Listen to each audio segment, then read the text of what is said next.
Whoa, whoa. Whoa, whoa. Whoa, whoa.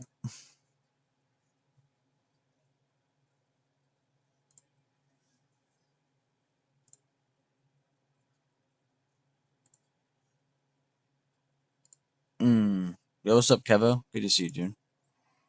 Yo, yo. Man, I didn't even share the stream link yet. You got in here. How the hell? How the hell that work?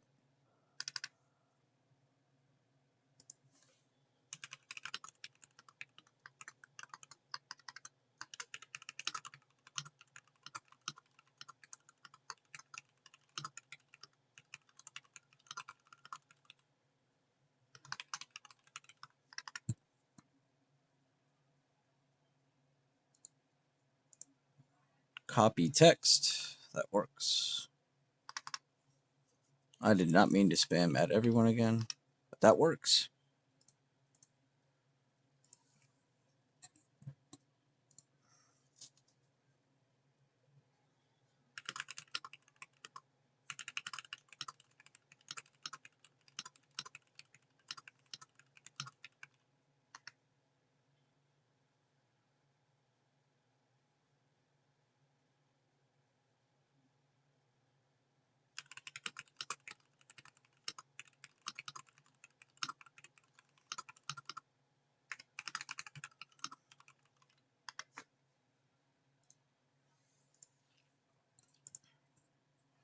Morning, morning, morning. What's up, Adam? What is up, Kevo? What is up, Adam? Sorry, guys. My head's like looking in 50 different directions right now. What is going on? Morning, morning, morning. Thumbs up the stream, shit like that. I gotta get into charting, or I'm gonna forget that I was supposed to do all this. All right, first things first. I want to mark the all-time high in the 5-minute from here. The old all-time high, that is. That should change today. Price level tool. So I'm gonna go from the high to the supposed to be the open of that candle right there. Maybe I don't want to do this on the 5-minute. Yeah, that looks better. Oh, actually, let's just cheat. Let's just get the close of that day. We'll just mark it like that. That's not too bad. $1.50. It's a lot nicer looking too. We'll just throw that over a couple years because fuck it. All right, now we're going to go back to the daily. We're going to mark the 50% of that gap, but also, so from close, oh, I'm on the wrong tool. Close of this day, go down to the open of this red day here. And we're going to do the same thing here. We're going to go from the close of here to the open of that candle, which would be right there. It opened there. I'm going to right click that one, edit properties. I'm going to add on the extensions just to see where are those forward targets. All right, the 150. I'm going to take those off because those are lining up with 2 other levels. So we're just going to move it like that. So now I don't have an as ugly chart when I go down to the smaller time frames. Remember, the goal is to keep it clean, but keep it making sense. If you just throw up a bunch of shit, it's random, it doesn't really help you out. So we got a good forward target, which is probably near the pre-market high if I had to look. Let's look. Is that near pre-market high? It is. It's pretty close to it, so it's actually perfect. Now we need to cheat. All right, so I'm going to actually cheat for once. I'm going to go from the high right here to the high of pre-market. So kind of the top of this zone here when we broke above it pre-market to the high here. Not to give myself a level here. That's not really what I want. I'm going to add some more coefficients because I really want some forward targets, but I don't really want to just pull them out of my ass and them not make any sense. I want to be able to just kind of extend them from something. So of the breakout of the old all-time high to the high of pre-market, I just want to see how much damage these levels can do. So if we do happen to move up higher today, I have that plotted and ready to go. Actually, I kind of like how this is already looking. And we still need to add the PDCP, which if you don't know what PDCP is, just a fancy way of saying the 50% of the previous day control point. So we're going from the low to the high. If you go from the high to the low, you get the same damn number. So it's okay if you draw it wrong when you're, I mean, I like to say that that's not wrong, but I like to tell people to draw it the right way. You know, if the green day, go up, red day, go down, just to kind of keep yourself in the right rhythm of things when you're drawing that fib. But technically, when you're drawing the PTCP, there is no such thing as a wrong way. And there we go. That's actually all we need. Looks a little clustered, but in all honesty, it's perfect. Right here, we have an area where it decides direction. You know, being above this, we're definitely a lot more bullish than bearish. Being below this, we're definitely a little bit more bearish than bullish. Exiting the top of this can definitely bring higher probability moves down to the bottom of this, but you wouldn't expect this to break until you see it tested first. And then on that second dip, you know, under that new low, that's when you're like, okay, yeah, we probably should break it on that. But you're not expecting it on that first move. So that is the short-term game plan, so you should be definitely a lot more bullish than bearish to start the day, but with understanding that we've kind of already hit a really big time frame target. I would say hitting 751.50 already is kind of insane. So not a bad start for the day. So I'm going to post the levels looking like this. Share the game plan to the Discord chat, but I just wanted to get the stream started because we have a pretty big day ahead of us. I won't say who or what or when or how this happened, but let's just say things happened. The BB community is seriously the most amazing community I've ever seen in my life. And yeah, we'll be gifting 4 lifetime memberships today. 3 are going to people that I already have planned. 1 will completely be random. Somebody is randomly winning a lifetime today. But yeah, four of them giving out today, which is kind of a big deal, at least in my chat. Spy key levels.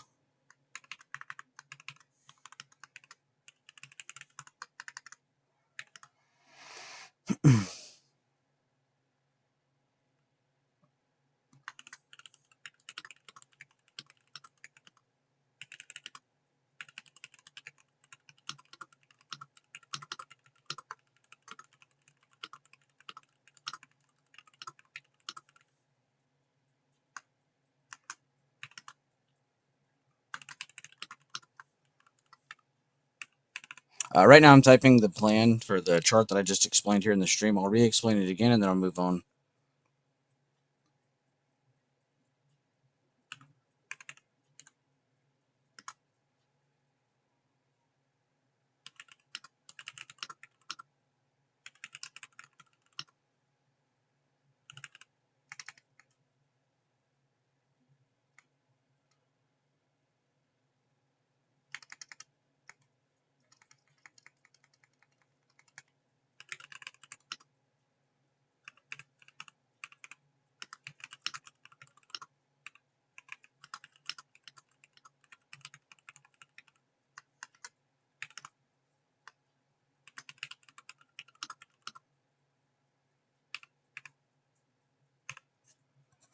Directions for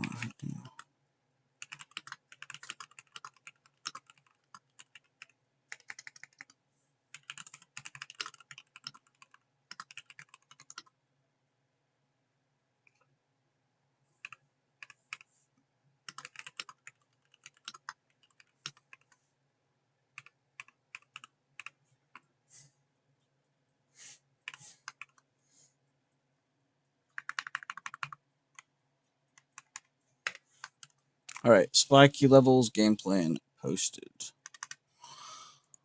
All right, now we're gonna do SPX, triple QIWM, and then I'm gonna do the watch list, and then we're gonna do a little bit of daytime or larger time frame looking at. I already have a couple ready to go, as well as a couple from chat to look at, and then we'll be good to go.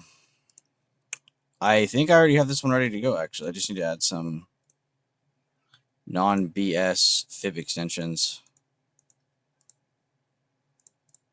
I think it already hit 2 of those. Oh, it already hit all 3 of those. How nice. Wow, great. That doesn't help us at all.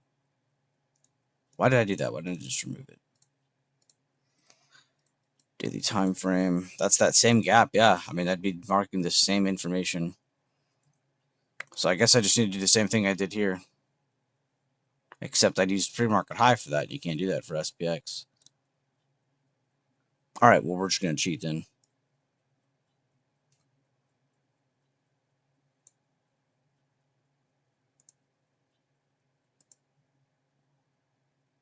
Oh, God. That'll be the biggest number, yeah. That is way too fucking high. But that allows us to do this. Jesus, yeah, that is way the F up there. There we go. Which I almost bet it's like somewhere right here in pre-market. Or when it opens.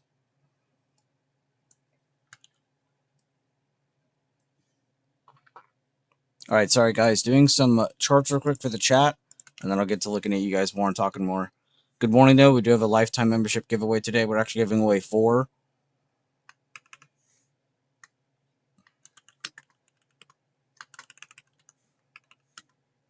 Plus triple Q plus IWM. Spine.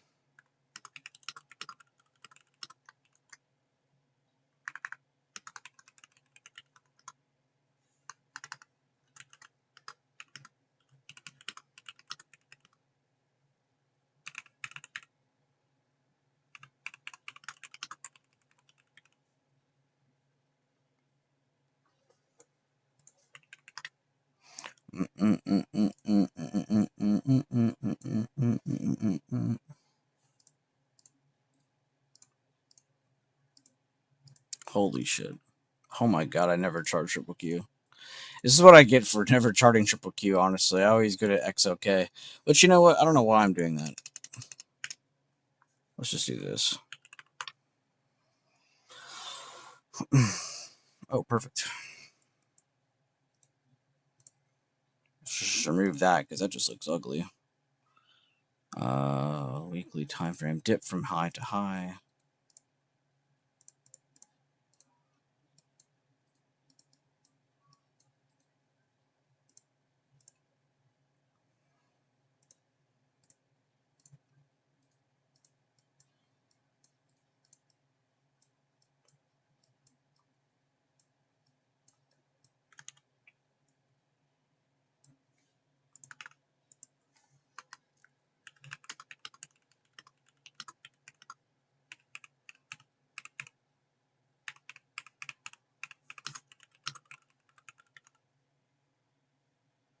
$286.8 at $287.58. Yeah, I typed that right. All right, we'll send that. All right, SPY posted, SPX posted, IWM posted. It's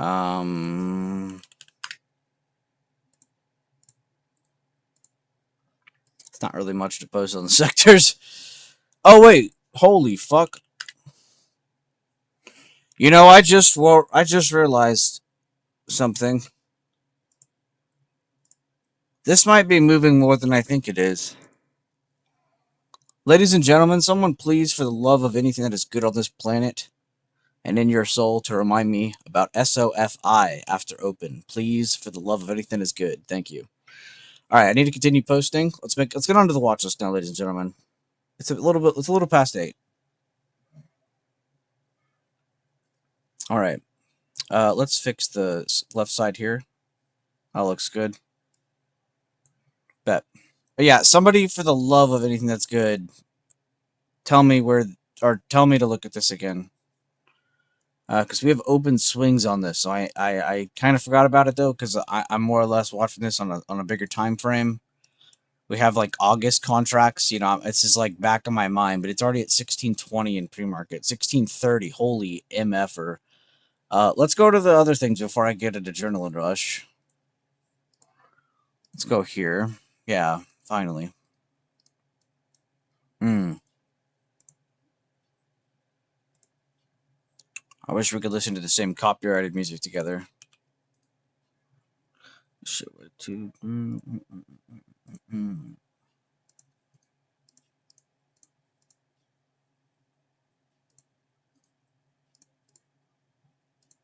Yeah, that's what I meant to do. Good morning, good morning, good morning. By the way, if you're joining the YouTube stream, drop a like on this stream. We have some lifetime memberships to give away later today.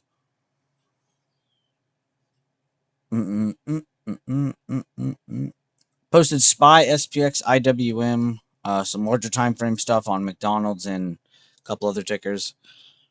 Right now we're doing the daily watch list. Just trying to make sense of what I want. Also, am I even doing these in the right order? No. Okay. Let's go back. If something didn't feel right. Where are the levels lower? Oh, it's just nothing there. And you coming too? Had to slap the top off. It's just a roof. Alright, we're gonna do this. Yeah, that looks fine. 526. Watch list. Gotta make it look pretty. Alright, let me check YouTube chat before I do this. I want to see what you guys are saying. Morning. Good morning, Keith. I already said morning to Adam and Kevo. Good morning, Keith. Good morning, Aloha. Good to see you. Good morning, Jada Day. You're looking good today. Shoguno. Good to see you. And yeah, make sure if you're a non-lifetime member today, you make that very clear in today's stream. All right, I need to get back to doing this. Good morning, all of you. Make sure to share the stream link around. Remind people to join. Drop a thumbs up. Remind people to thumbs up. And yeah, let me know about your weekend. How was your long weekend? How was Memorial Day? How was all that shit?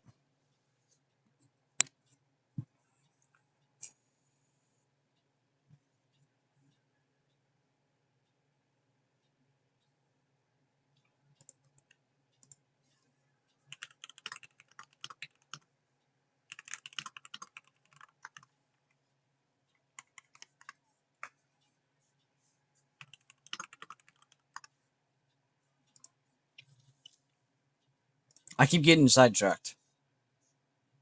Watch list, Bueller. Watch list. Like I said, guys, we already posted SPX, SPY, IWM, a couple other tickers. Make sure to go check out the chat. Weekly news as well. I know that not all of you are the best at checking things. It's okay. I am just as bad. But every single week, before the week has even begun, sometimes you can see I do it a little too early. I post the news of the week and I post the calendar for the earnings of the week. So if you're ever like, where the hell do I look at? Just weekly news. It's already there for everybody.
All right, next one, NVIDIA, coin done.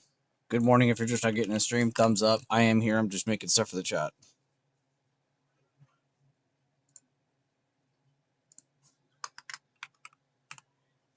Make sure to tell me about y'all's weekend as well.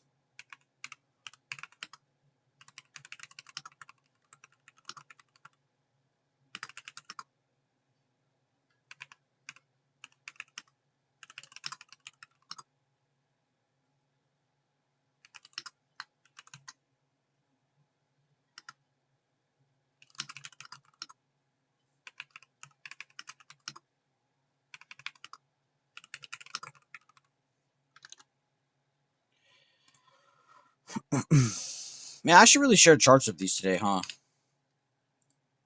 I don't always do this, but let's do it today. Fuck it.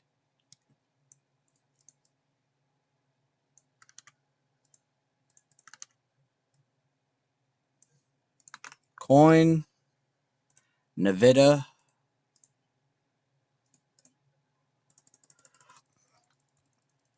Also, a reminder, if we hit 40 likes, we will get movie night number 2. I did change it. It was 45. We're going to lower it to 40.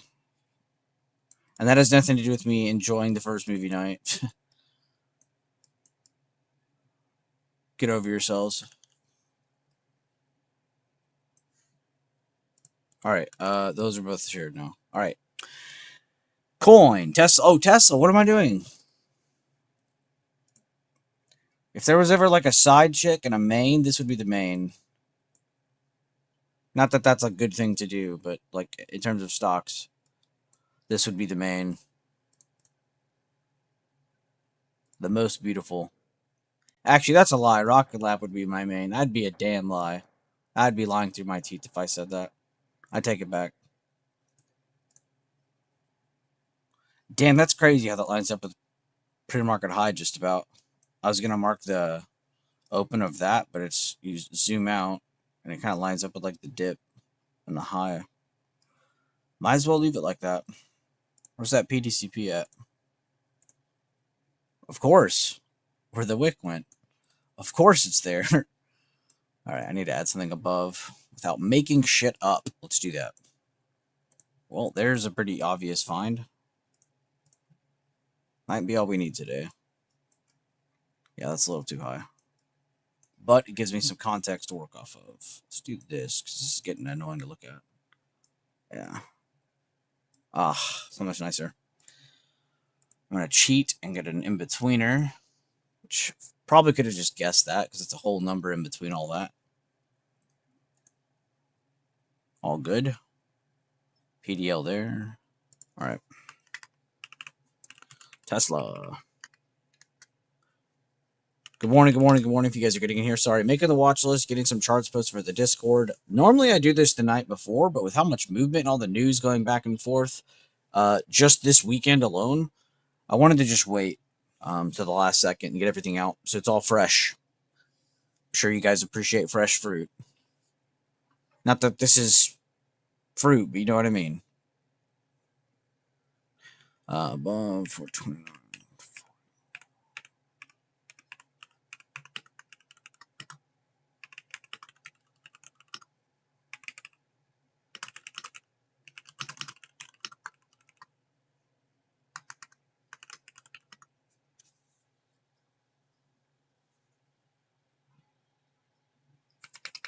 Actually, I don't know why I'm typing it this way. It really needs to be like NVIDIA. I need just to include the entire range and then say this is what decides direction, not above or below like I normally want to do.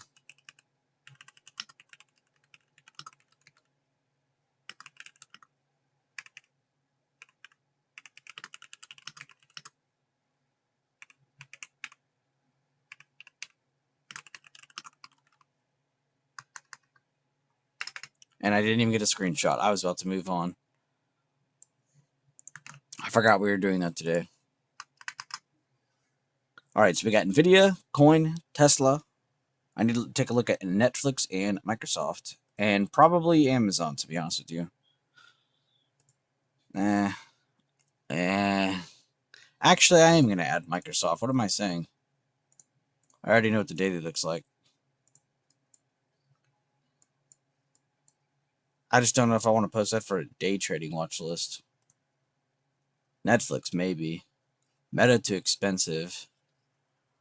Like, I could post it, but nobody's going to trade that, which I don't, and I don't blame anybody either. That's just, you know, valid.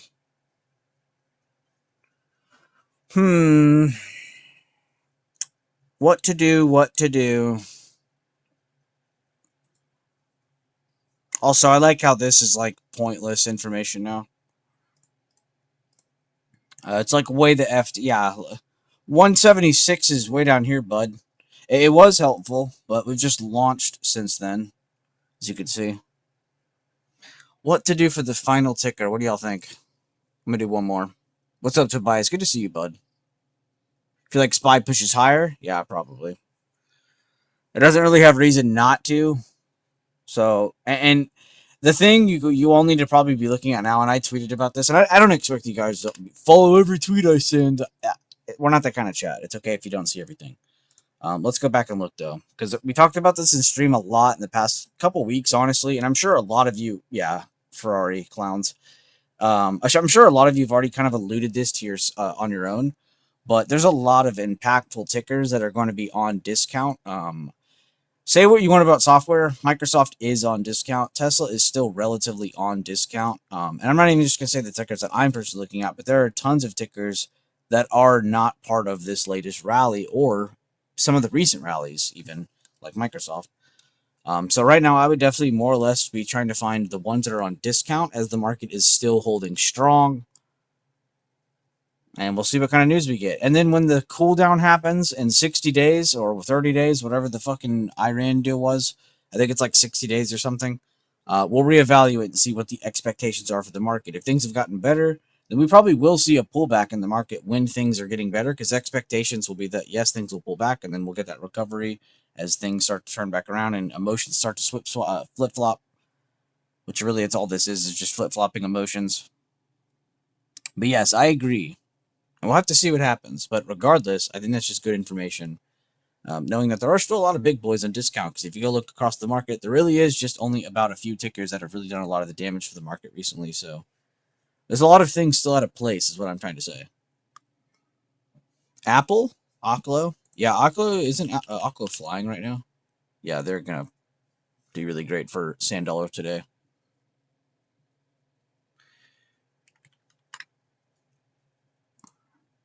But yeah, that's my take on it. And of course, there's plenty of other sectors and markets that are on discount right now, like the banking sector. In my opinion, this is on discount.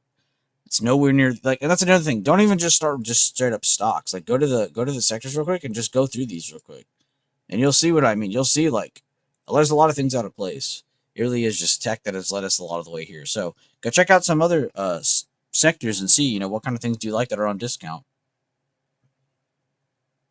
And if you're truly one of those people who think like, well, I really do think things are going to fall through in 60 days, then just wait. Stack up some cash, wait for things to hit. Be ready for those discounts. But Jesus, don't just sit there and complain and cry. We don't do that in this chat. Well, I do, but you guys aren't allowed to.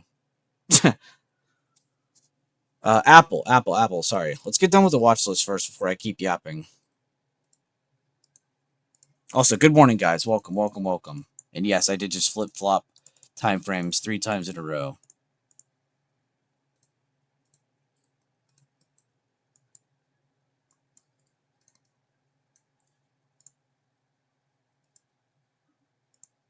That wasn't right. Oh, maybe it was.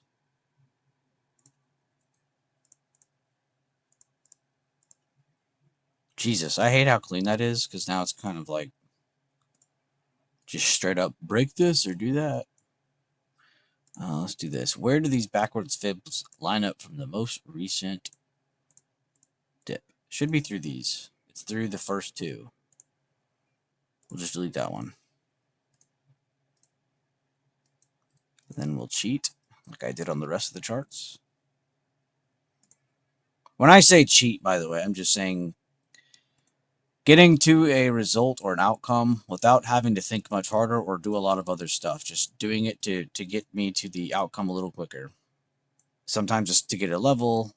In this case, it was just a level, but that's a lot of time. I mean, when I'm saying I'm cheating, I'm not actually cheating. Just so we're all clear. I just say that because I'm lazy. But you never know, man. Lazy people, they'll find some pretty cool shortcuts to things that you would be pretty impressed with. Not to say that you should seek to go be lazy, but can't argue. Lazy people know what they're doing.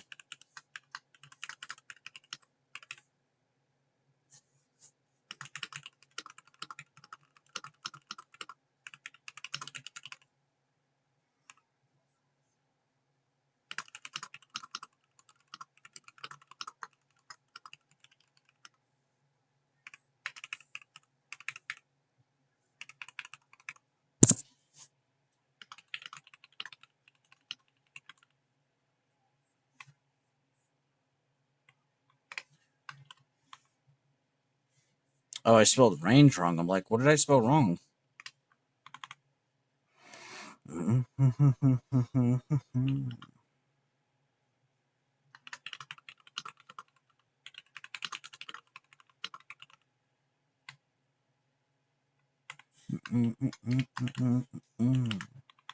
Alright, guys. Watch list is getting sent. Finally, Bueller can shut the fuck up. Alright.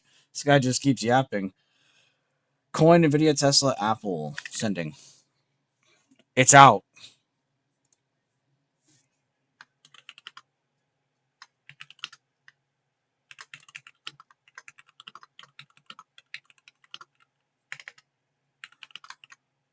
Do it on my net.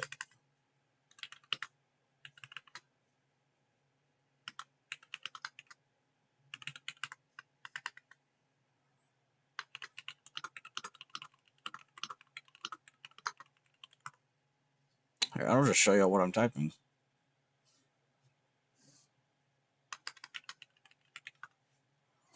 I think that's all I posted.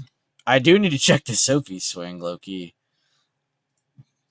10 minutes, 10 minutes, 10 minutes. Let's go to SPY. We'll chill on that for a second. What do you guys want to chill on, SPY? I'm at work, but good morning, everyone. Good morning, Jatsu. I had to approve the message. I want a nice downside and then up after rereading it. I think YouTube is perverted. You had to let one of the messages through that said that? That is weird.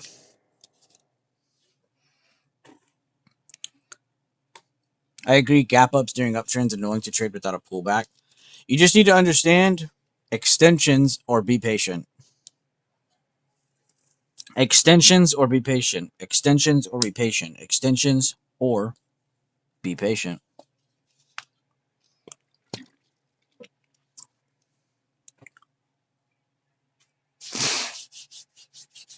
When there is a gap up with no retest, we will see the Millie rock.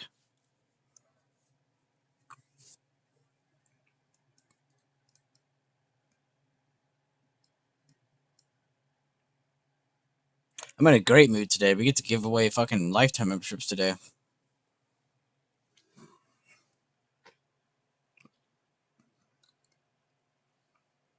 The damn Tooth Fairy came through and said, here's 4 lifetime memberships. Give these effers away. So yes, if you're a non-lifetime member in the Discord, I need you to make that clear today. Is there anybody in here who's already in? Holy shit, Bueller, slow down, speak English, calm down, take a breather. All right. Is there anybody in the stream who isn't a lifetime member? Make that clear. Throw your hand up. Say I, something to make that clear.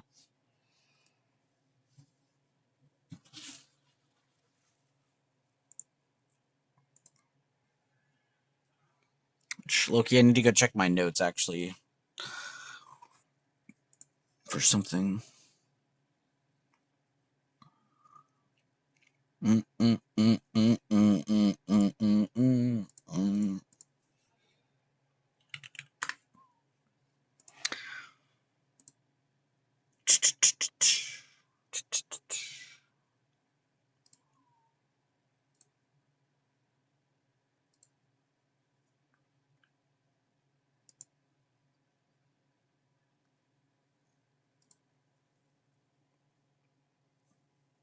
I. Thank you guys. Makes it a little easier on me. I won't lie. I'll ask for y'all probably to type again, but just it helps out. Good morning, Ron. Good morning, Mr. Shadow. Did anyone deal with flooding this week? Oh yeah, that did happen. Is everybody okay? I don't think anybody in my chat got involved with that. I feel like somebody would have sent pictures by now. Most of my people are pretty good about that. I know we all like to act like the tough, silent type, but I mean, in my chat, we do just genuinely like to communicate. I do like just to know, is everyone okay?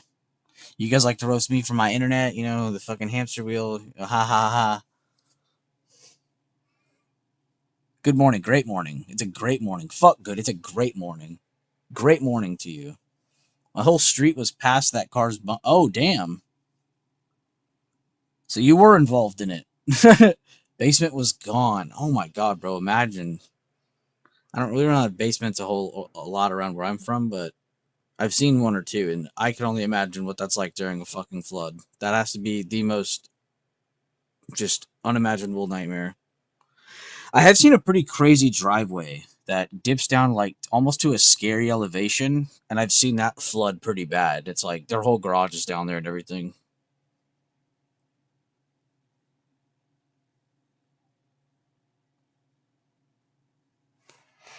All right, 1 second. I forgot I was supposed to be checking my notes. Okay, I found my notes.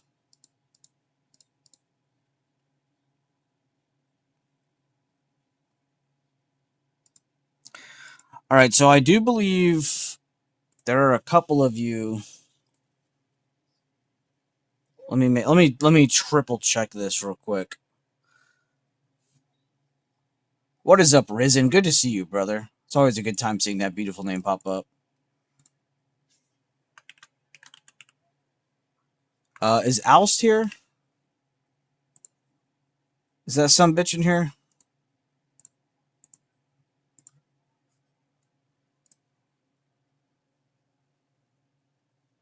What state is that, Jiatsu? Just so they know.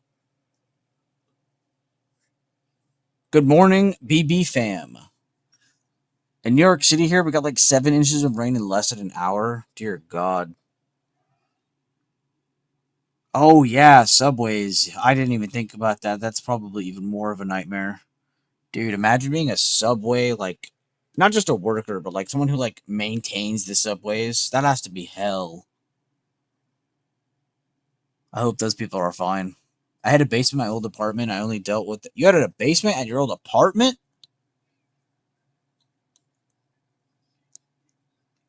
I only dealt with a small fraction of water seeping, and I couldn't even imagine a damn flood. Oh my god. Yeah, I don't even want to think about it because it's probably a nightmare. I've restored a basement before, like after flood damage, but like that was when the water was gone. Imagine like witnessing the water. It's toxic water in the subway. Yeah, probably taking damage if it touches you, like a video game character. I just heard the Minecraft noise when your character takes damage. Let's get those likes up. 21 watching. Facts. Thumbs up, people. Doing a lifetime membership giveaway today. When they flood, the water is so disgusting. Oh yeah, I don't even want to know. I can't. I can only imagine. As someone from South Texas,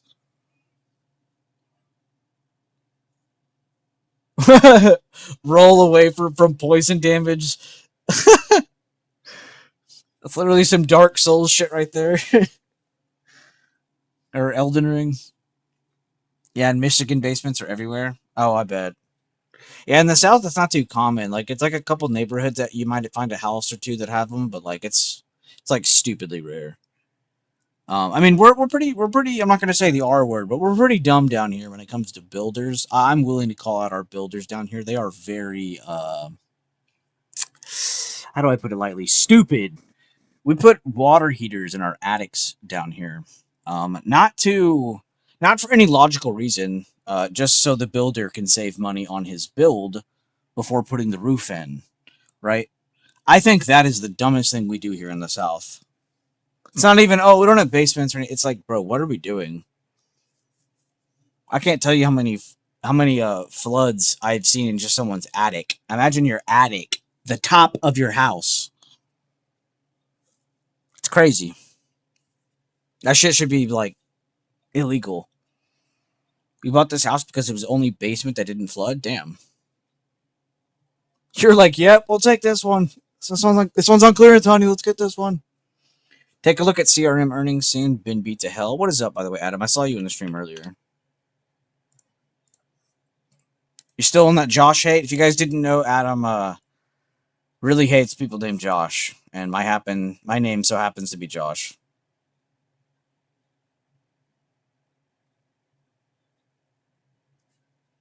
They have been beat down. I really like. I don't know why I was drawing like some like 4-year-old on like some drawing or something, but I really like this drawdown that we have, and I like how it's not really in like an aggressive way anymore. You kind of got the aggression out of the way. It's more basing. I like that it's made it a true low, meaning it had what looked like basing, and then a low was made, so it's like a liquidity grab.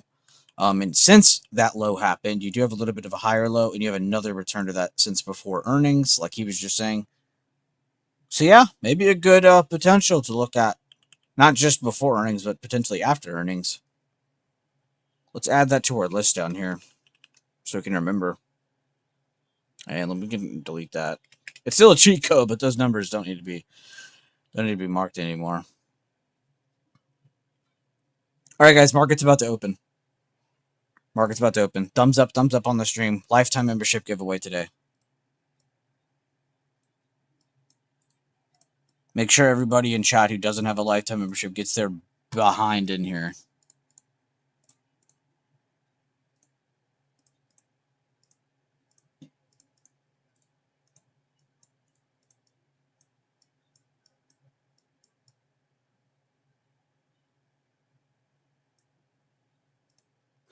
Four, 3, 2, 1. Camera, action.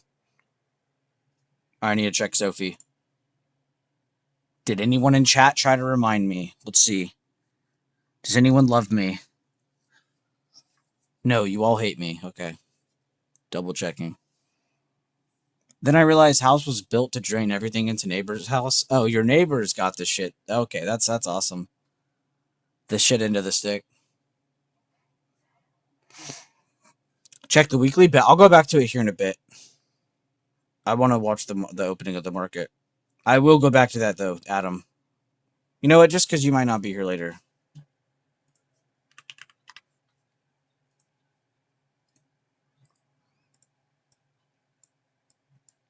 Ooh, that's disgusting. Yeah, kind of what I said, but now you have a better view of that. Really squeezing down here. I like this hammer too. 50-50 candle after that low that was made. A little bit of a retest. I still don't want to trade that before earnings. I really just don't like pre-earnings trading unless it's like really before earnings and you're on like a discount and you're doing like a trade up. But besides that, I'll probably wait till after earnings on that. Very, very nice find though, because yeah, I was literally just saying that. Like, just go out, guys, and find discount charts. You're probably going to find a really, really good trade on it on your own.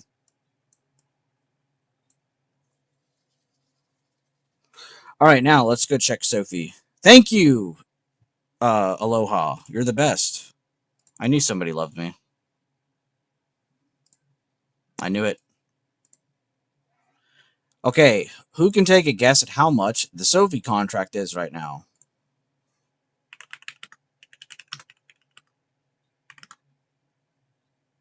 What is 4,200 divided by 68?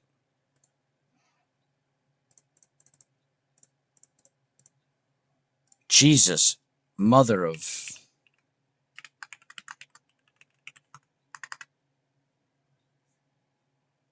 Yo, we really broke our little loss streak there, huh? All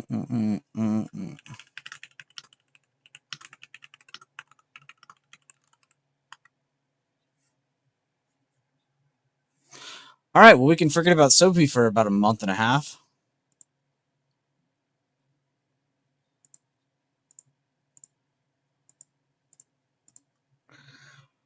All right.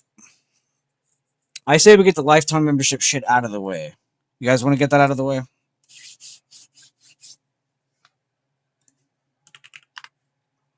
Oh my god, it actually hit a target. Never in my fucking life did I think that was hitting 17 that quick. Thank you for saying that, Garden, because I low-key forgot I had that marked.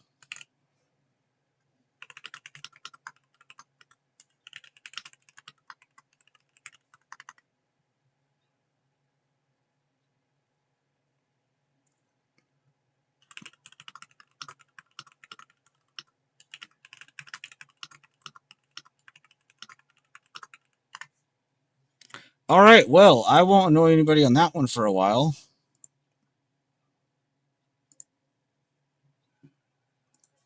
I see Smiller mentioning MU.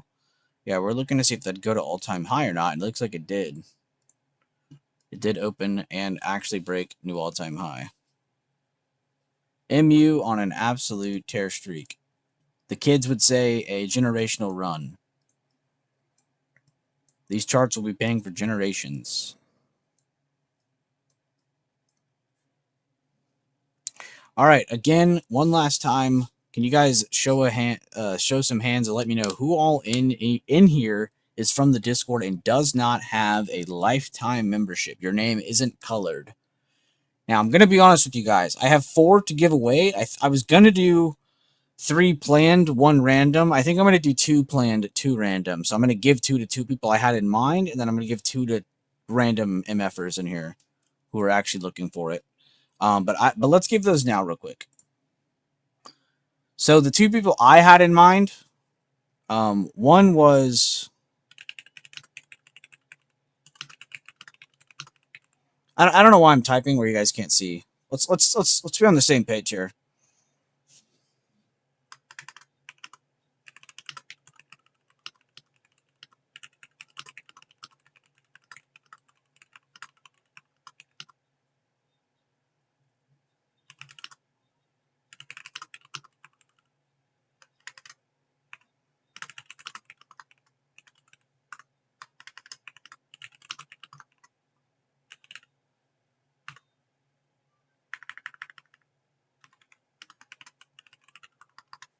All right, now the reason these two morons are getting them. What is Dino? Oh, Dinobot. Is because they're everywhere at once. Bit of shade. Do some say.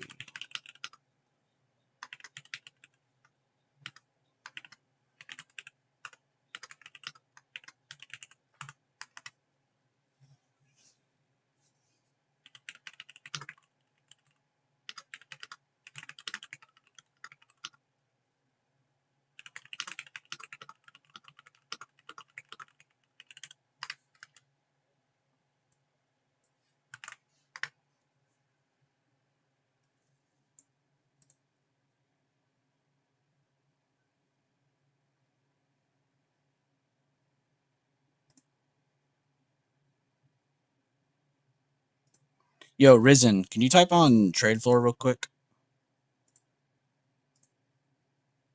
Say like anything.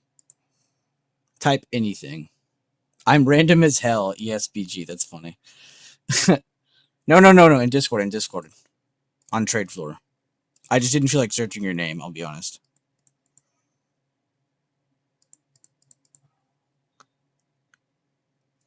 Bats. Appreciate you.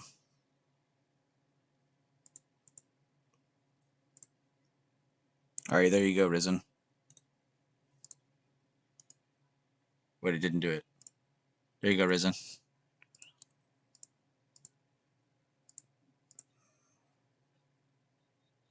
I read your message and then I said, no, I'm going to do the opposite. Go fuck yourself. Welcome, Risen.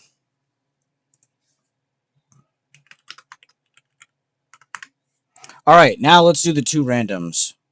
So, two more to give away, two last to give away. I would like to say these are not coming right out of my pocket. I mean, I guess essentially they are. But, and I'm not allowed to say who did this, but there's a secret Santa in chat. I was promised to, or I was told to promise I wouldn't say who, but someone did donate these lifetime memberships. But since there's not a way to do that on the actual thing correctly, from what I've seen, yeah, so there is a secret Santa from chat that made this all possible, just so you're all aware. The people in the Bueller Bias chat are seriously some of the most amazing people. It's not always about money with these people. It really is just about having a cool community, really enjoying the people that are around them, you know. There's a lot of people in my chat who are doing really, really, really well. We don't really share results online.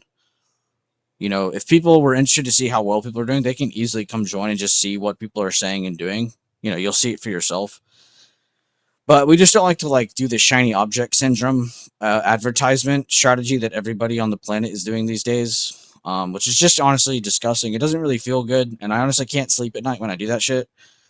When I go online, I'm like, hey guys, look how much money my chat made. You know, it's like, I like to share the results of the chart. Like, wow, look at how well this is doing from our buy price. But I'm not going to go online and be like, guys, look, everybody in my chat made $12,000. Why are you all broke? Why are you all stupid?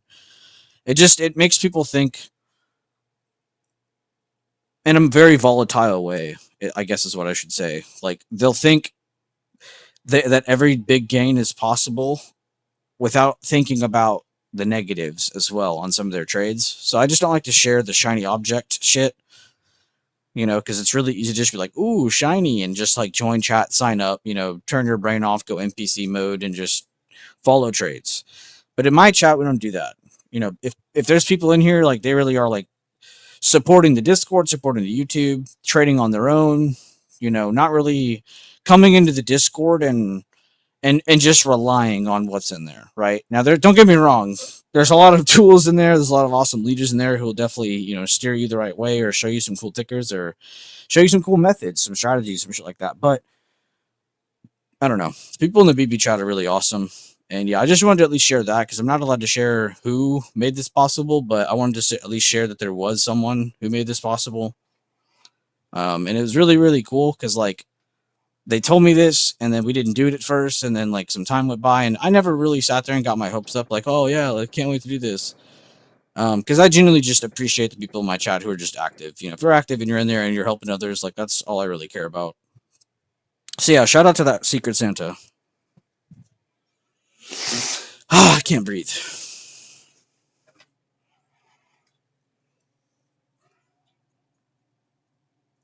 All right, now let's get on to the last two giveaways.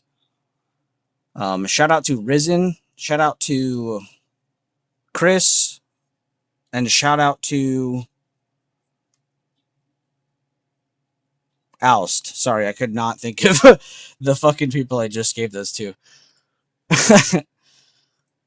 All right, so how should we do this? So there's marbles, there's the duck races. Should I just pull up the random number generator? Should I just do the thing where I pull up the name on, like, have y'all's names on a list and randomly choose one? How should we do it?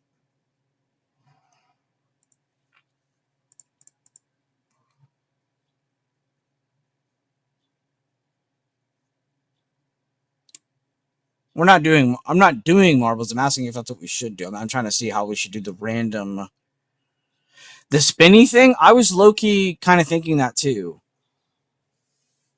The random spin wheel thing, because it's not the ducks, the effing ducks. That is a pretty fun method to do it too. Roulette, yeah. Yeah, it's kind of like roulette. It's the wheel is kind of like roulette. Except it's not gambling and it's not Russian roulette. We can all go home after.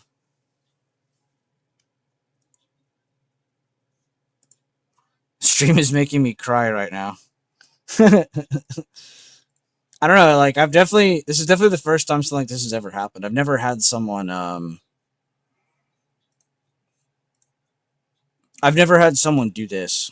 It was definitely a weird thing for me to accept.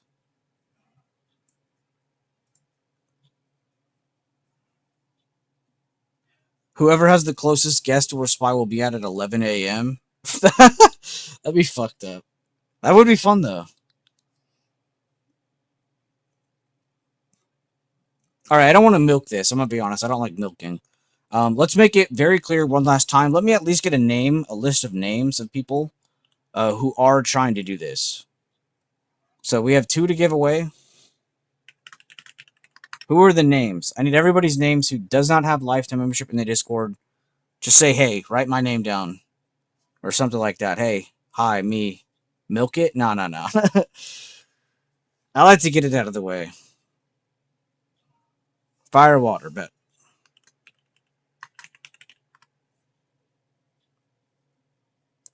Christian B, what's your name in the Discord? Make sure I know y'all in the Discord as well. Because if I don't remember your name, it's going to be very hard to find you after.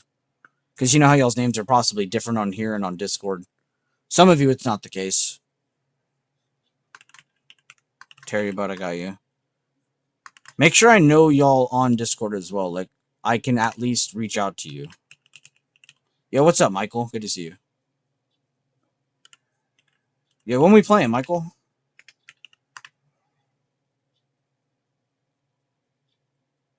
Put Letterbuck in the list? I think Letterbuck has lifetime. I'm pretty sure my boy's golden in chat already. 90% of you are golden. Oh, wait, Letterbuck's a fucking mod. Yeah, Andy's lifetime. Yeah, Letterbuck's solid. I was going to say, I'm pretty sure Letterbuck's solid.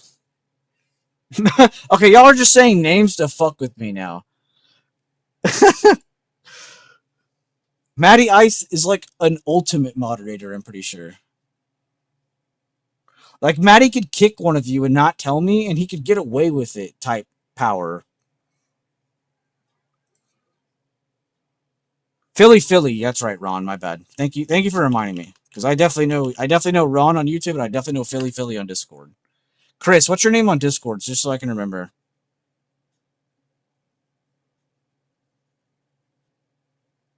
Jatsu?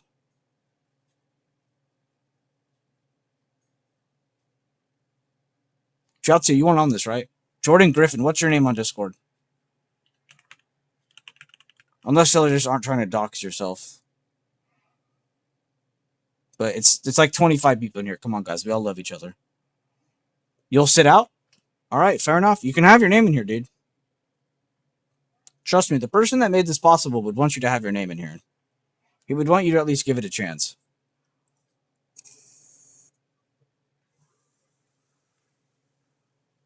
Sunday? Bet. YOLO? Bet.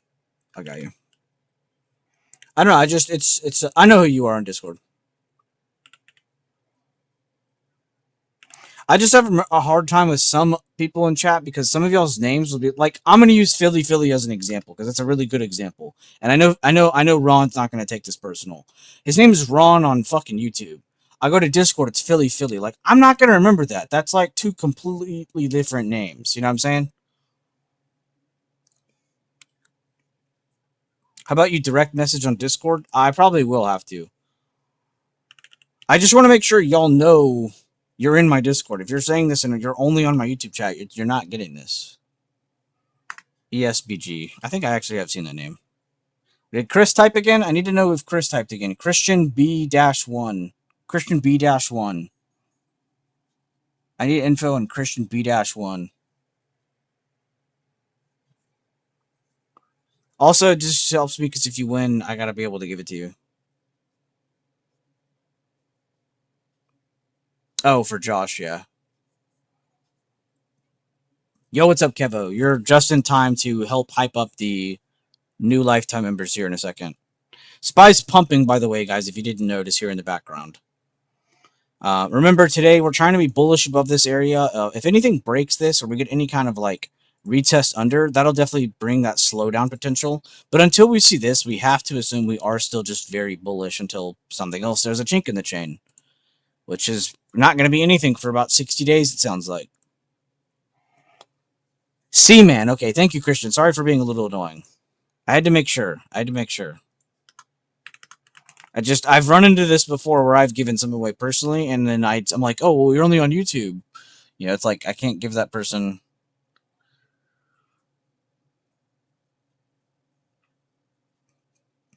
All good. If it blew past your entry, if it's already gone, don't chase.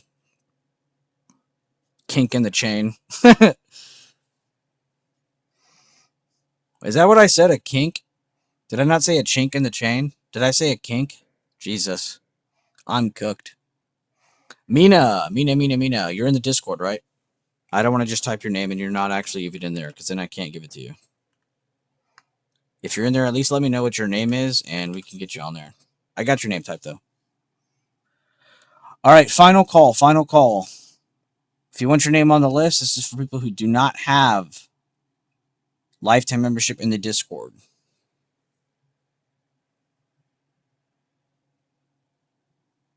And as much as I would love to take recognition for this, I can't. There is a Secret Santa.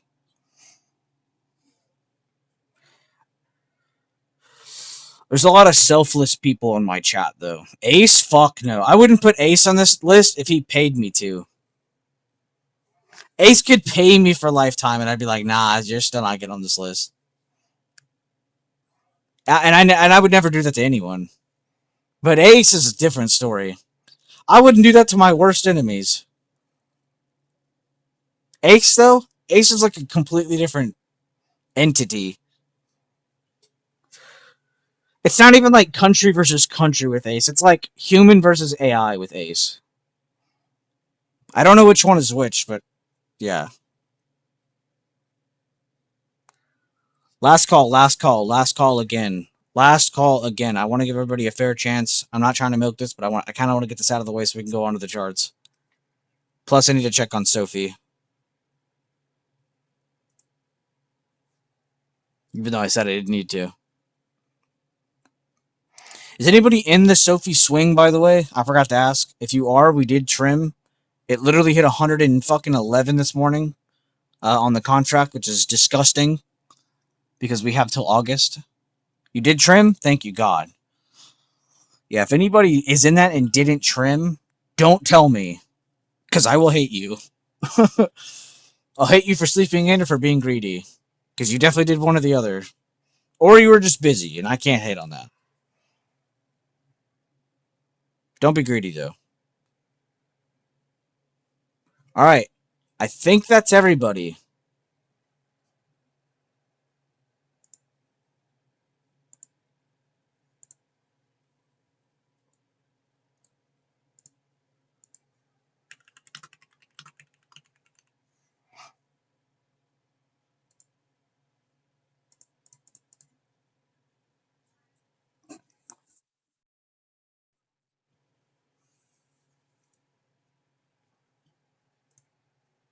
And yeah, sorry, I'm not clicking through the tickers right now, guys, because we're doing this giveaway shit, but make sure you're checking the tickers and watch this stuff. I would definitely keep Tesla, Microsoft on watch the most, and then check out all the other tickers.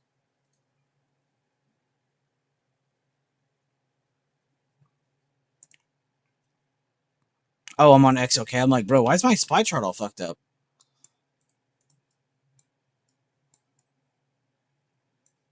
All right. No more milking. All right, let's get on with it then. So we got what? 10 fucking people on here? That's crazy. Mina, did you ever answer me? Are you also in the Discord or no? All right, let's do the wheel. We're going to do the wheel.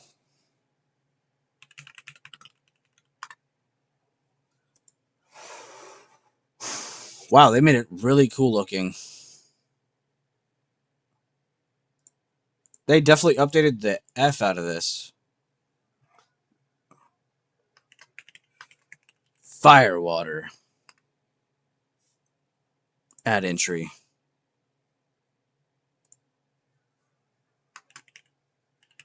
Terry Bud. I read your name in a country accent every time I read it. Chris, a.k.a. Seaman. It's a very dope name. I think 9 out of 10 Christophers, Christians that I've met, 9 out of 10 of them are pretty chill. You always meet that weird one, but 9 out of 10 of them, pretty chill. Your parents did good with you.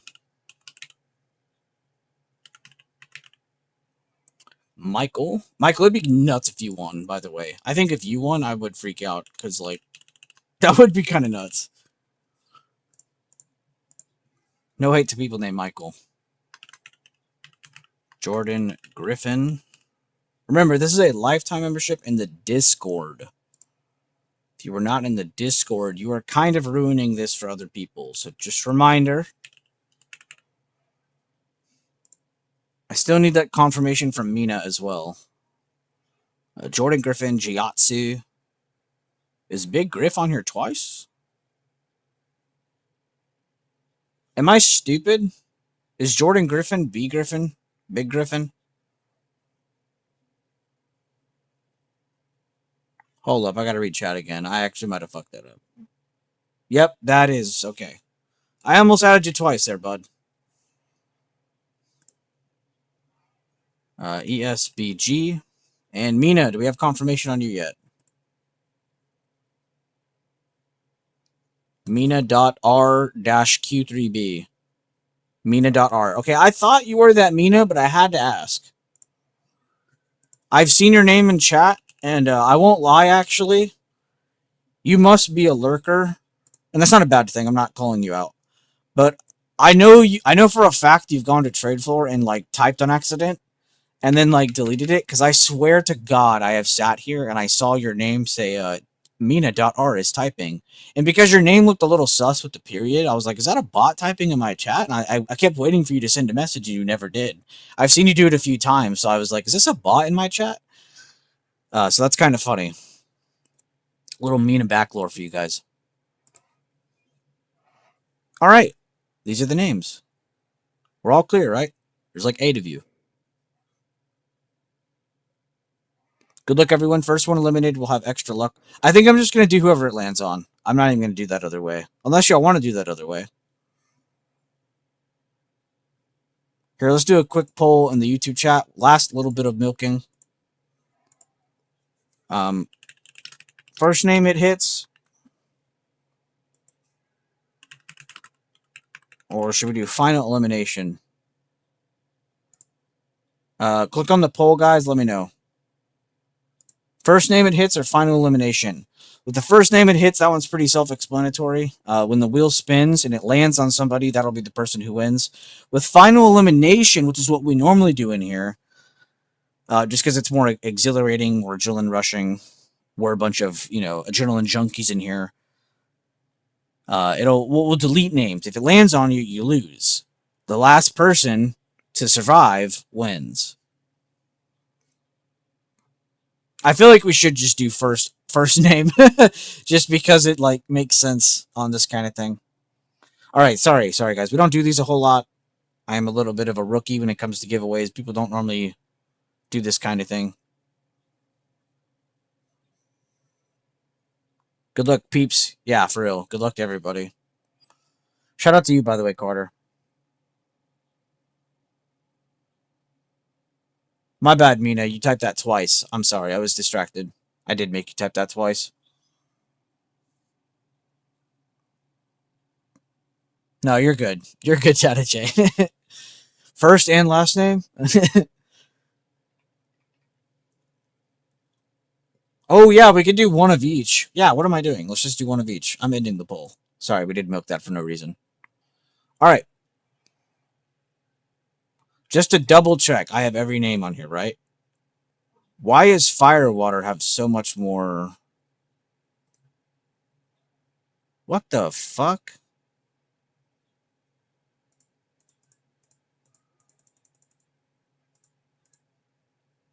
What the F? I was like, why does somebody have such a dominant part of the wheel? All right, let's double check now. So we got Firewater, we got Mina, we got ESBG, we got Jiatsu, we got Griffin, we got Philly, we got Michael, we got Chris, aka C-Man, we got Terry Bud. Is there anybody I'm missing? This is your absolute last chance.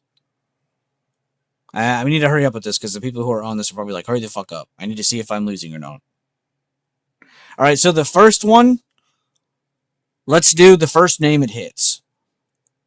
On the second one, let's do final elimination, the last name that it hits. We're all clear on that? Drop some emojis or a thumbs up so we're all clear.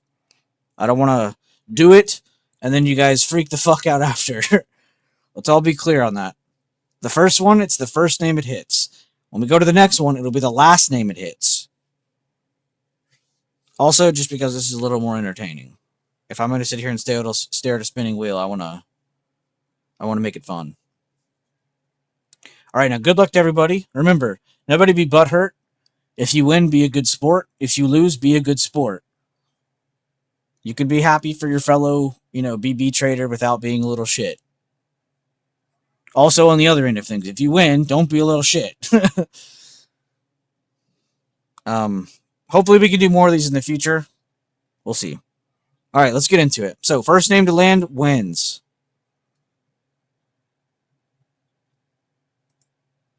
Oh, that's so much sexier.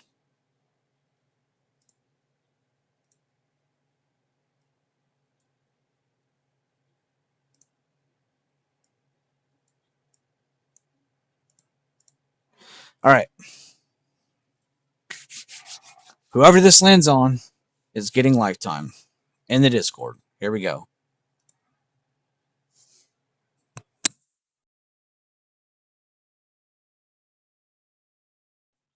ESBG, come on down.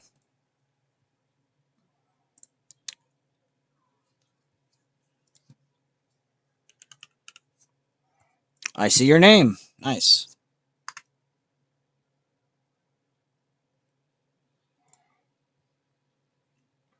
Wow, this guy is extremely lucky. He has been here for about a month and 5 days. This might be one of the luckier people in chat right now. If he types out a ticker, make sure you buy it. I'm just kidding. Well, ESBG, welcome to the community. You just kind of shot to the top of the ranks, like no problem. Welcome. Let me tag you in the lifetime chat, but I would highly recommend you taking your time over the next week or so to look through the chat, because you just unlock literally a bunch of shit. I don't really know what to say. I wasn't expecting someone who was only here for about a month to win. That is fucking crazy. I'm actually kind of hyped about that. Feel Good Tuesday, dude. You're on one. I mean, literally, go get a scratch off today. No, I'm kidding. Don't. That was a joke. Bad joke. All right, guys, let's get on to the next one. ESBG, though, welcome to the community, bro. Glad to have you. I've always said this in the past, like, regardless of how long you guys have been here, or if you're a lurker, or if you're someone who types every single minute in my streams, it doesn't matter. You're all equal. We all love you equally. We all love each other equally. I'm not even going to sit here and be like, go through your resources, go get rich from my resource. No, I'm not. But you do have a lot of extra shit to go look through, so take your time. Hope you enjoy. If you have any questions, feel free to ask in the chat or in here if you've seen me live.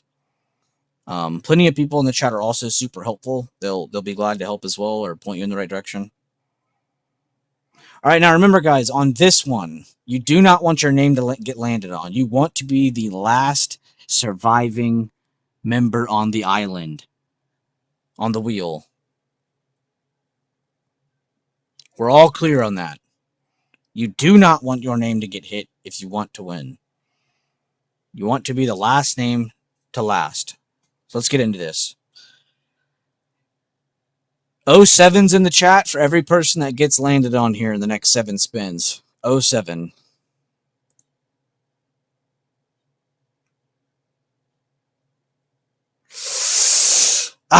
Son of a... I low-key kind of was rooting for Mina in the back of my head. I'm not going to lie. 07 in the chat for Mina. Hopefully, if we do another one in the future, you get a better chance. And hopefully, we see you around still.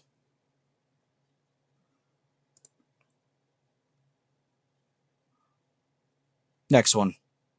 Oh, it's looking like Terry. Yep. 07 in the chat for Terry. Love you, Terry. Sorry that you missed your chance on that. I really do feel bad when people miss on this. 07 in the chat for Jiatsu. Jiatsu. I had to wait a second. Love you, Jiatsu. And hey, it was still worth the chance. It was still worth the chance. And remember, guys, if you don't win, we still love you just the same. It's just a color in a Discord, let's be honest. Oh, it's going to be close. Yeah, Michael. Low-key, I was kind of rooting for Mina. And then in my second place, person I was kind of rooting for in the back of my head was Michael. Last 4 names. 25% chance for each of these people. In reality, it's all 50-50 because you either get it or you don't. Ah, Firewater. I low-key would have been hyped if Firewater won. I mean, I would have been hyped if any of you won, but there's some people in here who just like contribute a shit ton, so you want good things for them. 07 in the chats for anybody who's not landing or for who is getting hit. I'm stuttering. 07 in the chat for Jordan Griffin. You got into the final 3. We love you, Jordan Griffin. All right, guys, last 2. Chris, a.k.a. C-Man, and Philly. I definitely know Philly a lot better. But when it comes to the wheel, there is no such thing as ego, bias, or favoritism. It's all random, Good luck to Chris, a.k.a. C-Man. Good luck to you, brother. And good luck to you, Philly. Remember, who this lands on loses. You don't want to get landed on. 3, 2, 1, spin. I'm closing my eyes. I'm closing my eyes. Who got it? Who got it? Who got it? Who got it? Who got it? Spam the name in the chat. I'm not looking. Who landed? Who did it not land on? Red versus blue.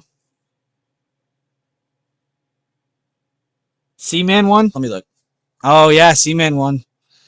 GG Philly. 07 in the chat for Philly. Remember, you didn't want to get landed on guys. You wanted to be the last name alive. Chris, a.k.a. C-Man. Let's see how long this person's been in the chat. Not that that changes anything. It's just a cool thing to think about. I'll disconnect you from that call that you're in on accident, ESBG. I doubt you meant to join that on purpose. How do I disconnect him?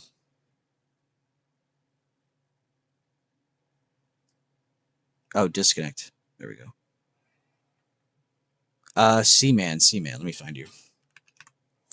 Ow. You're just underscore C-Man dot, right?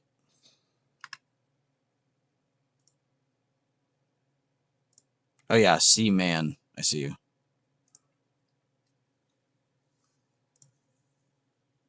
Oh, you're friends with Dodge. Okay. I'm not really cool with the group he's in anymore, but I've never had bad blood with Dodge, so he's like the only person from that group I had added, or kept added. I've literally never had a single bad conversation with that guy, and 9 times out of 10 we're talking about anime. So I kept him added. He's good people, though. C-Man, seriously, congrats. I honestly am just so impressed. Double checking real quick, C-Man, this is you, right? Damn, he's been here for a while. And he has a membership. By the way, guys, if you do have this membership, by the way, this lifetime I'm giving you do not have to have any old membership. Congrats to the winners. Exactly. Shout out to Mina. Seriously, shout out to anybody else, any of the people who didn't win anything but are still, happy for other people. I really do appreciate that. That's the energy I want in my chat. I don't want, I don't mean to say this to be weird, but like I should be the most negative person in chat. Like no one in here should be making things worse. Like, not to say I have an excuse. I should also be as positive as anyone else in chat, but like everybody in here should just be positive towards each other. This is definitely you though, Christian. I'm just triple checking before I give it to you. I feel like C-Man is like a common name, so I just wanted to triple check this is you. Also, you haven't typed in a while, so I wanted to make sure this was 6,000% you. Sucks to lose, but happy to the winners. Exactly. Yeah, that's you. Okay, awesome. And I'm gonna pull you off to the side. I don't want to expose your username. All right, there you go, brother. Let me go welcome you to that channel. Real quick, I'll give you all a rundown.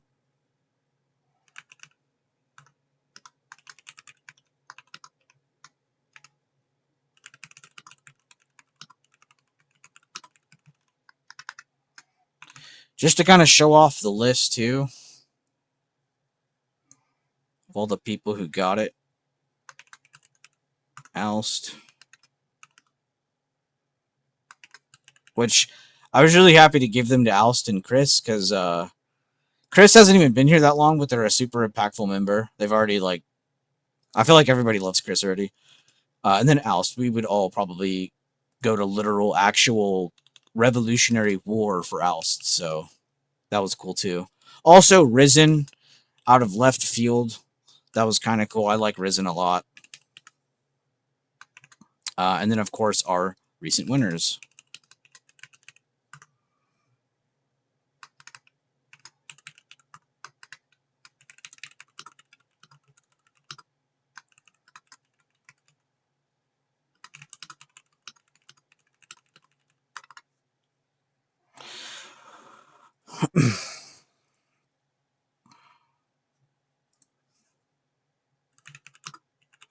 What?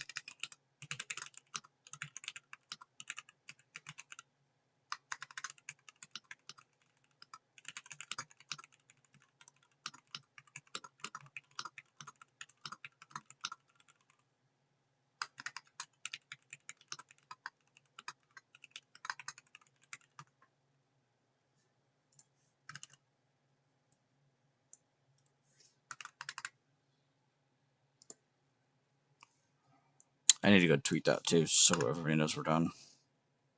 I did kind of hype it up a little bit.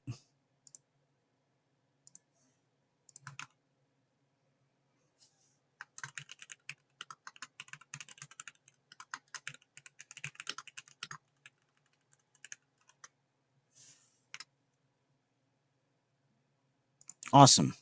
We're done. Man, what a way to start the week. Again, sorry for the people that didn't win and had a chance. Hopefully we'll do more of those in the future. Hopefully I'll still stick around and just keep it up, keep the energy up. Man, I'm glad we got that out of the way. That was like a lot to think about, man. That was fun. That was a lot of fun.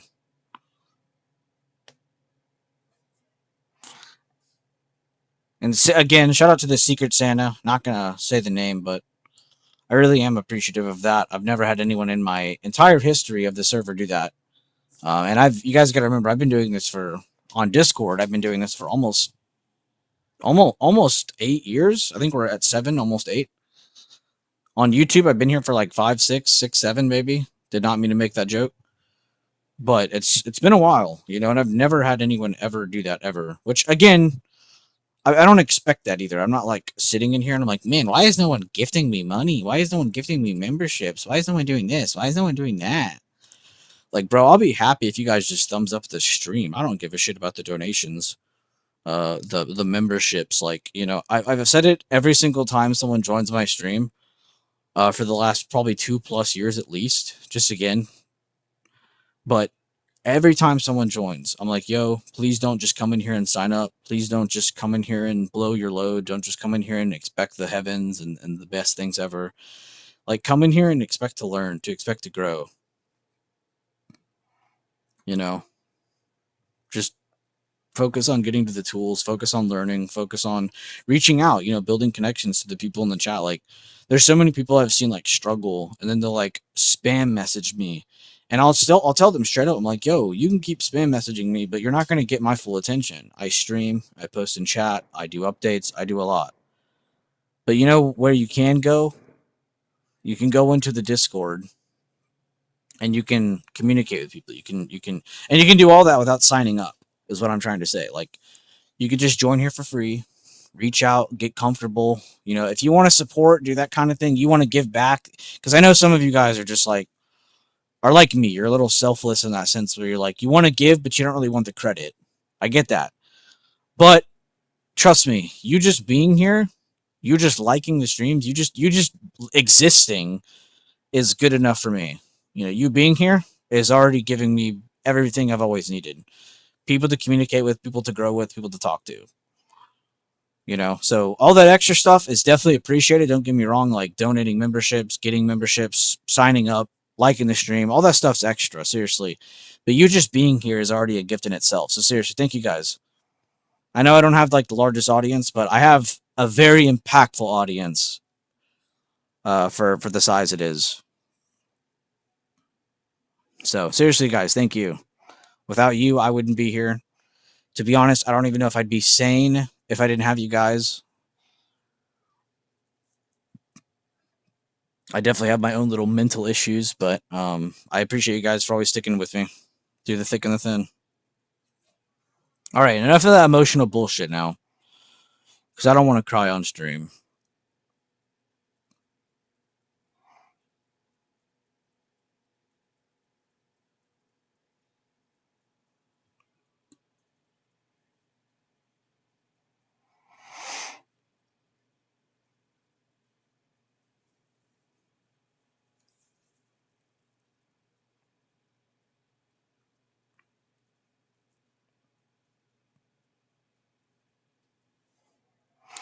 Man, I swear on Twitter, all I see is people posting Sophie now. I see so many people talking about Sophie. My chat and me have been buying shares of this for months. We've been buying shares of this on the way down, all in between this consolidation. I will continue to buy shares of this. The cutoff point is about 20. It's exactly 20.50, but pretty much under 20, you want to own this. Over 20, it's not really as... It doesn't make sense to own it higher than 20, is what I'm trying to say. Like back in the day, that was Palantir. Now Palantir's at 135, but back in the day, that was 100% Palantir. The whole thing was like, you want to own this, but you don't want to own it over a certain price. It was like 16 or 18 or something for the longest time. And then it did this. But you want to build up your dollar cost averaging kind of slowly over time. Therefore, you're not dead set on, well, I bought 100 shares at 26. I hope it bounces over 26. If you're dollar cost averaging, you're not dead set on just one. Your average is moving, but you want to keep it in a range. At least that's how I like to invest. Don't just buy 1,000 shares at one spot. Slowly invest over time. $5, $20 a week here and there. Like, that's fine. Wait, what? 6 what? Starts freaking out. Starts scratching arms. 6-7, 6-7. That was a super nice treat. Thank you for whoever that was. Very kind. Seriously, it was. Thank you, ESB, for speaking up and getting on there. Congrats. It's like when my wife's uncle died. Was a secret millionaire, so we thought we were all going to be rich, and his will gave it all to charity. What a legend. That's probably how I'll go out. Now, if you won, don't let the people down who else wanted this. Oh, that's a really good point, Carter. Yeah, if you guys won the membership, don't let the people down who wanted it and didn't win. That's a very cool little point to make. You know what attracted me? My good looks. No, we're being serious now. Josh's good looks, right? Yeah, see, D-Touch knows. You wasn't one of those people who says shit like, I'm going to be raising the price to 150 to 200. I haven't decided yet. And I heard that same person say, I shouldn't even be giving this information away. I'm thinking, dude, just keep it. Yeah, that's a very popular trend. I try to stay away from that, not to make myself different, but like I'm not joking when I say that shit. Like, I don't know if I could sleep at night if I sat here and charged 150 a month to be in my Discord. And the thing with those Discords that's a really big problem too is when you get in there, they'll market you more, right? If you get in there and let's say you are a paying member, they'll be like, hey, buy this as well. Next week we're going to come out with this, and then a month later we're going to do this, and then we're going to come out with this. We're going to like they charge you like 50 times for the same information. And some people do that shit because they like to support their favorite streamer, their favorite trader, which is cool, I guess. But like some people do it without knowing that, so it is a little But I would not be able to sleep at night if that was the case. I'm gonna be honest.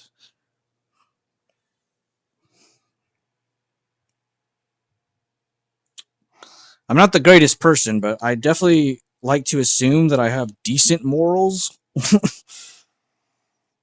I don't know. I'm not even religious, but I really do believe in that, like, whole treat people as like how you would like to be treated. I really do believe in that. I think that's just a good moral to live behind, to live for. Holy shit! I didn't even see we got more money. Y'all are making me rich today. First Sophie, now Matty Ice. Matty Ice. He said BB is the GOAT. You're the GOAT, so how can I be the GOAT? Brother, shout out to you. $4.99 on a hold up. Well, this no. Shout out to Matty Ice. Matty, check your phone. Did you see what I sent? I didn't even remind you. Oh, yeah, I did. I messaged you. I'm in 50 places at once this morning. Sorry. I love you, Matty Ice. Thank you. Intel trying to hold current day open and join the semis sector.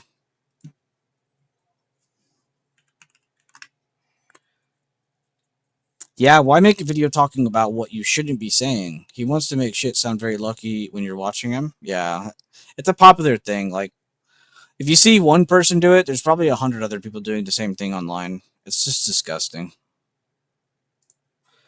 You got to remember, too, like, I could have probably exposed, like, 4 or 5 really big traders by now. But I've tried to protect my own brand because they have such larger audiences that I really would just get bullied off the internet with no hope of surviving. So I really can't attack some of these larger traders, and so I've gotten to the point where I get frustrated about, well, I can't challenge them. So I've honestly just given up on that. I'm just going to focus on my chat and my people and the people who join my group. I'm going to stop trying to feel bad about people that aren't even in my group. Is basically it, because that was the whole point. Is I would feel so bad about people who are in other groups and are just going broke paying them. It's just insane. Like, I'm not telling people who join my chat are going to get wealthy or rich, but I definitely think you'll have a more comfortable environment to at least build from. Not even full members either. I'm talking about like people who just join the chat or just straight up in trade floor. Like, you'll be way more comfortable than just, being in one of those chats that are getting onto you for not making 150% per trade, which is a crazy thing, by the way, to get onto someone for. I don't think I've ever once gone in my chat. Like, don't get me wrong. We've talked about extending your winners, like how to do that effectively without making shit up, trying to be consistent and actually making sense of it without random to it. But to get onto someone for not making a bigger gain just straight up is just a crazy criticism.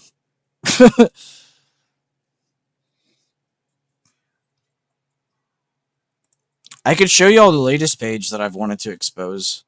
I don't think this gets me into any hot water.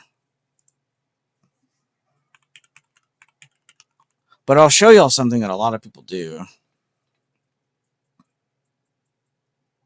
Okay, here they are. So this page, and this is something a lot of pages do. I mean, I've even done this in the past where you do like a challenge account, but I stopped doing that because it's just like really scummy feeling when you get done with it. It's like, man, you should just be wanting to trade good all the time, not just for that account specifically. But that's besides the point. So this guy has been sharing the same challenge account basically since 2022. And every single year he'll do like a new challenge account. Like right, I found it actually instantly. Here's the IRA account. So he'll say, I did this, I did that, but then he'll keep just sharing the same picture of, let's see if I can find it again. Yeah, look. The same picture from 2023 to 2024.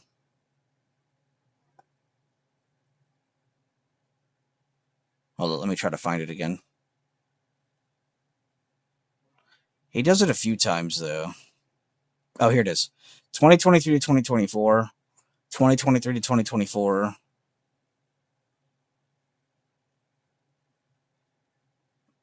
Hold up.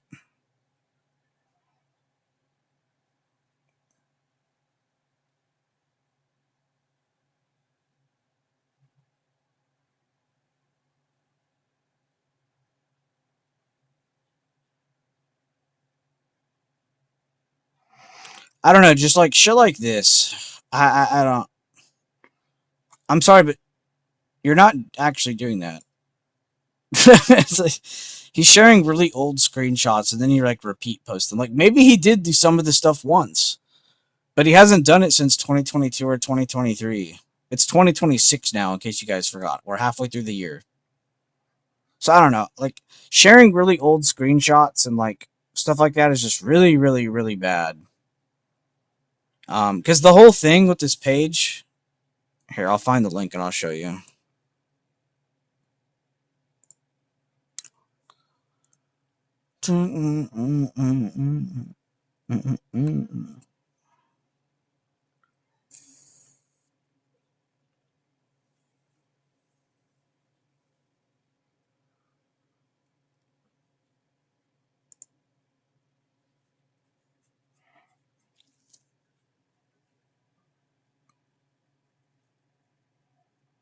Okay, here. I'll just show you what Grok said. So I sent their page to Grok, as well as Gemini, and both basically said the same thing. I can't speak English. It is this right here. Not that. This small account challenge hype that promotes the paid service.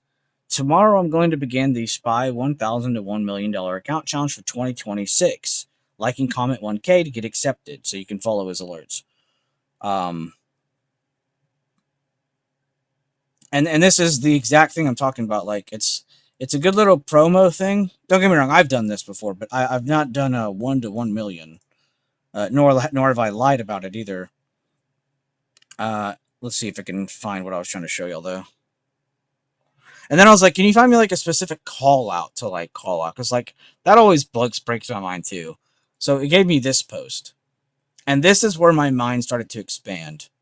This is where my mind broke. I didn't understand what Grok was trying to tell me at the time because I was too focused at looking at this number, right? But if you look up at the top of the screen, what does that say? 667. Huh. That's weird. Right? Which is probably right for at that time on May 19th. Why is this impossible / fake in context? Well, because on May 2026, SPY was trading between 730 and 748. Huh, that's weird.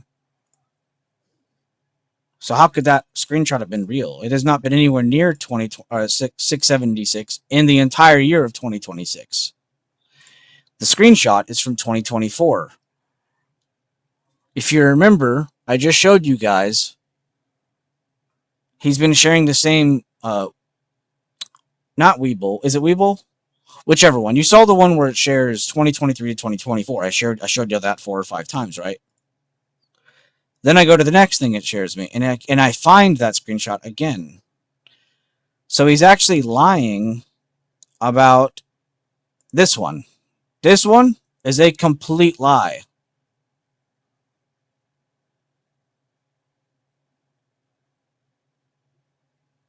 Like, this is crazy. And I don't think I'd have such a big deal with this if the page didn't have almost 200K followers. And they're on WAP.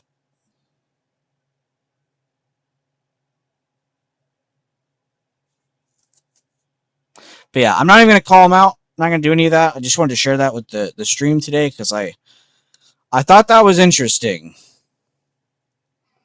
Because I didn't pick up on that, even with Grok literally spelling it out for me. I was like, well, that doesn't make any sense. What? It looks all legit to me. But yeah, he's been posting the same screenshot over and over again for almost 3 years. Pretty crazy.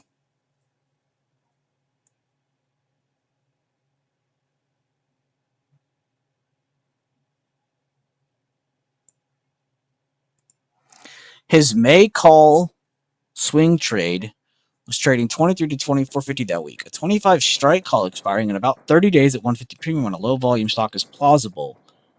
But the gap fill narrative doesn't match the actual price action. No clean gap. It filled explosively. So he has another fake trade. Nice.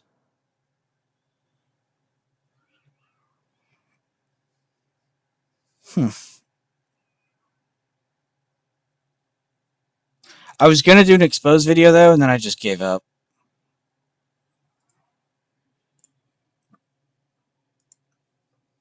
But yeah, done yapping about that. But I had to share that with y'all because it just shows you like how,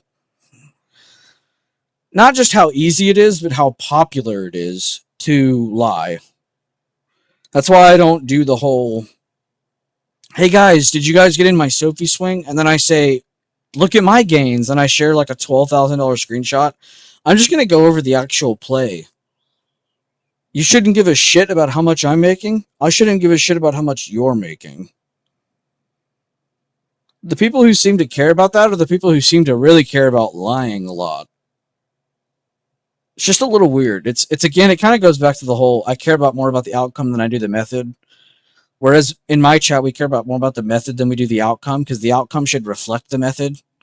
You know, if you have a good strat, just to keep it dumb, if you have a good strat, you should make money. If you have a bad strat, you're not going to make money. Yeah, if I knew somebody who exposed traders and actually could do a better job of it, I would definitely recommend that page to them, and I would show them all that proof.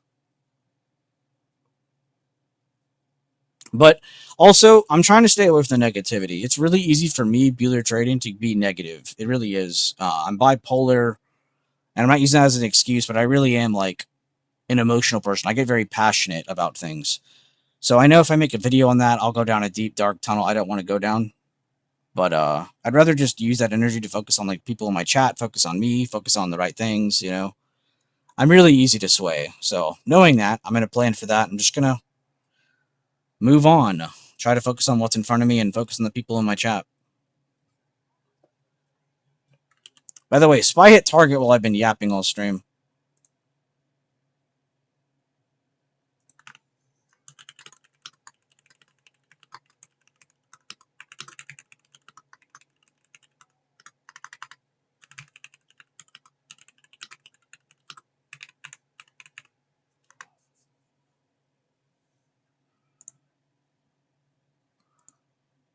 Very cool post in the post charge channel by my boy Carter. I just realized I typed that message in post charge channel.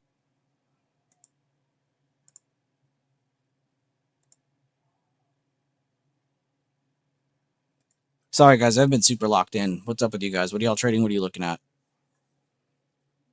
Oh, Iman? Yeah, y'all should reach out to him and just share that bit of my stream to that person and just show him. Or don't contact him at all and don't get me involved at all. Got cooked on Tesla. It faked me good. Let me see.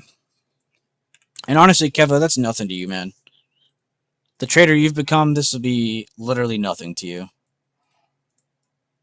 Just don't rush to counteract this loss. Take your time. Naturally, the Kevo we all have known to, you know, come to know and love, that person's going to dominate. So give Kevo some time. Give yourself some time. Don't rush. But that's okay. You're going to take losses. Was it a good loss? Was it a good loss, though, Kevo? Or was it like, damn, I could have avoided that? A good loss, you know, we really can't criticize that. It was a good loss, yeah. See, I can't really criticize that then. And knowing you, your next 10 trades will make you even forget you even took that one. So don't even trip. Keep it up and stay up, brother. Ran down to the 50%, took it over there. Oh, okay. You're looking, at least you're looking at the right areas. Can't really beat you up there, bro. But your next few trades, bro, you're not even gonna remember you even took that trade.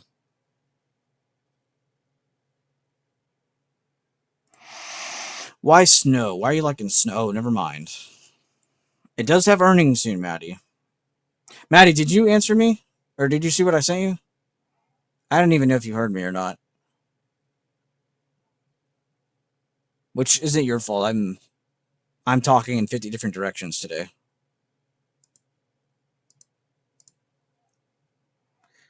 Man, I'm honestly so like, my brain is out of it already. I was thinking about that lifetime giveaway shit for literally like 20 days.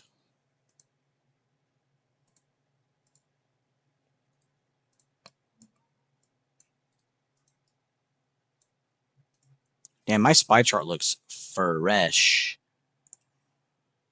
Fresh as fuck.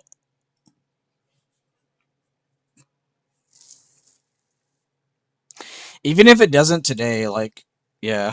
But yeah, I feel you on that. Tesla is that strong, you know, it could definitely.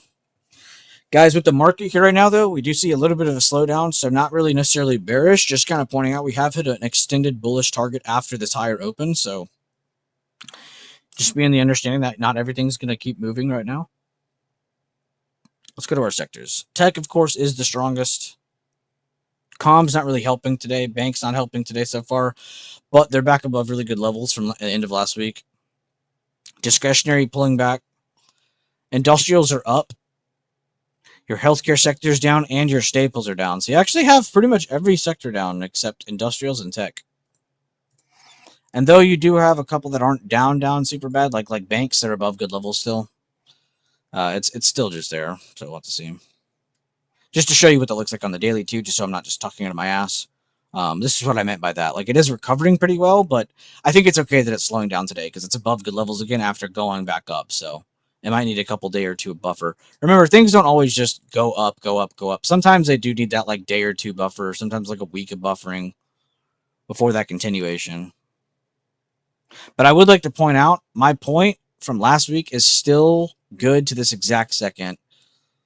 If you guys were in here the last couple weeks, we've gone over this a few times in a couple different ways.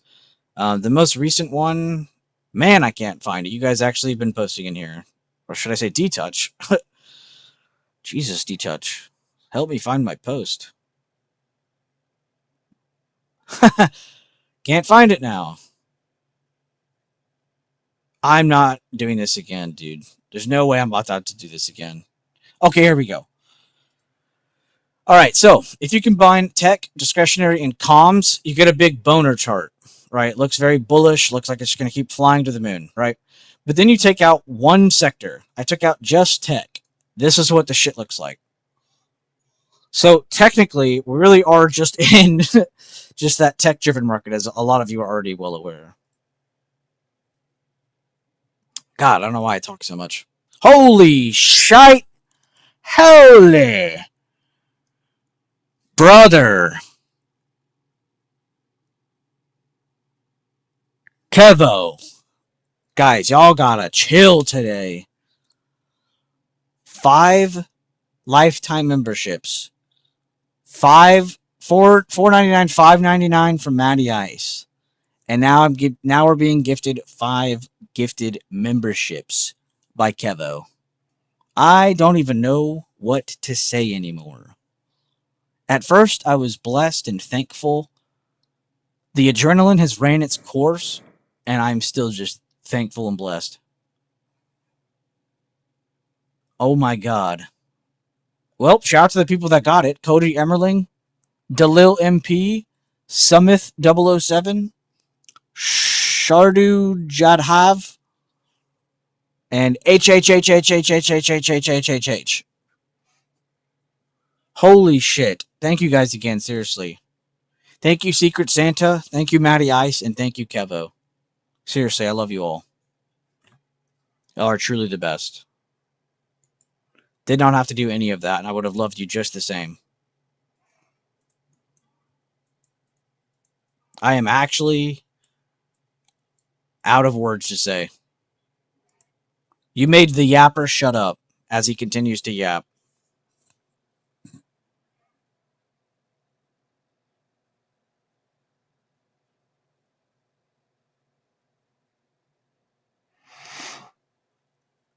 I am seriously out of words.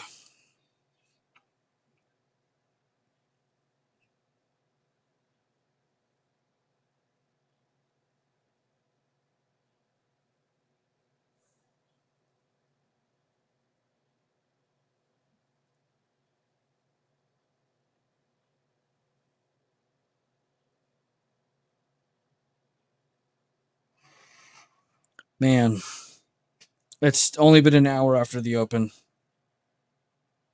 Has not even been 2 hours on stream. I don't know what to say, people. This type of shit does not happen all the time. It's never happened.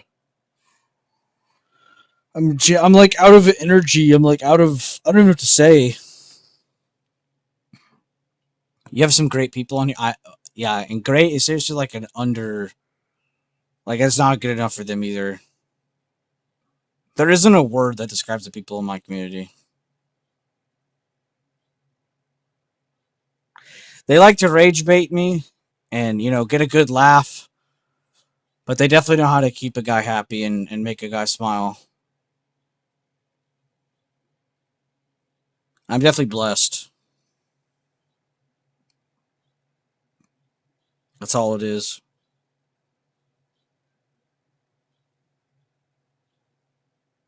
Genuinely, I don't know what to say. I seriously love you guys. Seriously, I'm just wasting your time at this point, saying this shit over and over again. Thank you again. Is there hope for Tesla at all? After all, I thought you said at all. I'm like, I don't know.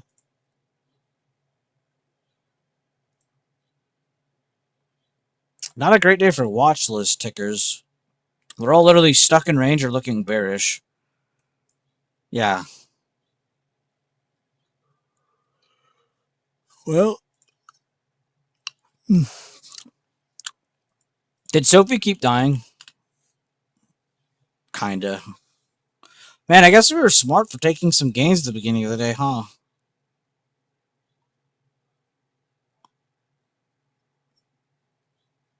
I mean, we're still up, but like now I feel better because we're up. Intel joining semis, finally, bro.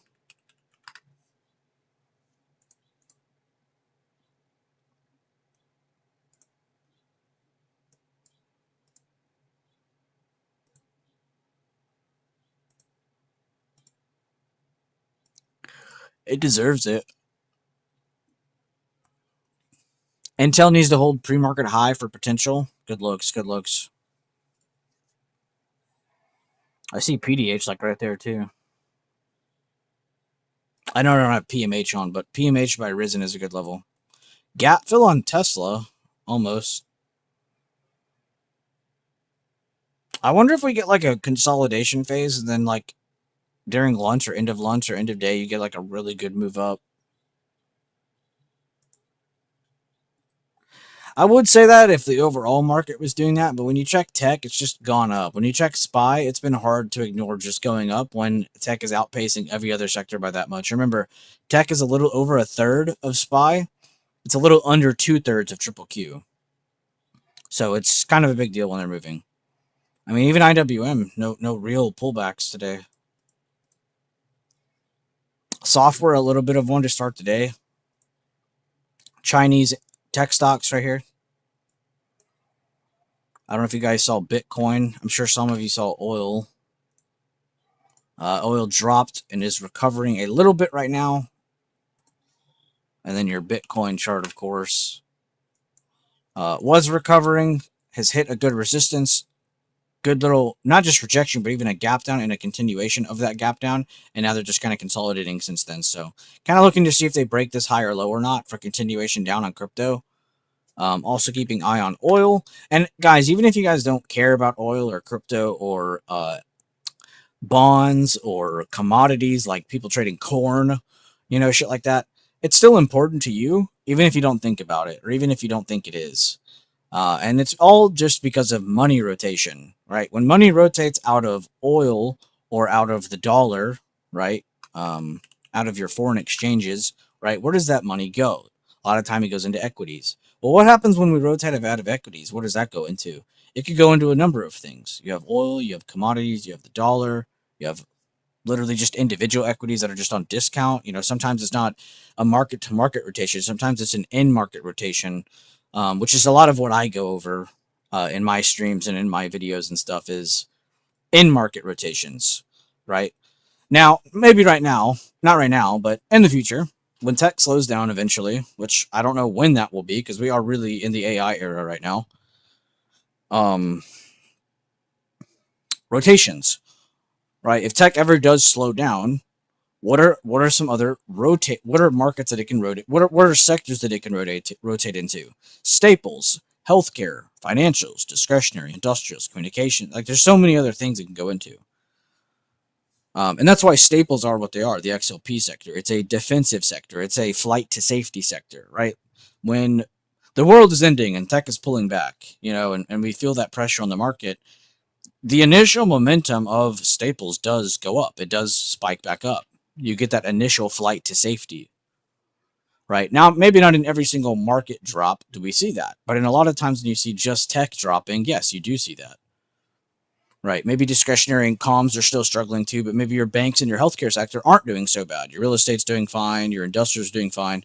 You will sometimes see that rotation into that, and vice versa. Not just when one goes down, the other goes up. Sometimes when one goes up, others follow it slowly over time. Right. And that's why a lot of the time we believe that the banks lead the way.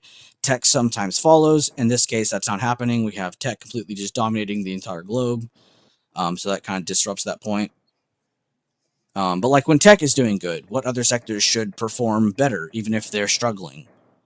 Discretionary and communications, XLC and XLY.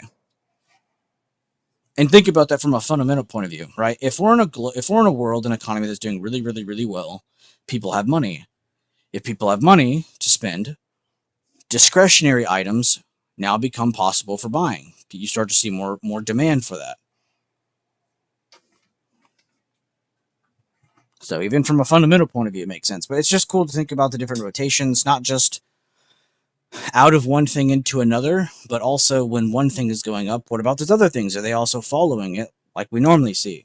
So it's kind of cool to kind of point that stuff out, to point out the discrepancies between what's moving, what's not moving, the laggards and the leaders. It's cool to see that as well. So like right now, tech is leading. Does that mean the entire tech sector is up? No. And that's why I've tweeted it. We went over it this morning in pre-market. Stuff like Microsoft, Tesla, there are things on huge discount just based on where they are.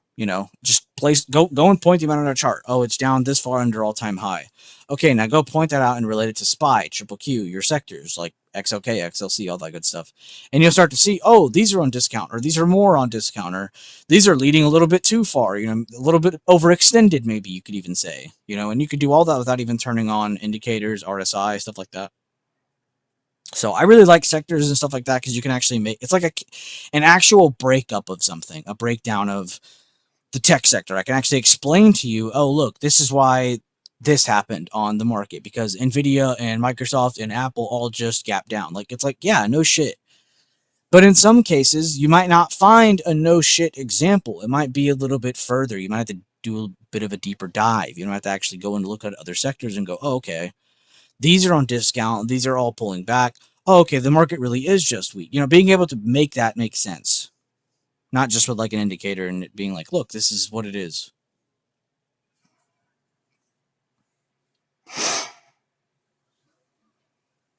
Man, what a stream today. Not even 10 o'clock yet.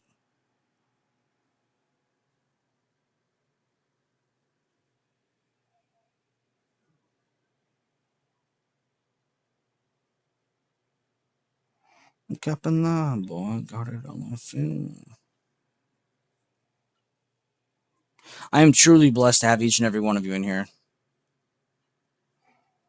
Tesla recovered. I'll go chill on Tesla for a bit. Aloha.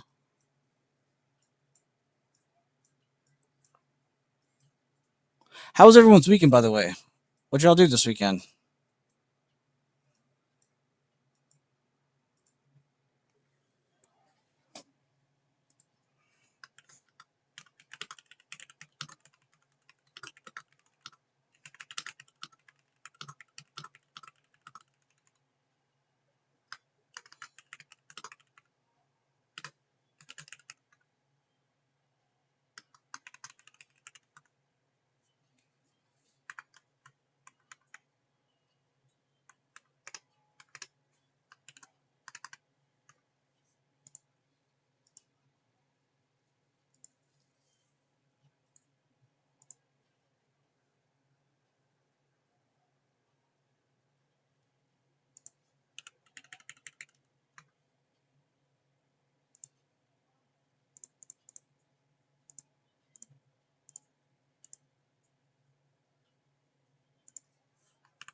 Oh.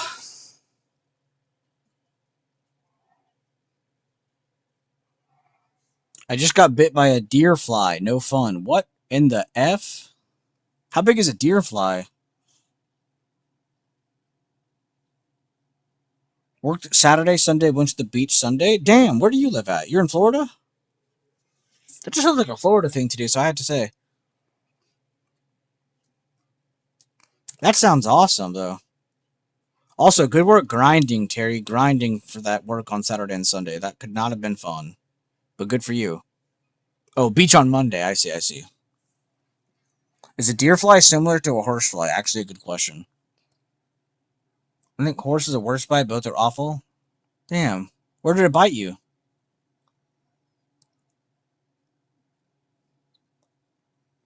It just wanted some of that sweet blood you got, Aloha.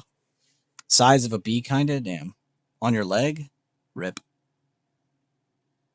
You got that sweet blood. Northwest Indiana? Oh, I was way off.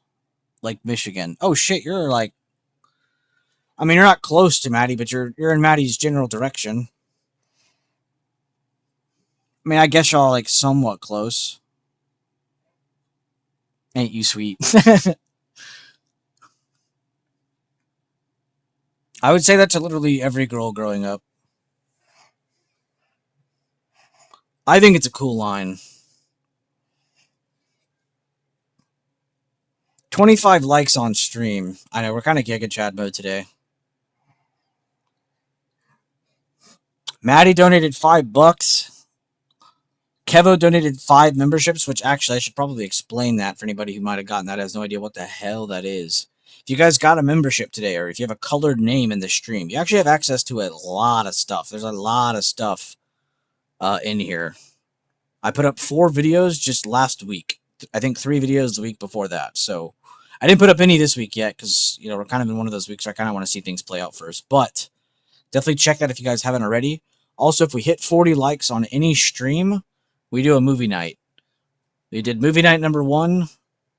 I don't even know how long ago now. It feels like it was not even that long ago, but when I think about it, it feels forever ago. But yeah, I would love to do another. I would love to do another one. Oh yeah, Alice. I was wondering when the hell I was going to see you. Great light crew. Oust, fully deserved. I was kind of given the option on how I was able to give them away, but I knew I wanted to at least. I wanted to directly give them to like 1 or 2 people that I was like 100% certain I wanted to have lifetime. But I didn't want to just choose anybody, so I went through the chat. I saw who was active, who wasn't, who was lifetime, who wasn't. Wrote down a couple names, and you were like at the top of my list every time I went through it. So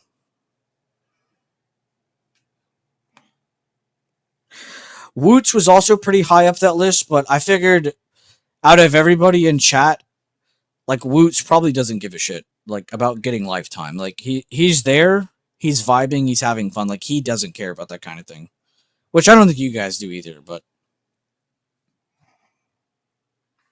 so yeah, and then Chris, I liked Chris a lot. Chris has been super active in chat. KRIS, just to be clear. Just some random person joined our chat and they share a bunch of cool notes. I really like their vibes, their energy, so I was really happy to see them get one as well.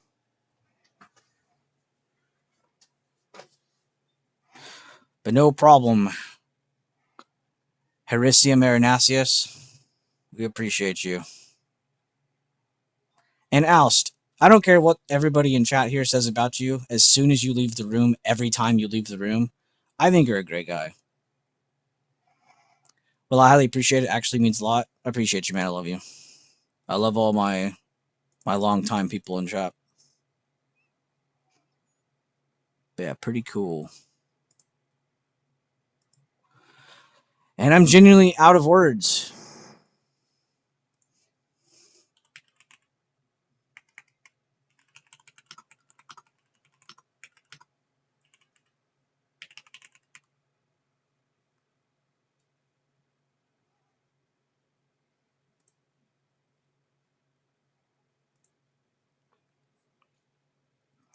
Can't believe you have that option even after what chat says when he leaves. I know, it's like, it's crazy.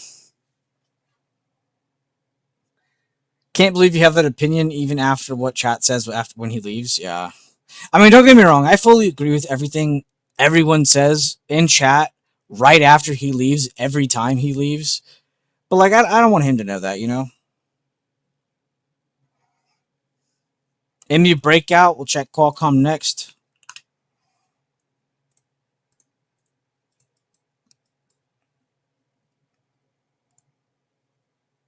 Yeah, MU probably will go to 1 million a share. Qualcomm News is sending it. I believe you. What's the news? Oh, it's the TikTok agreement with the AI chips. La la la, I can't hear. Yeah, I know. That's what you should do, honestly. When people are saying like realistic criticisms about you, don't take it and be constructive with it. Just put both fingers in your ears and go la la la la. I can't hear you.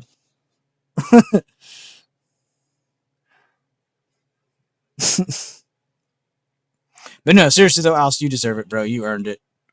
You were the top of my list, no matter how many times I went through chat. To be fair, also, I didn't realize how many people in my chat already have Lifetime. There are so many people that have either been given it, won it through something, or just, purchased it outright. So, it was a little hard to go through chat and find people that deserve Lifetime. Because a lot of you already have it.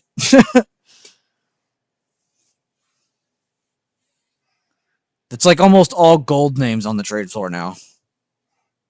It's pretty funny. It's funny too, because like I know a lot of Discord owners would like take that personal, because that is actually like a red flag. It's like, damn, he's only got Lifetime guys in here. It's like, nah, just the people who come in here stay here forever. They like, we don't have a lot of people, but the people who are here are genuinely just like super fucking badass. Like, it's not really much else to say. We don't really have like a large group of people or swath of people that come through here and like stay for a month and then leave. Like, that doesn't really happen in my Discord. We don't get a lot of people, but when we do, we keep them forever because we trap them here and we hold their families hostage. Just kidding, just kidding. Wink. But yeah. I'm just here for the vibes. I know what T-Bone's really here for. We all know what T-Bone's really here for. By the way, how you doing, T-Bone? You missed the Lifetime giveaway, dude. I wanted you to win that. No, but seriously, how have you been, bro? How has work been? How has life been? How have you been? I actually get a little extra happy when T-Bone joins stream because I now suddenly realize I can go off topic more. Even though T-Bone's probably like, dude, can you stay on topic, please?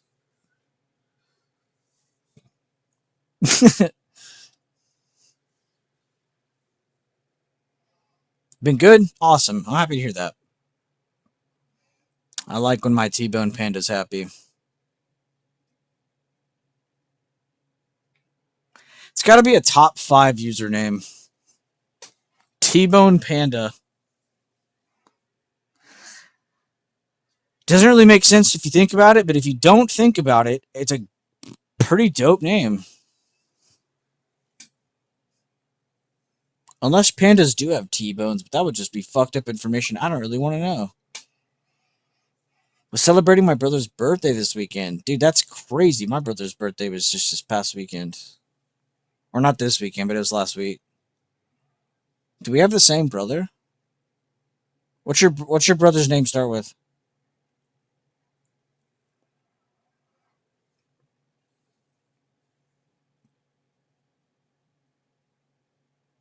Oh, fuck. We don't have the same brother. Damn it. That'd have been cool.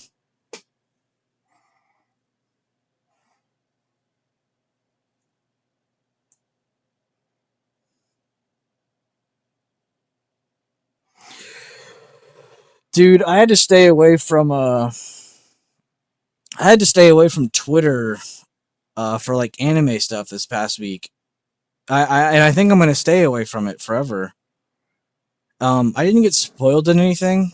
Nothing like that. Nothing negative towards me, to be honest with you. But bro, people talk to each other like they're pieces of trash. Like the Crunchyroll Awards is what I'm talking about. Like, everyone is blowing up about all that stuff and like getting like crazy, like liberal and like political with everything. I don't mean like liberal. I mean like they're acting like, you know what I mean. I didn't mean that in a political way, but people are getting like really like heated. I was seeing people say like F solo leveling and F this and F that, and I'm like, brother, I love it all. What's the problem? Also, what year did Freerun come out? Was that last year and I'm just not aware? I was low-key like, why is Freerun not on any of these lists? But then I was like, wait, maybe I'm stupid and it didn't come out this year.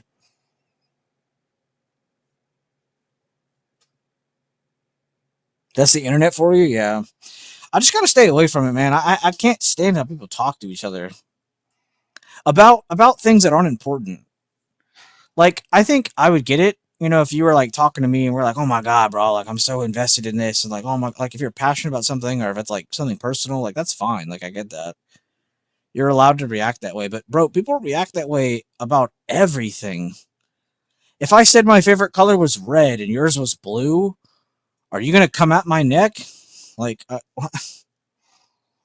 it's just a preference opinion. It's an opinion of preference. That's crazy to me.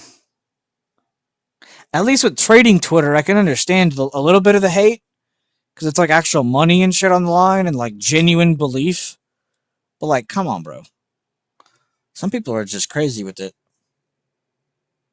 Season 1 was 2023? Are you fucking joking me? It came out 3 years ago and I just now watched it? What the F is wrong with me? Yeah, I saw season 2 was this year, but I had no idea, bro. Also, what's with the latest scoop on JJK? I thought that season was getting split in half. Now they're just saying it's over and we're gonna wait for the next season next year. Am I hearing that correctly? I thought they were just splitting the season in half and we're about to get another half like pretty soon.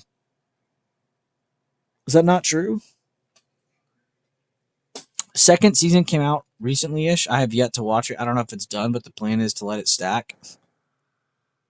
Yeah, I mean, all I can say is it's definitely one of those ones that like I'll be patient with. You know, if they want to take 5 years to finish their anime, like fuck it. Like I'm here. Politics are too team oriented. It really is. It really is just like left versus right, red versus blue, black versus white. Uh, in chess, it's black pieces versus white pieces. Like it really is just like one versus the other. There is no like deeper thinking beyond it, and I think that's the part that disgusts me and why I can't pay attention to it. I can't pay attention to politics for that reason. Honestly, the anime discussion boards are kind of turning that way. It's tribal. There you go. Y'all are way better at English than me. Thank you. Yes, tribal. It's too tribal for me. Like, don't get me wrong. If it was like things that are worth being tribal about, which are very minimal, then sure, fuck it, full send. But when it's things about like, what's your favorite movie? What's your favorite show? What's your favorite anime? Like, really, that's your opinion? This is my opinion. I could never have that opinion that you're having. Like, huh, what? Just like you, almost like you're taking offense. Like it's crazy. I can't get with that. I'm not even trying to act tough either. Like I'm genuinely serious. Like if you're mad about someone's opinion on something that's like a preference kind of thing, like it's crazy to me. Yeah, be tribal about your football team. Yeah. Exactly. But even then, like you shouldn't go any further than just talking. If you're physically throwing hands or like actually feeling like a certain type of way about someone, or you actually feel dislike or hate towards someone because of something they said or what they prefer, that is actually a problem, not with that person or with what's being talked about, but with you. That's the problem.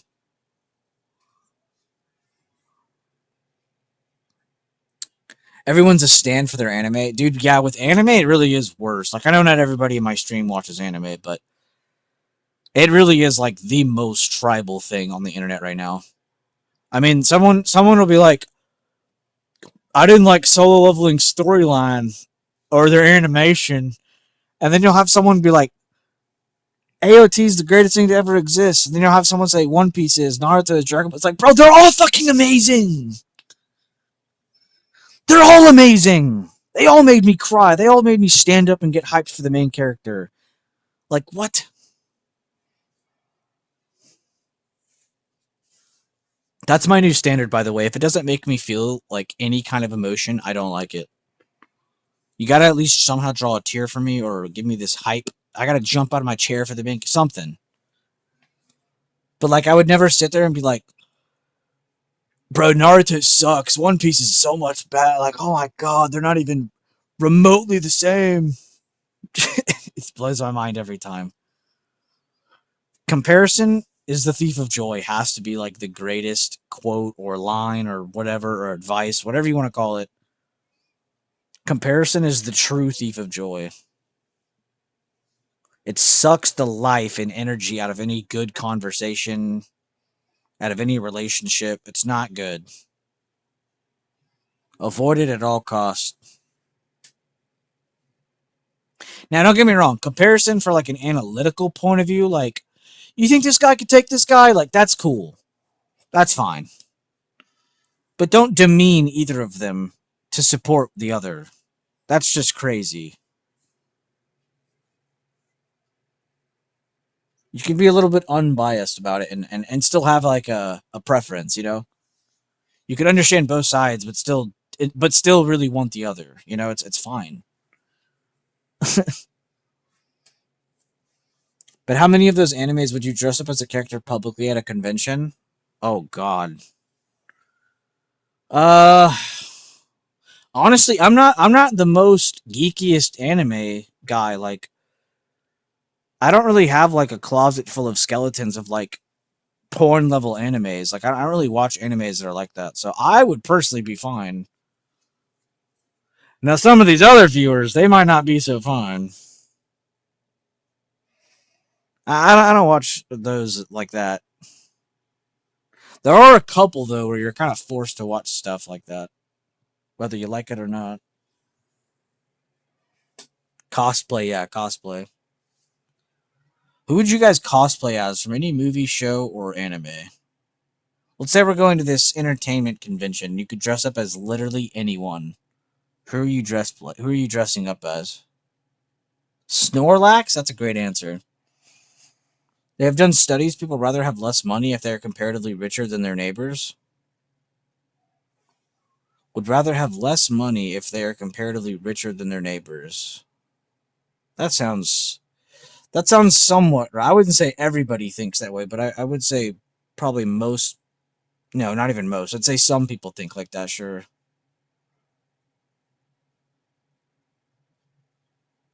That's an average. Wow.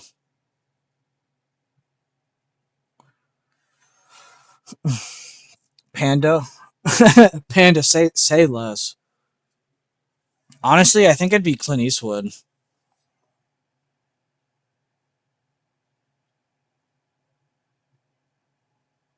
I can't tell you how much Clint Eastwood I've watched from back in the day. I've watched an unhealthy amount of black and white westerns.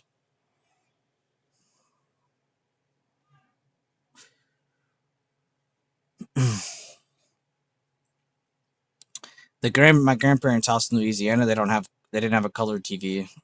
If y'all are wondering why the hell I was watching black and white. Though I won't lie to you though, when you don't know, or when you're not watching a lot of TV or movies that have color on them though, and you're watching something in black and white, you don't think of it that way. You don't think of it as, oh my god, there's no color to it. When you're watching it and you haven't seen that much stuff with color on it, it actually is super good. But as soon as you start watching shit with color, then it's like, okay, I can't go back. It's crazy how that works. It's like, would you have to make 100K when neighbors make 90K or 110 when you're maybe? Oh, I see what you're saying.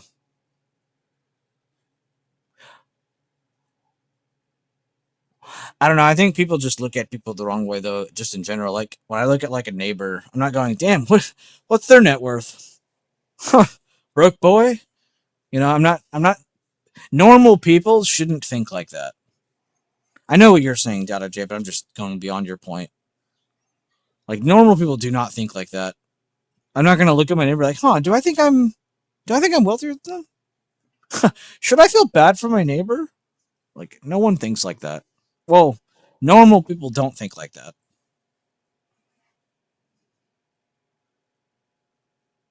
No one should think like that.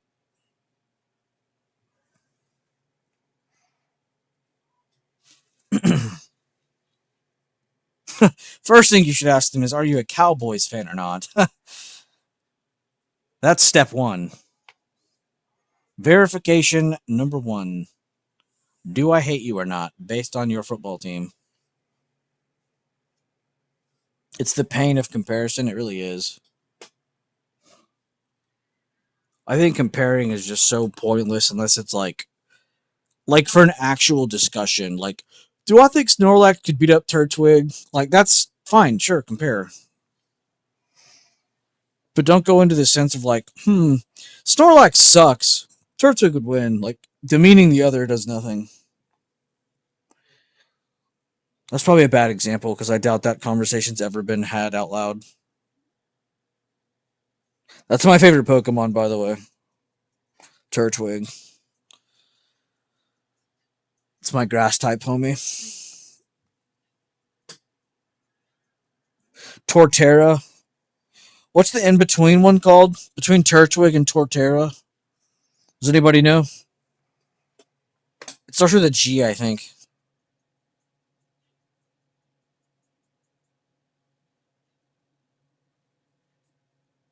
Or no, maybe it does start with a T as well.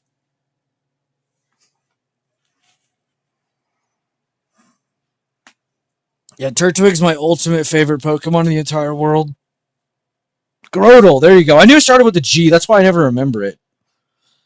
I always want to say Gimbal, but that sounds racist.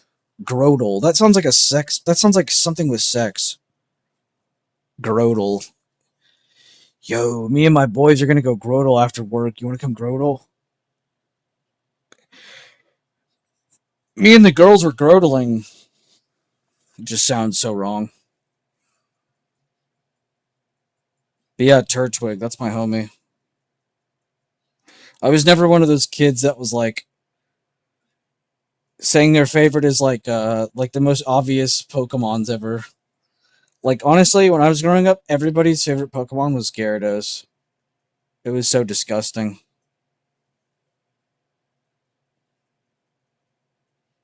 Yeah, Charizards.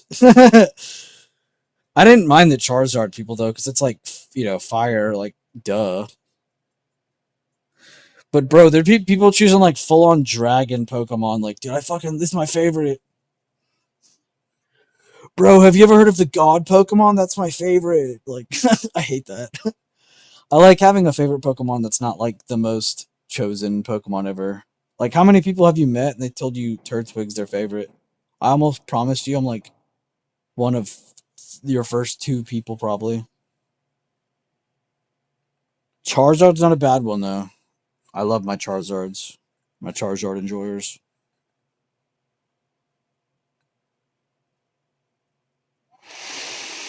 I'm still waiting for them to remake Emerald, honestly. I don't think I'll ever play Pokemon again, but if they remade Emerald, I'd probably play it again.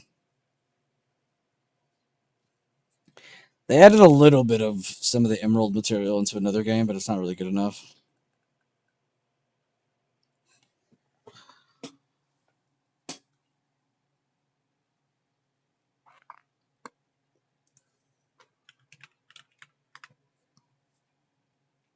Which Pokemon is that? I must not be aware of that. Let's look it up. Oh, this guy looks like a vibe. He's got a leaf in his mouth and everything. His HP is 6'7". Whoa, he turns into a badass. The thing he turns into is insane.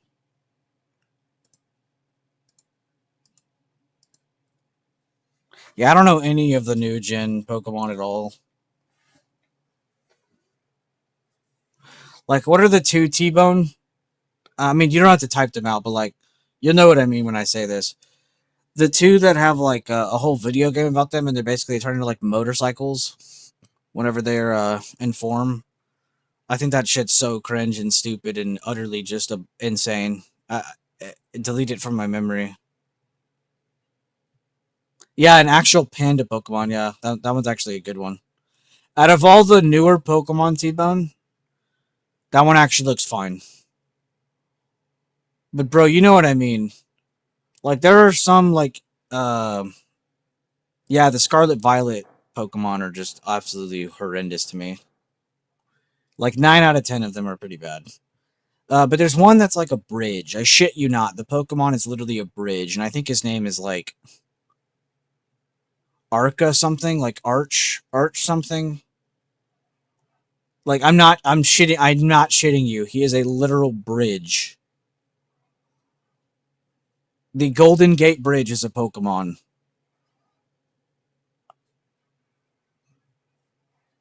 So, yeah, a lot, 90% of the new gen Pokemon could have just never been made.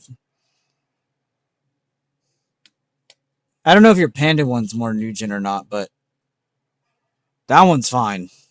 That one's the most normal one I've seen. Yeah, that one. That one. He is a literal bridge. Brother, that's like if we were playing prop hunt and you said you were the wall. Like you're the whole wall. It's like, what? What?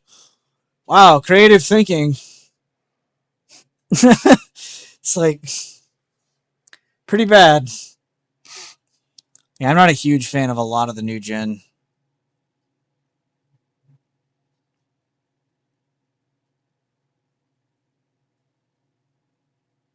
There are a few that are totally fine though.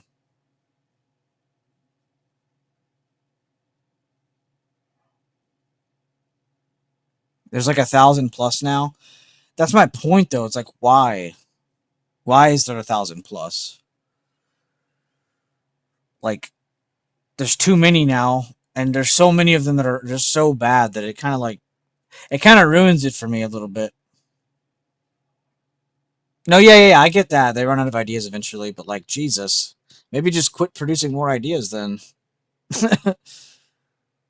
Like, could they just stop everything they're doing with the cards? Which would be stupid if they did that because they're making way too much money. But it would be cool if they just like focus more on like making more games again. They keep coming out with these like horrible ass games. It's like, bro, please just remake Emerald, remake Black and White for all I care. But please, for the love of God, stop making more Pokemon.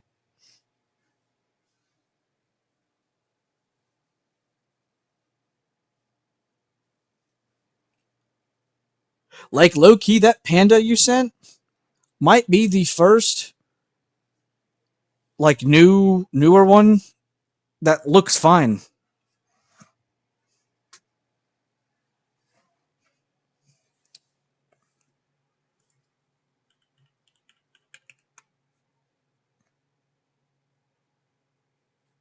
Pokapia. I don't know if I played that one. What is that one? What is that one? It's on the Switch and I've never heard of it. To be fair, I haven't turned on my Switch in forever. Actually, do you want to know the last Nintendo Switch game that had me by the balls? Like, I mean, I was playing this thing every day. I was destined to not just beat it, but I actually wanted to get like most of the achievements. Do you want to know what last Nintendo game had me by the balls? It was fuck, what is it called? What Mario game was it? It's the one with the hat. Odyssey. Super Mario Odyssey. That game, I don't even know how to explain it. Like, you know when you first play a video game like on a Game Boy or a handheld when you're a kid? That's what it felt like. It's like Minecraft Pokemon? What? That's sick.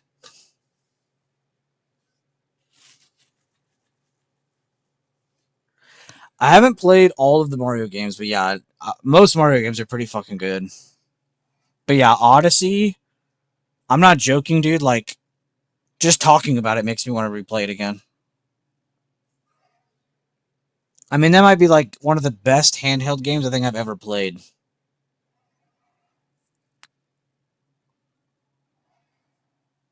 Not Mario Kart. It's a tough one. Like I'm not joking you. When you play Odyssey, bro, there's a mission at the end of the game where you take over Bowser. You throw your hat onto him and you take control of him and you play a mission as Bowser, bro. It's so fucking sick. Mario Kart is an all-time classic though. Like I have probably that's probably the game I have the most hours in like in my entire life. Just from back in the day playing it in daycare.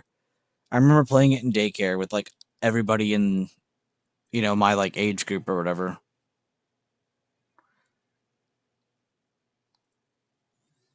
That was when Switches or when Nintendo DS's first came out.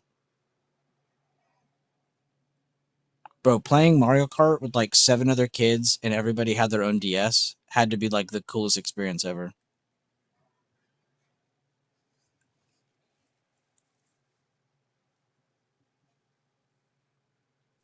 What was y'all's favorite Mario Kart character? Like, who would y'all use a lot? Because that genuinely would tell me how you were going to grow up as a kid. Watch out for a dip by here on Spy Guys if we're still holding above the CDO. Let's go check out Tesla now and let's root on Tesla with Aloha.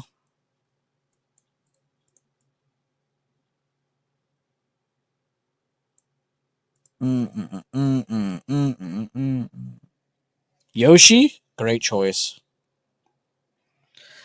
Honestly, anytime a kid chooses Yoshi around me, I'd be like, this kid's probably good. He's probably got a good soul, good heart.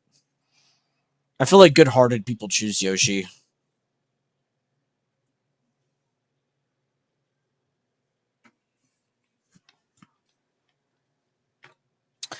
I would either choose Mario, because I'm a fucking pleb, or I would choose Mario. So that was about it. My youngest brother always chose Donkey Kong, and my other brother chose Loki. I think he chose Peach and Boo. Peach and Boo were like the two he would choose.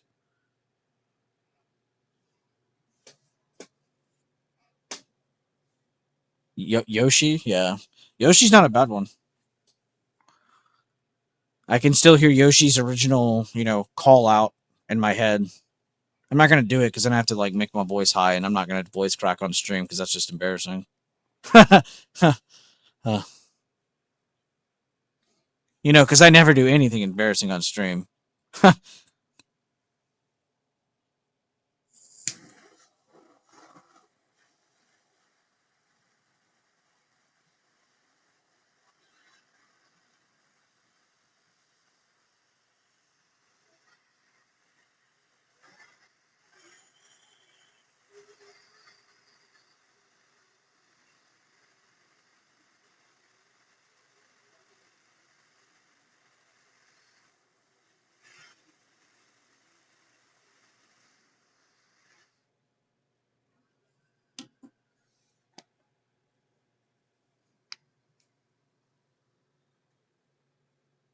Link on Mario Kart? Wait, you could be Link on Mario Kart? Or am I just old?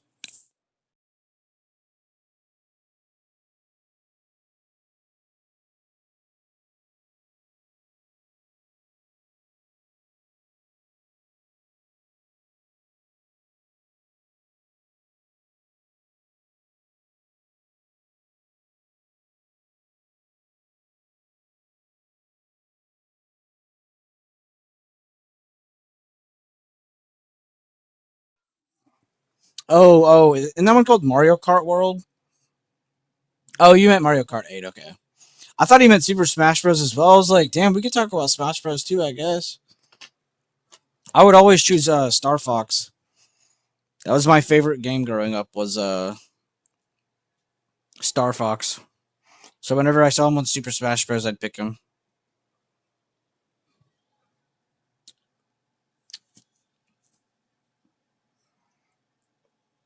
Damn, bro, games were so fucking simple and just amazing. Do a barrel roll. God, bro.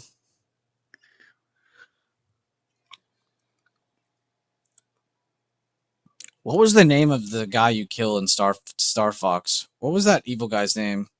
It wasn't. I keep wanting to say Cortana or Cortex. It's something weird like that.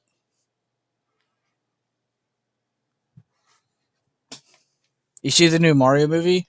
No, I haven't, but I have seen that it's the best-selling movie of like all time already, which is insane. I don't think it's actually the best-selling movie of all time, but I think box office wise, it is like up there already. The newest Mario movie, isn't it like Mario Galaxy or something? Wait, Star Fox is in the new fucking Mario movie? No shot. Maybe I do need to see that movie. All right, is it all right? Is this with the first movie? Like, do they connect at all? Because isn't Chris Pratt Mario in both of them?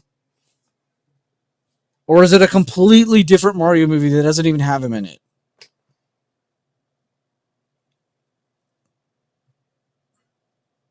Holy shit, Star Fox is in a movie in 2026, dude. I could die happy now.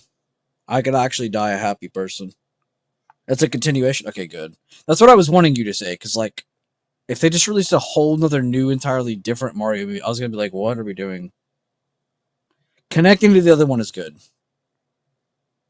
Even if there's no, like, canonical connection. Just the fact that it connects and there's the same voice actors, that's what matters.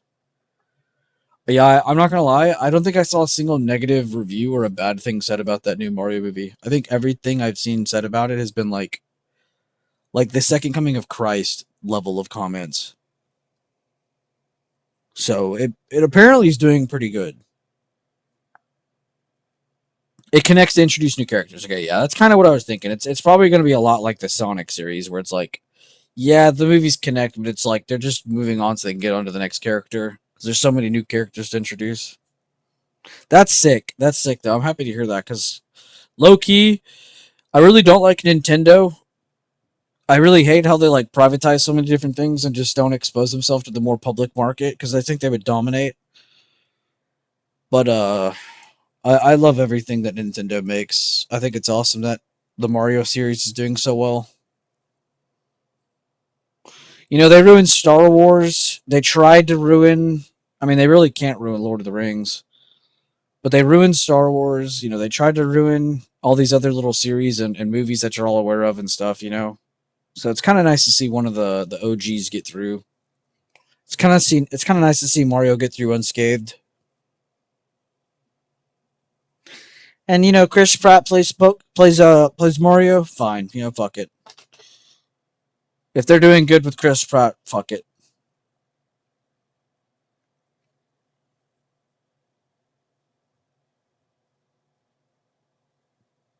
I have nothing against Chris Pratt, by the way. I was just saying that because I think when you first hear Chris Pratt's playing, I keep wanting to say Pokemon, playing Mario, you're like, huh? Like when you first hear it, that's like, what? That doesn't sound right.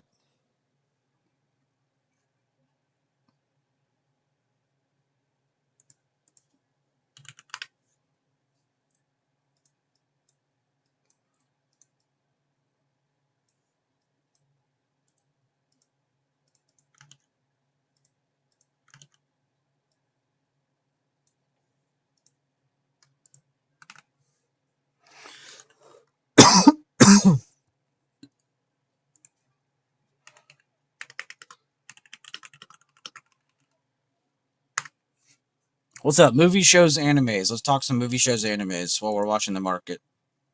Let's keep it going. I like this.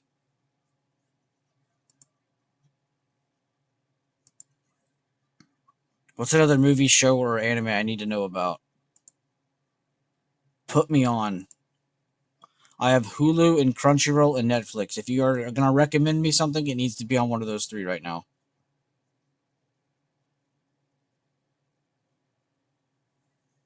I heard Restoria Wand and Sword is pretty god tier. Probably watch that soon. I need to watch Doctor Stone. I'm tired of seeing tweets about Doctor Stone and having no idea what I'm looking at. I saw a tweet the other day where like they're making it to space. I'm like, what the fuck? Oh, the soccer one is that's Blue Lock, right? Yeah. I have actually never heard anyone say a negative thing about Blue Lock either. I think what throws me off is I don't watch European football. I don't watch soccer, which I've also heard people say it doesn't even matter.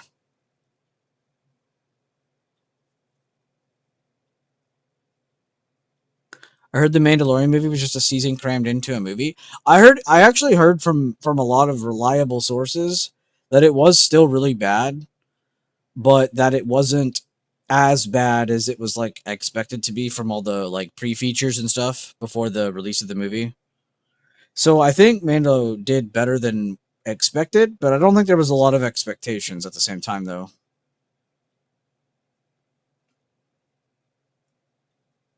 World Cup this year. I don't watch soccer. My friend doesn't watch soccer. We both love it. Damn. Yeah, I won't lie. I've seen I've never been spoiled on anything from that from Blue Lock, but I have seen a lot of the same picture. It's always of that guy like going crazy mode with his face and his tongue's out and shit. I feel like I see that picture a lot. And every time I see it, I'm like, yep, that's Blue Lock. They did a good job of separating themselves from other animes.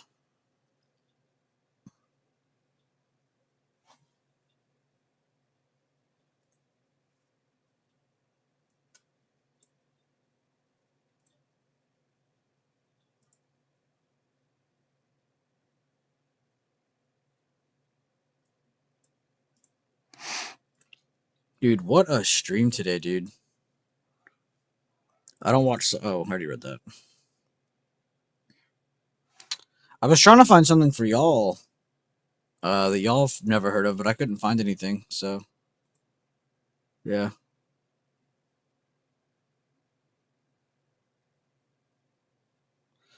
I feel like I've seen that time I got reincarnated as a slime. I see that every time I load Crunchyroll, but I've never once clicked on it. I've never understood why so many animes have like a name where it's like a full on sentence. Which I'm not even hating, I just think it's funny. That one time I was reincarnated into a family of assassins, like it's like what the fuck is going on?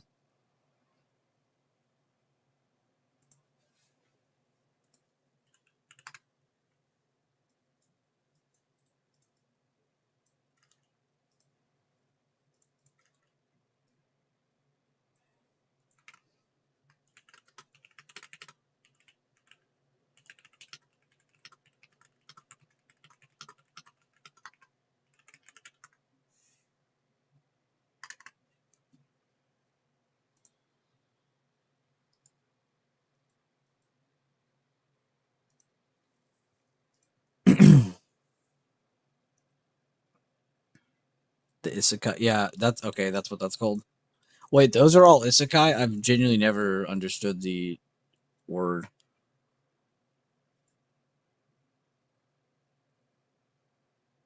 Those are crazy. Those are probably the most like emotional ones too, because there's like you go into it and it's like volatile. It's like what the hell's going on, and then like by the end of it, you're just so invested. I'll die for this main character that I didn't know 40 minutes ago. Wait, you can read manga?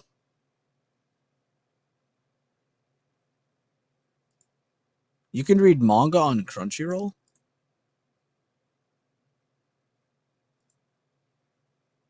Am I dumb?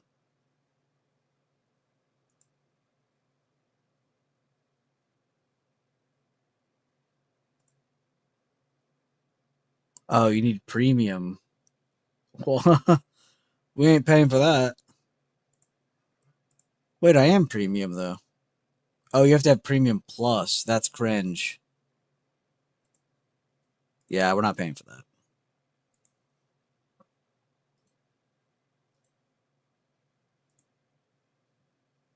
It's essentially protagonist teleported slash reincarnated into a different world. Oh, okay.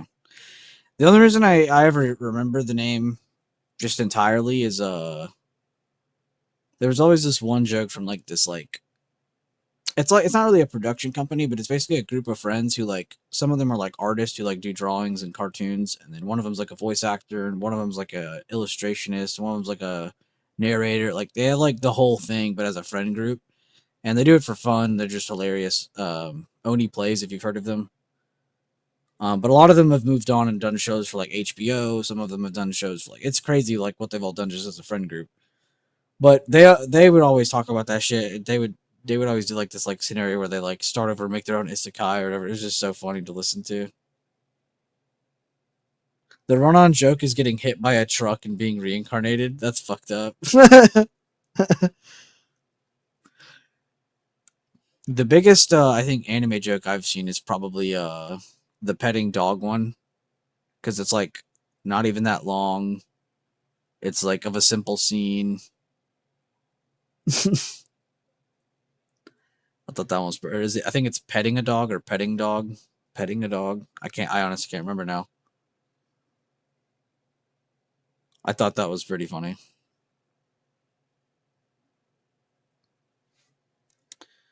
All right, McDonald's, where you at, babe?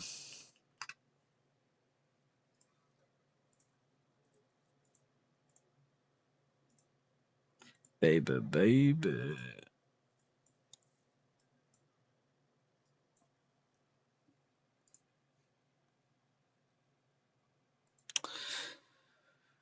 I'm looking through some right now, T-Bone and Alst. I'm looking through the popular tab. Low key, I need to watch Fire Force as well. I feel like that one and Blue Lock are like in my head the same, like same level. Like there's probably nothing wrong with them. I probably just need to start them. And then there's ones that are below that where it's like other people have said something, but I don't really believe in it. Like Mob Psycho 100 and My Hero. I think those two are like two examples of two that are probably pretty good. I just haven't started them. But not on the same level as like Blue Lock or Fire Force or whatever. Like I think those two are probably have better potential.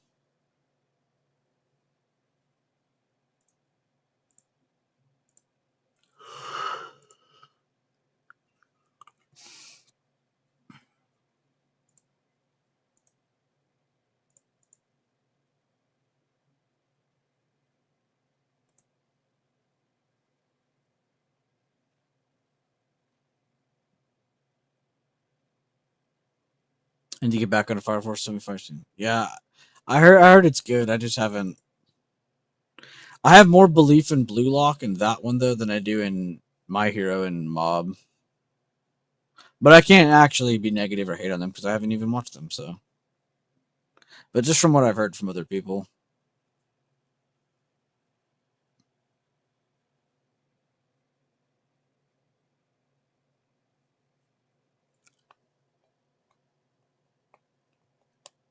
I saw someone give this advice on Twitter, and I was wondering what y'all thought about this. But somebody said, they said, can y'all please stop? Like, let's say you had a friend who's never seen anime before. They said, should you show them a bigger one like AOT or Hunter x Hunter, um, or something even bigger than that, like One Piece or Naruto, or should you show them something that's like 12 to 24 episodes?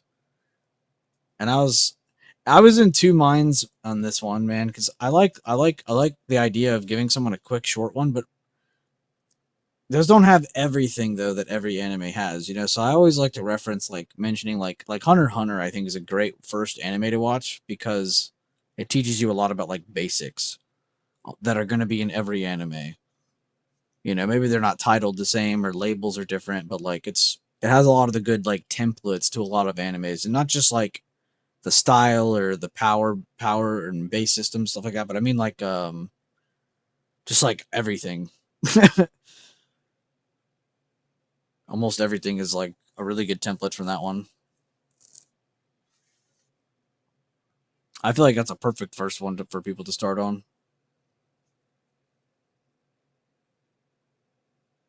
Because what comes down to it is most good animes are really just about friendship, if we're being honest. Like, yeah, there's evil and a good guy trying to knock him down and stuff, but like at the end of the day, most of them are about friendship. So if you like watching shit like that, then it's probably for you. The ups and downs of it all, not just the good, but the bad as well.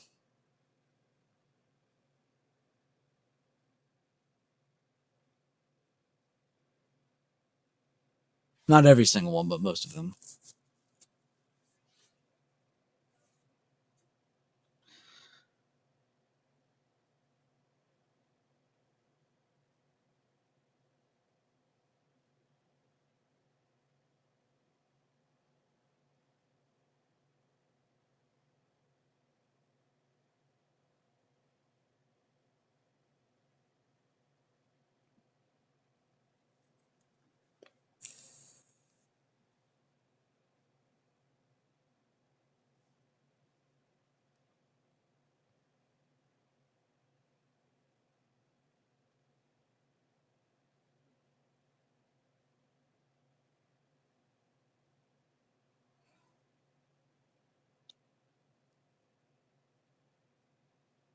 Holy shit. I just realized what I what I typed in that channel. Bro, did y'all realize what I typed? Welcome, viewer, fellow BB traders. Dear God, bro. Oh my God. I screenshot that and put that on Twitter for people to see. Great, everyone knows I'm dumb.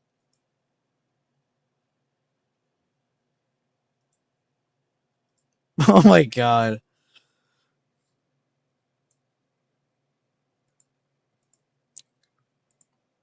That's like something people do as a strategy. They'll type something wrong on purpose for you to correct them in the comments. That's not an instance of that.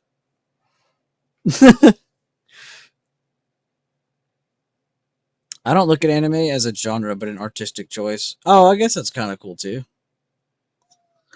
Yeah, I mean, it's not for everybody. I'll tell you what, though, if you get into the right ones, you'll find yourself in a deep rabbit hole.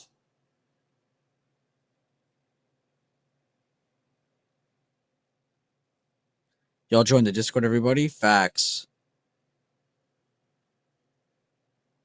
Y'all are allowed to make invite codes, by the way. I don't know if anybody in here knew that. You're just not allowed to in the server course. Server thing. I'll have to find it, but someone posted about the top 10 animes and how they have spiritual themes, able to disclose things that wouldn't otherwise really be mentioned in other programs. Yeah, I mean, I won't get too deep into it because you're not really supposed to talk about the shit in the USA. But like, y'all know the swastika symbol. That was actually taken from like it was more of a spiritual meaning of like this. It meant something else than what it means now, basically over here. Whenever they make them, they keep those in there, but when they translate them for Americans to see, they'll actually make all the symbols look like crosses. But it's pretty crazy. There's a lot of big things in animes. That's pretty nuts. I spelled it all wrong for you. No, I appreciate that. I mean, that's low key how I probably would have spelled it anyway. It almost, dude, you're closer to spelling the word Biscoff than you were to spelling the word Discord. Y'all join the Biscoff, everybody.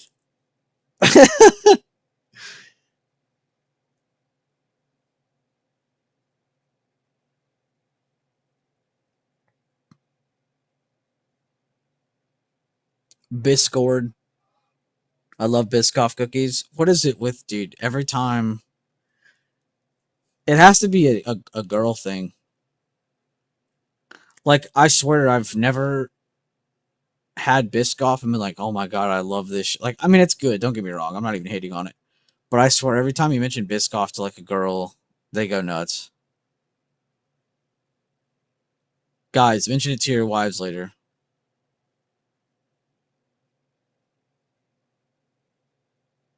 I swear, ladies love Biscoff.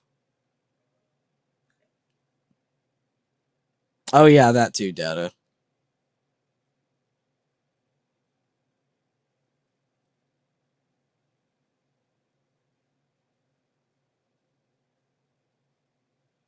Tree spirits and all kinds of that shit.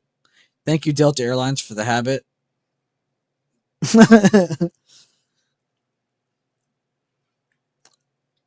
They have Biscoff on Delta Airlines. That's pretty nuts. I feel like that should make everybody in here think better about Delta Airlines now. Maybe not like a lot much more, but just like a little bit more. Serving Biscoff cookies at an airline is nuts. I mean, knowing SF, it was probably a private jet and she was in first class. Like, these people, man.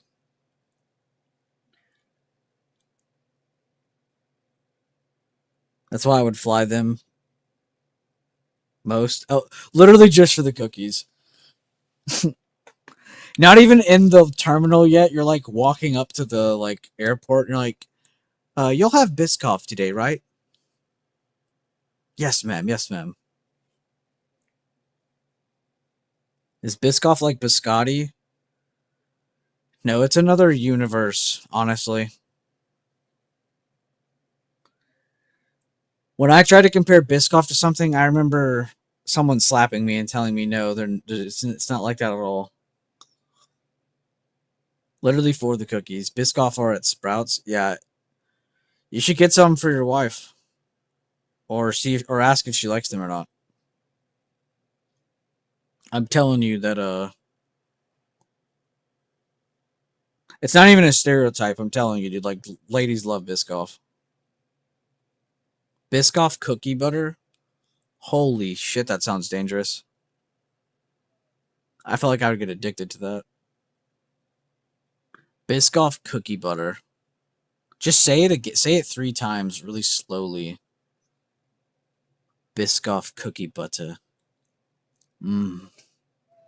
New ad for Biscoff. Ladies love Biscoff. I'm telling you, ladies love Biscoff. Or you could go another level, which the ad would be very bad for the company, but you could say, how do you say, how, we got to get 3 B's in there for Biscoff. Bitches something Biscoff. Bitches blank Biscoff, which again, horrible advertisement, but just to get all the B's in a line for our OCD. But yeah, ladies love Biscoff. And ice cream. I feel like everybody loves ice cream, though. I feel like anytime I've mentioned Biscoff to a guy, only half of them even know what it is. Half of us haven't even heard that word. Bitches binge Biscoff. I found a good ice cream. Be at Trader Joe's, the coffee one, of course. Yeah, of course. Of course you like the coffee one. What was the flavor called, though? Or was it just straight up called coffee? I combined Biscoff with that store. Badasses binge Biscoff. This Biscoff is bitching, yo.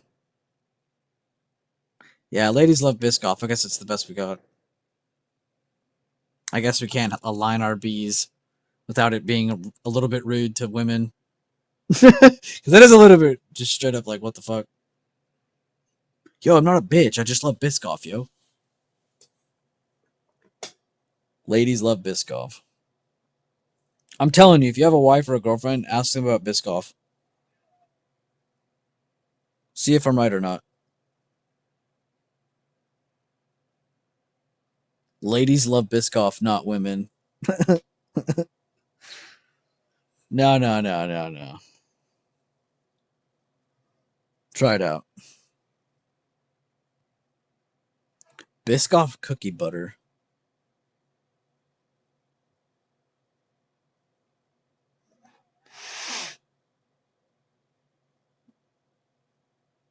Yeah, ladies love Biscoff, and for some reason, I swear like 70% of women that have played video games have played a game that has dragons in it.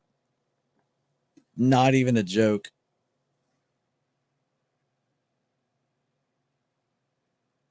Coffee Java Blast or something like, damn, that sounds tough.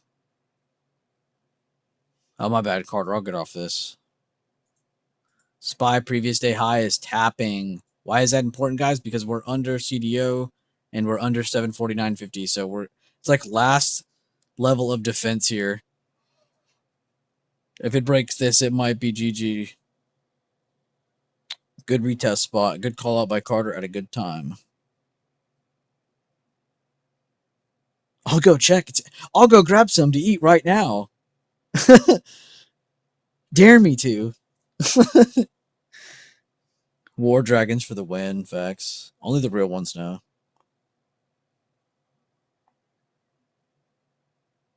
Get to TJ. Yeah, get to Trader Joe's right now.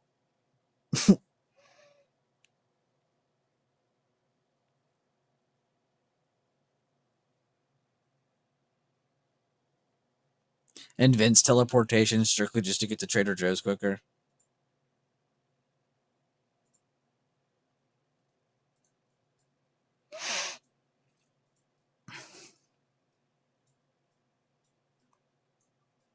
Man, that was awesome, dude. I haven't got to do that in a while. I mean, it's a bit crazy when it happens, but like that was awesome. The lifetime thing. Tesla's holding. Yeah. I hope it closes green today. But I'll be honest, our weights are all mixed up right now. And remember, this was up like 5.5 on the day. It's only up about 4 now. So it has actually pulled back a pretty decent amount from the high. And remember, this is the tech chart, guys. This is a pretty important chart. Can you quit changing my tool for me? That'd be cool.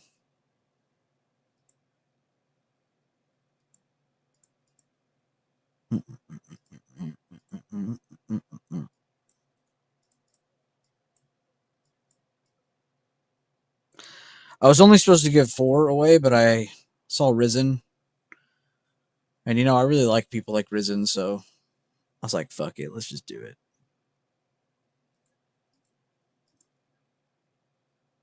Do you let the dragon on the top of the mountain? I don't even know how to say that name. Paarthanax live? I know Placidux, Placido, Placidux, Placidaw. I don't even know how to say the name now. I have the rest of the lifetime to win lifetime. Looks like a dragon head. Of course it looks like a dragon head to you.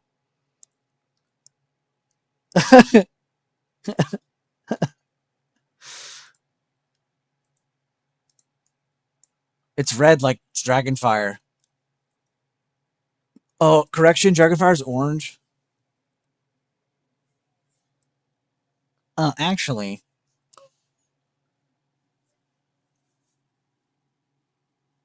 I'm dragon obsessed. I know you are. That's okay, though. God, how cool was it for you then? Whenever, not Game of Thrones, what was House of Dragon, when House of Dragon came out? Because that was low-key the first time we actually got to see, like, better defined dragon violence. And Biscoff and Coffee Blast ice cream.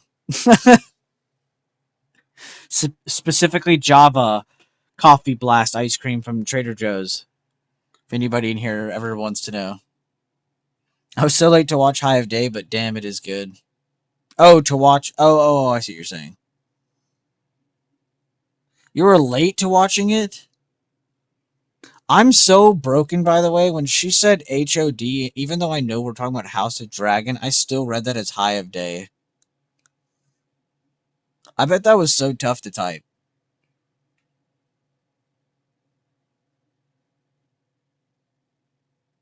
Yeah, I really liked it a lot.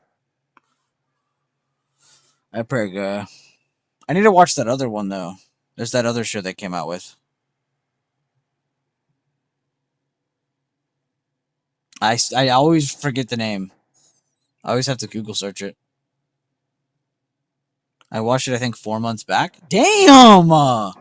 You were just late. You were late. Damn! Night of the Seven Kingdoms. All right, so I didn't hear any hype about it, but then I saw this clip the other day, and I was like, okay, I have to watch it. It was him rooting for the guy or whatever, the knight. And then he gets up like a badass. That one about Egg and some guy that's tall. I don't know their names. Yeah, that one. So that one is really good then. I should watch that. Brutal but good? Oh, that's what I love. I love it. If I'm not actually like sitting here like making facial expressions because of what I'm watching, then it's probably not that good. What is awesome is that tie and oh yeah, wait, it does tie. That one specifically ties into it a little bit. I don't know the lore behind the Kingdom Night of the Seven Kingdoms as much as I do the House of Dragon one, because that one like directly connects. That one's like plug and play. Some of it is tied in. And yeah, good looks, Ron. From Carter's update, he was saying guys were tapping previous day high, and we were saying guys, it's kind of important because you're already under the level that kind of tells you bullish or bearish. And then today we were trying to pretty much telling ourselves if we're above this, we're bullish. If we're below this, we're bearish. Of course, trading from in range is fine as well. But the only thing really in between that, the only thing even around that area is that previous day high, which is why Carter was mentioning that. Which I don't know why I'm drawing a trend line. Let's draw an extra level. So not only is this a new low of day, it's a new low of day under a very, very, very important level. After already being under two other important levels, the open and this level right here. So we're not just breaking this, now we're also breaking new low of day into previous day high. So that's a big deal. We're basically saying this is like our last leg of defense, outside of just the, of course, obvious highlighted area, but big selling pressure if we don't hold this area at some point today. Not just for today. You guys need to also remember to use the context of what you're seeing today for the next day, right? If we know that we're bearish here if we break this and we don't break it all day, is this something we can keep on the plate for tomorrow and maybe the rest of the week? Yes, of course it is. Good update, Carter, and good update, Ron. Like old Nan told the story about Duncan the Tall when they were little. Oh, that's crazy. I do actually remember that. Damn, you have a really good way of describing things, Aloha. I instantly pictured what you were saying. Your English is really good. Now I get to see Duncan in play. Yeah. I saw one scene, and I was like, okay, I need to see this. But I always forget about it, because it's not as, like, memorable as House's Dragon, because of, you know, I mean, it has fucking dragons in it. So I always forget about, oh yeah, I need to go back and see that. But yeah, I need to. I haven't been spoiled, so I should be good. The battle is grossly brutal? Good. That's what I want. Bueller Likey. We need that brutality, to be honest.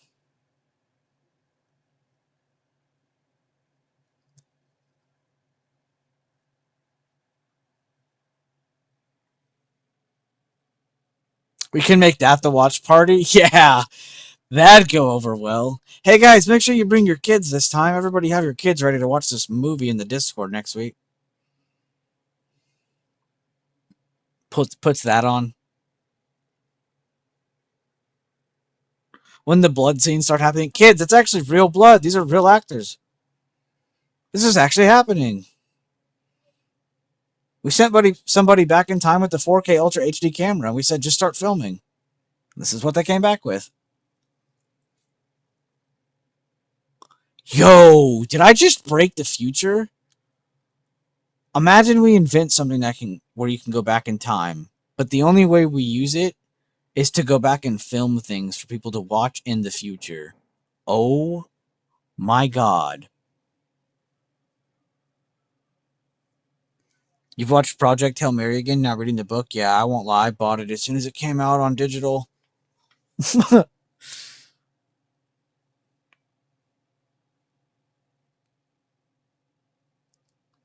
Let me know how the book is. I heard that shit's really good. I mean, it has to be good. I bet the book will make you cry. There has to be, like, a deeper stab to the heart in the book. There has to be. Also, I'm curious, in the book, how does it do what it did in the movie? Because you know how in the movie, 1 second we're learning about, like, astrophage, and then the next part they're, like, talking about the mission, and then, like, it, like, cut back to him up on the ship. Does it do that in the book, the cutting back and forth and the timelines thing? Because I really, really, really loved that about the movie, and I typically hate that about stuff. So I think it's just because they did it so well. I hate when they skip timelines so much, but they paired it perfectly with that movie. It's paired with the film, but I'm only 30 pages in? Okay. That is actually what modern day aliens are?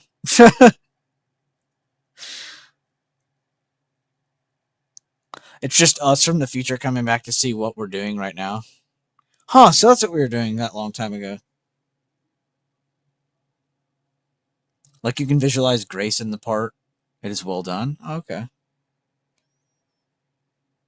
I'm also curious to see how well they do in the book. on you know how like when they're first meeting up, him and the I won't even say what kind of alien, but the alien, and like they're learning trying to how to communicate with each other. How the hell do you do that in a book? Like you have to be an actual genius to describe that in a book. That whole like method, that process, like we saw in the movie. Because in the movie, it's instantly makes sense. But how do you make that make sense in a book in words? Like that has to be hard. I'm curious about that part too. That is definitely going to be like an all-time classic, though. I remember when I first saw it, I was like, "Holy shit, this is like Interstellar, but like more."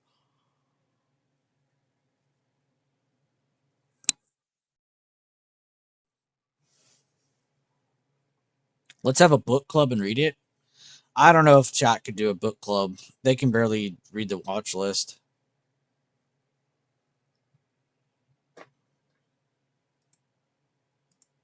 That would be cool though. Bueller buys book club. Can't rad. Can't rad. Can't tip. It's this generation's ET. Garden Trader said it. Oh, that's kind of a genius way to put that. It kind of is because it even has the whole. I mean, there's not like the, the soda scene or anything, but there is that friendship effect though. You almost find yourself crying for the alien like multiple times. I'm telling you, that feeling you get from that movie, that's like all the best animes. All the best animes do that. If anyone ever tells you animes are cartoons, they are tripping balls. Honestly, there's even I haven't seen them in a long time, but there's even some really good cartoons that have that effect. I remember the regular show was like really good at that. I don't know how animators are so good at it. Cartoons, animes, I think that shit's insane. Not that it's easier to do in person, but it's just like that's got to be a lot of work. And there's that exact scenario playing out. We talked about it breaking, see if we can get that test first, but it looks like they're retaking right now. Not really out of the woodworks like we talked about. They're not really outside of the highlighted area, nor above today's open. So, still just looking at this as a reaction. Again, if you guys want to learn about when something dips and starts to base or doesn't base, I found two videos on my channel that honestly perfectly describe this. Well, one of them I would just watch specifically for that, but in the BTD playlist, it's a really good like vocab in here. It kind of just talks about like the initial move, the reaction of that reaction or of that impulse move, what to do from there. Kind of similar to how we do things with retest versus reversals, which is the other video I was trying to remember. If you type in retest or reversal, there's a video called, I think it's retest or reversal, or retest versus reversal on my channel. But it's like a couple minutes long. It's not even 5 minutes, I don't think. But it literally just shows you how to draw the fib and how to just show you like, oh, it is bullish or oh, it is bearish. So kind of using the same template for that, but for this. And you'll start to kind of catch on to that as you use as you use the fibs more. It's how we use the current day open, previous day control point, just key levels. How to use key levels to decide direction, and in what order, because there is a correct order. So definitely check those out if you haven't already, which I think most people in here have. But good reminder, a good rewatch. I actually rewatched one of them because I was like, I was honestly impressed with how basic. I'll cover something in a video, but in my streams you'll hear me like I'll explain it like 50 different ways. It's all the same, but I always find a need to like try to like explain it differently or simplify it more, just to make it make more sense, I guess. But it really is as simplified as it can be. From one area to another, based on this or that, what percentage of that move is it holding? And you're using that percentage to kind of tell yourself, okay, it's definitely a little bit more bullish than bearish. And then context too. If it's already made the move, if it's already broken and then done its thing, hit the target, you're not going to sit there and go, oh, can it go higher? Dude, relax. You just said it hit target. Why are you not sitting here saying it's going to move more? You should be thinking about consolidation first, and then of that consolidation, the reaction, and then of that reaction, what's that thing? And then that's where you get your, true bias of the move. That was a lot of talking.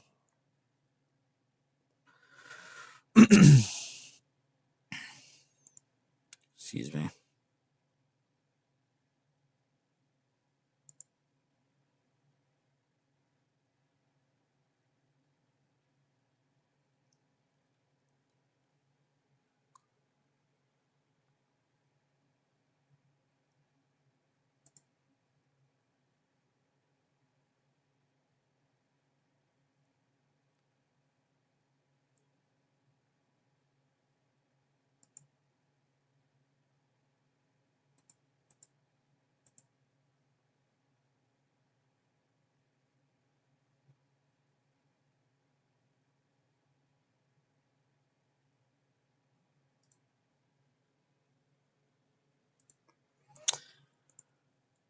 What a mother effing stream. Did we get to 40 likes?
We need the ability to send hearts, flowers, and 100s. I think that gives your stream a boost. That button isn't showing? What do you mean? Hearts, flowers, and 100s. Like emojis and shit?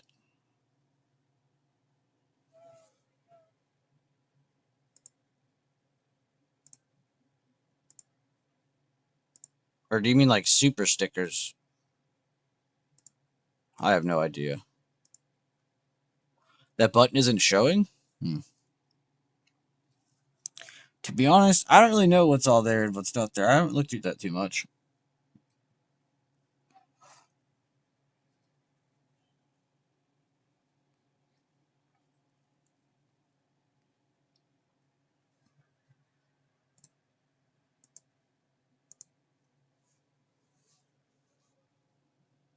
Oh, okay. My buttons are engage with your audience. I can start a Q&A, a poll, or a members-only live stream. I don't know why I'd want to do that mid-stream. And then there's super stickers. I can gift myself super stickers. And super chat, whatever the F that is. Oh, that's the thing Maddie did. Yeah, I have no clue. Guys, we are still rejecting bearish levels from underneath. So, still starting to see those bears start to steepen a little bit more on just specifically this candle alone. I would honestly say I would flip the switch from about here. Oh, that's a good thing I highlighted that. I would say direction from this candle is pretty important because you're rejecting good levels already and you're under them. Now you're under them again. So, it's kind of like opening the door to go to that next level.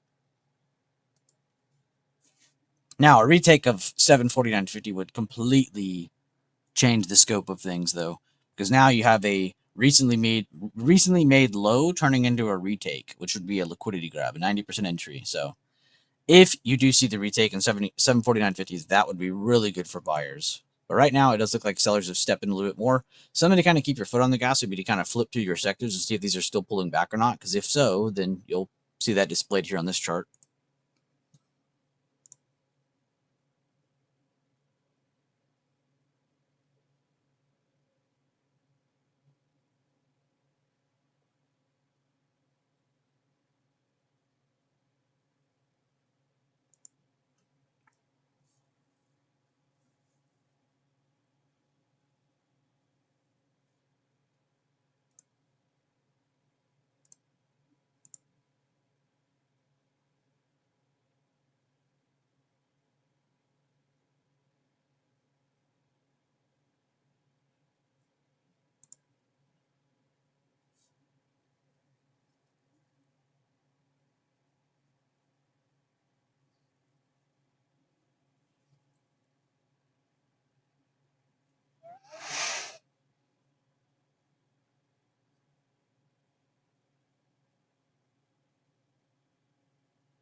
Watch for retake of 749.50s.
Wait, I think I remember which one you're talking about now. My brain just farted, and I think it just remembered what you were trying to say.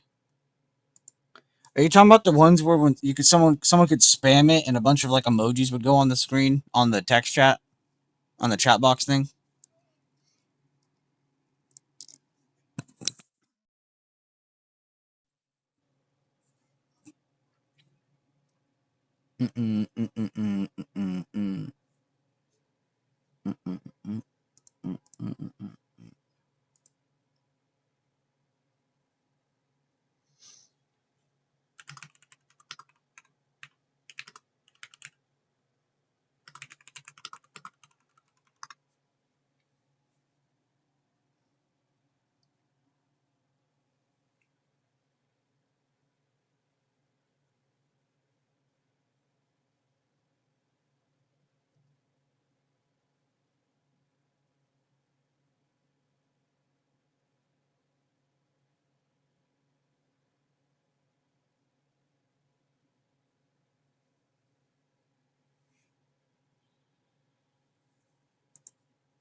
Oh, I guess I can close this.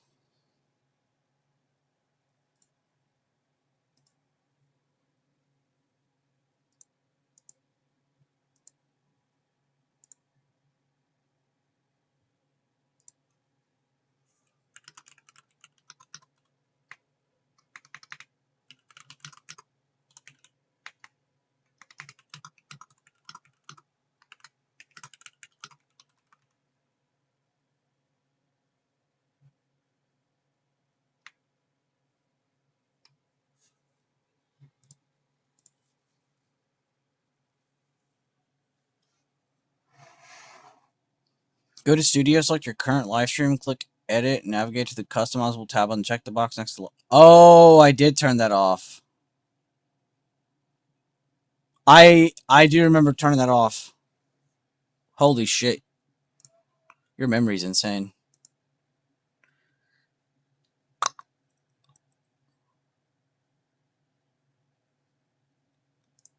Enable live chat translation. I will turn that on.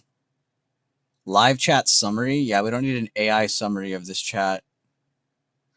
I also turned off leaderboard because I thought that was cringe. Maybe I'll turn it back on. Live reactions. There, it's back on. Oh yeah, the translation does the your memory's insane, SF.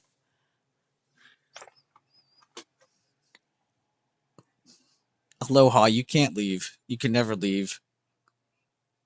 I need you forever.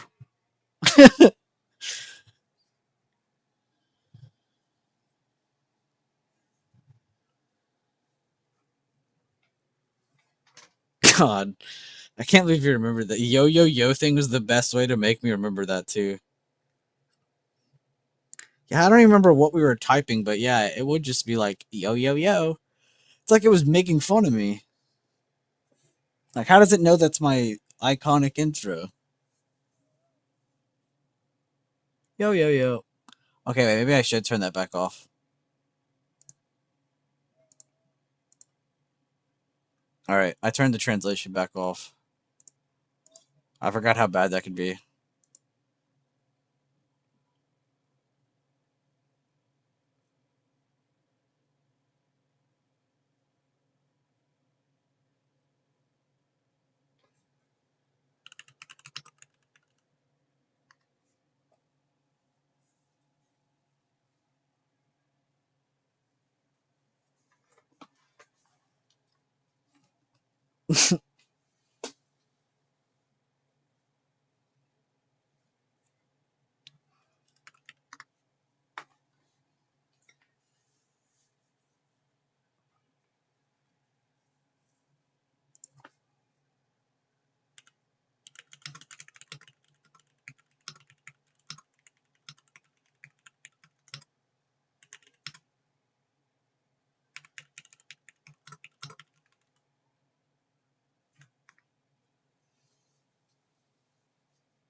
It did it again. That's insane.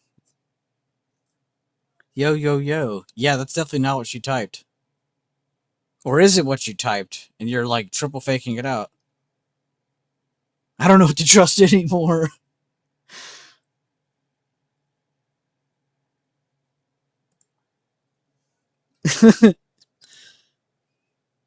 So you did fake it out. It's crazy. Uh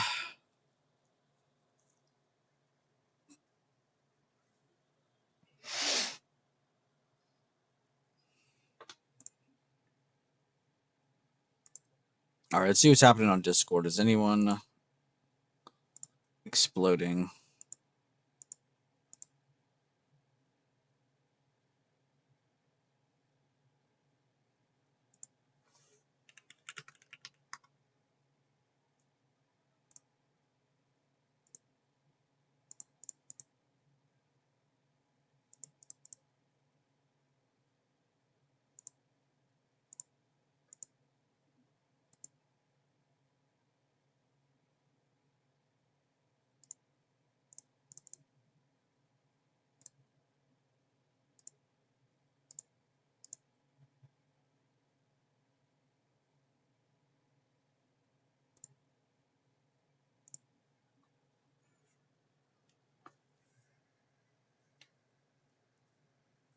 I feel like the first part of the stream was kind of slow. And then the past, like, hour and a half has just, like, flown by. Has anyone else felt that way?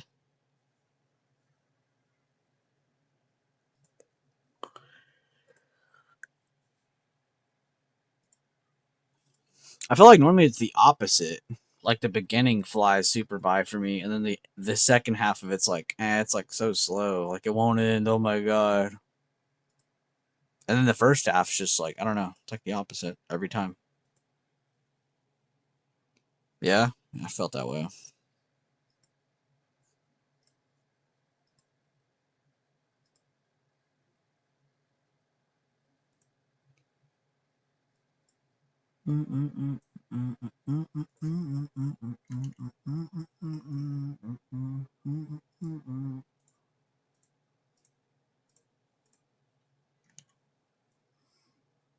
God, that looks clean when you just see today's price action on it.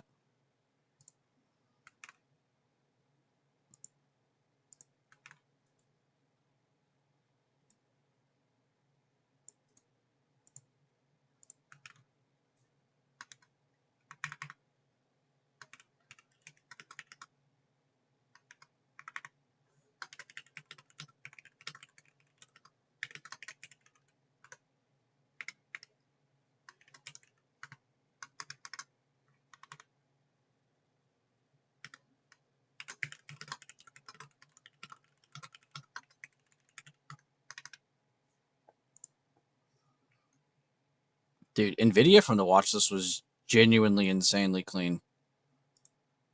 I should have just hard stuck on the NVIDIA chart. Low key, we got kind of lucky. This went to damn near 17 at the first part of the day for that swing. I doubt we see the swings gains go back up that high until it recovers better. Still, though, back-to-back dubs. We need to get another good swing win. Though I don't know if we'll get one on this week because, 4-day week. I don't really want to push myself to find one either on a short week. It's already Tuesday. It's hump day tomorrow. Who's all ready for hump day? Camel day.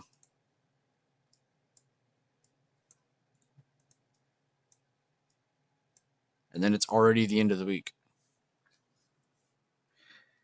And I really am a true believer in the end of the week not being as fun to trade for short-term options traders. You'll still find plenty of good long-term swings, equities, all that good stuff. That's not what I mean.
Let's see the other watch list stickers. Coin, very choppy today. Tesla, good moves down and up today. It's like the opposite. It did a lot of everything. And then Apple went up to the key area, rejecting. It's kind of sticking in the range, kind of how I thought it would. You can kind of tell that way just from pre-market. And then NVIDIA, which we already looked at.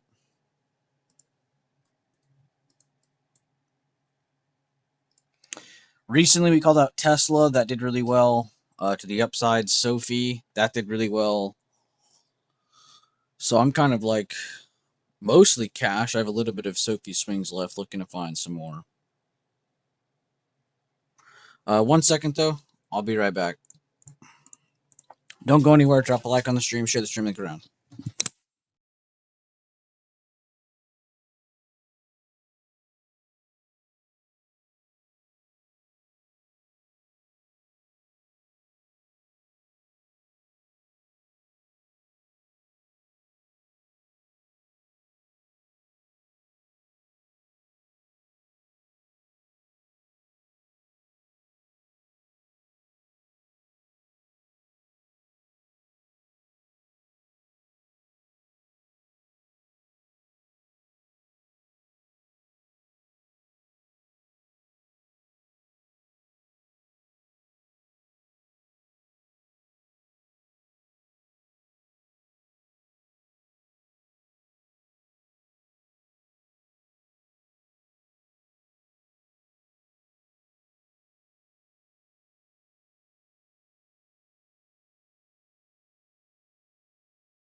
All right, I'm back. And it looks like the previous 5-minute candle closed back above the level, but we're not back above the open still. So let me actually make this a little easier to see.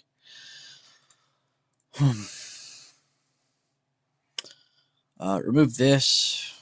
Remove this. Remove this.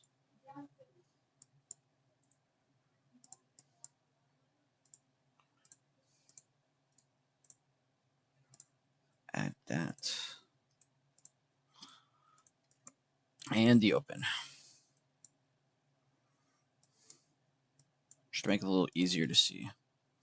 Going up, but still under a good level. Still, though, good positive reaction. Does you have reaction, retest, continuation?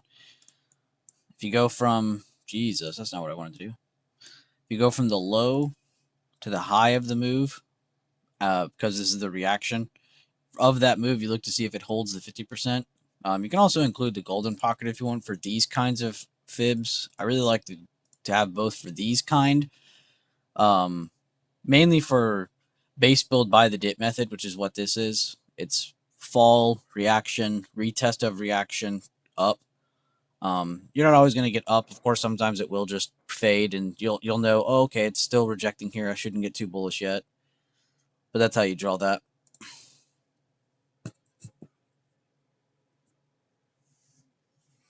Why is Bueller never hot? Because he has so many fans. I only have one fan. Well, actually, I do have two. The ceiling fan and then this fan on the ground. Unless you're counting my computer fans. That's just crazy, though. I do have two fans, though. Now, the reason one of them's a little loud, if that's why you're making fun of me, is because it's pointed, like, at my computer, which is, like, kind of next to me. So, like, kind of is pointed my direction, but not entirely.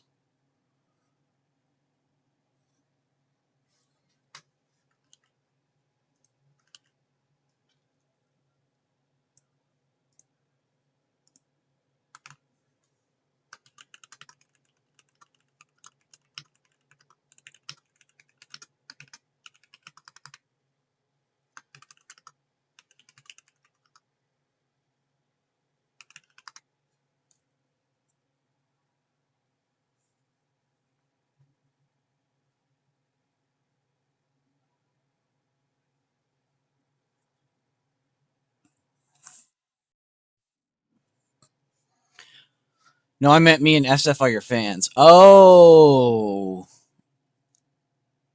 Oh. I thought you meant like fans. You meant fans. Oh, okay. Y'all ain't my fans. Shut up. We're all friends in here. At least as far as I'm concerned. That was a good one, though. I didn't catch that. I'm stupid. I was like, yeah, I do have... Because you said that? Or I don't know why. I guess it's my fault. I read it, and then I looked over to my left because I was like kind of angled to the left when I spun my chair around. And it's just where one of my fans were. And I was like, man, did I leave my mic unmuted? I was like, no way. That... But when you said the reason one of my fans is loud, I felt attacked. Yeah, one of my fans are loud.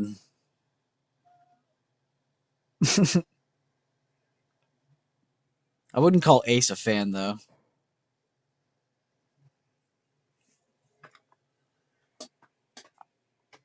Where is Ace? That's the only thing that missed in today's stream, man. We had giveaways. We had 5 gifted memberships. Maddie fucking dropped the fucking super chat thing. I don't even know what the hell to call those, to be honest with you.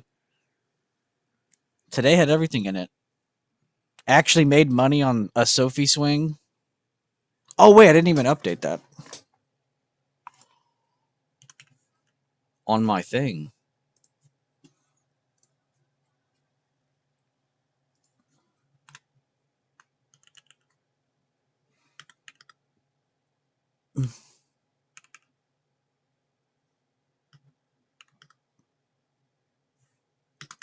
And then move some spaces over because we're not done.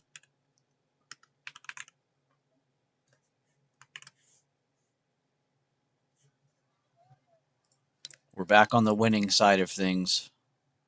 We're back to winning. AMD almost 500. Yeah. I was wondering who in chat was going to type it first because I keep moving. My left eye keeps looking around this area. One, because Eli Lilly's been on a generational streak recently, but two, because AMD has also been. But seeing this at 500 post split, you got to remember this is after. Oh, wait, no, wait. Am I thinking about that wrong? Am I thinking of a different stock? I'm thinking about a different stock. Still, though, fucking insane. You got to remember, too, the. Do you remember when it fell down to here? This last time it did this? I personally remember this because of Andrew in the chat. But do you remember how many people sat here, not just let it go? That's one thing, but there was a crowd of people that were like, this is going down to 0, this is going down to 30. You know, we might have joked about it in here because we were just like making fun of Andrew. But Andrew did a really good job of getting in on this and just buying and holding and just knowing he had it at a cheap price.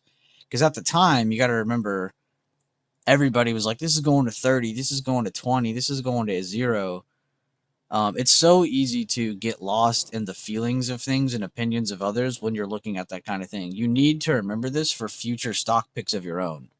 You're going to also be in that same seat where everyone's against you. No one believes that your play will survive. Like, you can't look into the market for other people's opinions for your trades, or you'll just be fooled every time. Excuse me. He had balls to hold because he was getting so much flack. Yeah, exactly. Like, he was getting a lot of shit for holding and getting in on this.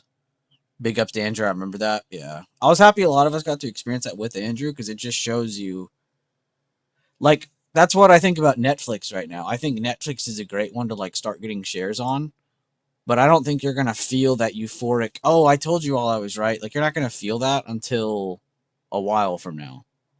You're not going to be in a position where you're like, I'm up 200% from my entry. You know, we're not going to be talking about that for a while. And if it happens anytime sooner than that, then shit, we're lucky. Yo, what's up, Kevo? Talking about big balls. What's up, Kevo?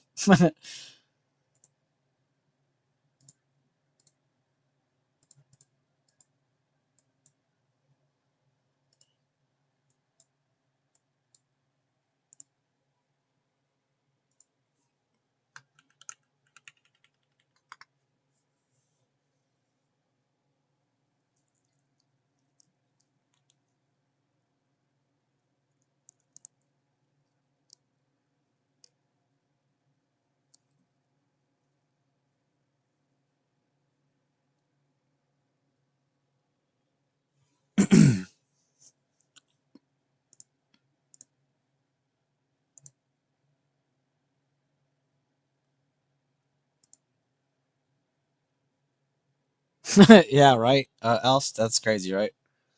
Pretty much 500.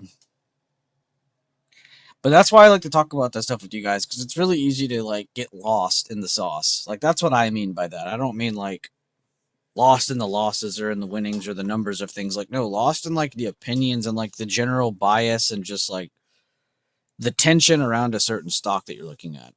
Like, bro, when I was getting in Rocket Lab, do you know how like how dumb I personally felt? Not even just hearing other people talk about it, but how dumb I felt. Bro, coming out of the SPAC era, I thought I was stuck just bag holding this forever loser.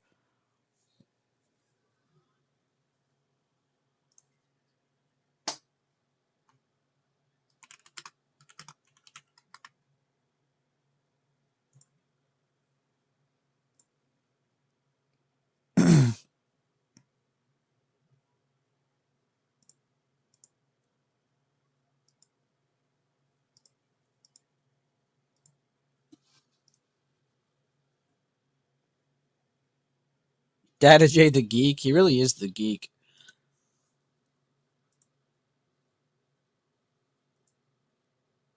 Data geek.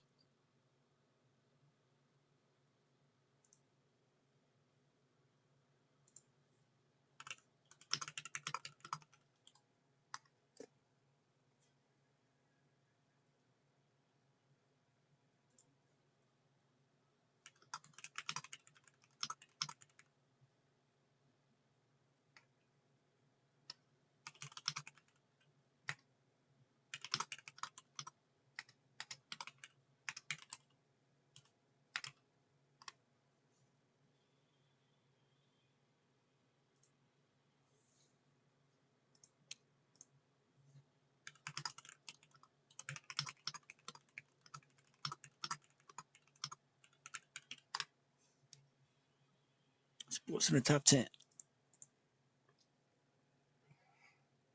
Hell yeah, I love Data J's geekness. Oh no, my feelings are so hurt.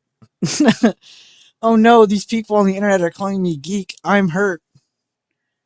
Am emotionally destroyed.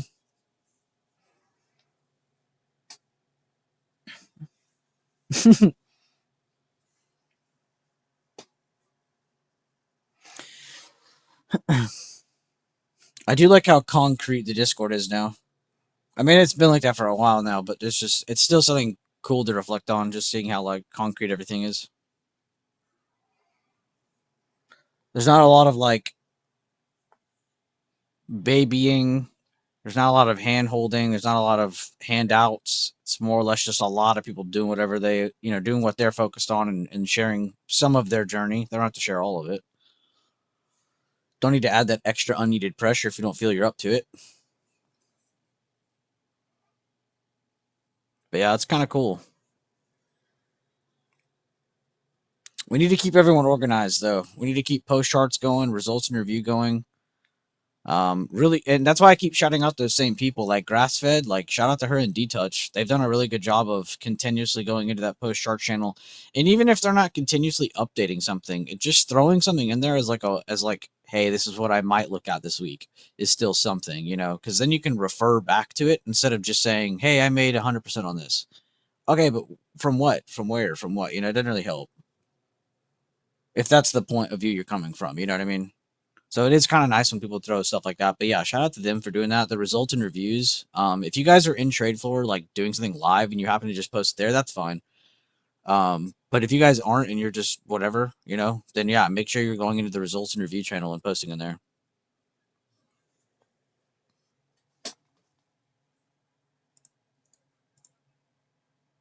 Why did that just go to mini player? Oh, okay.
I posted Nerd vs. Geek Venn diagram with source and off topic, but why is he still putting it in off topic? The world may never know. Oh, it really is an actual off topic Venn diagram. Okay. Let's see.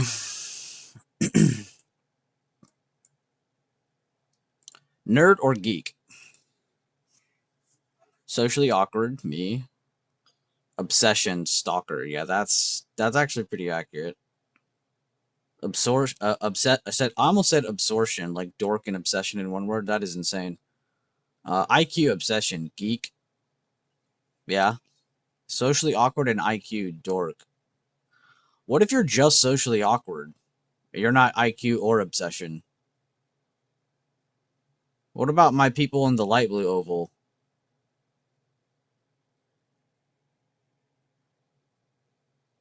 And then all three gives you nerd.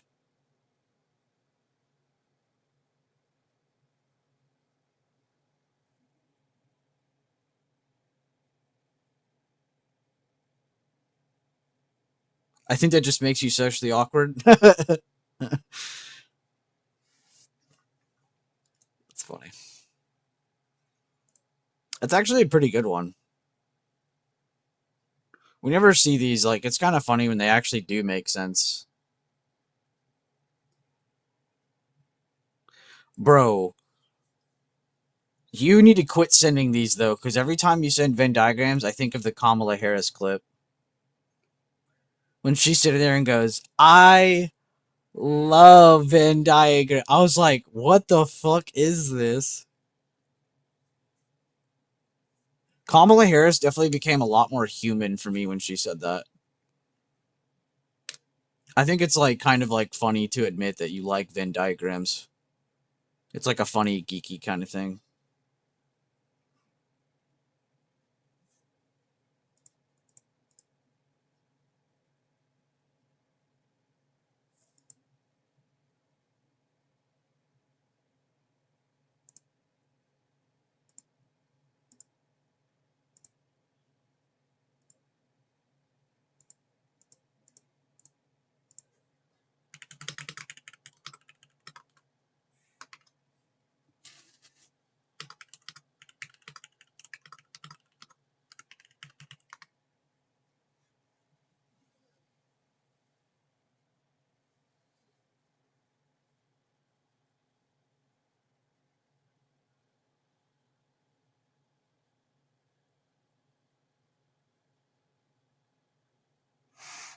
Nice. A Twitter page that I heavily retweet, follow, and promote.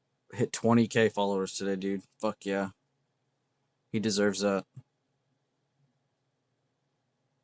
I tweeted under his thing, I said in all caps, deserved, love you.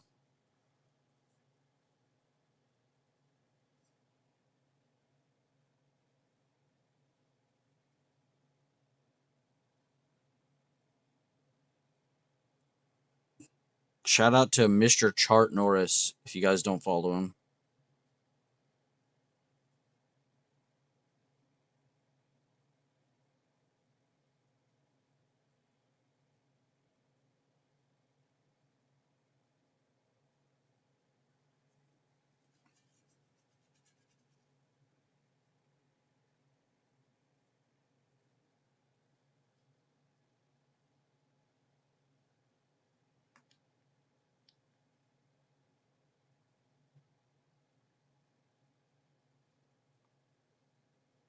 Yo, who's going to see the movie Backrooms, by the way? On everything that's good in this world, I need to know how good that movie is. Not even if it's good or not. I know it's going to be good. How good is it? Need to know.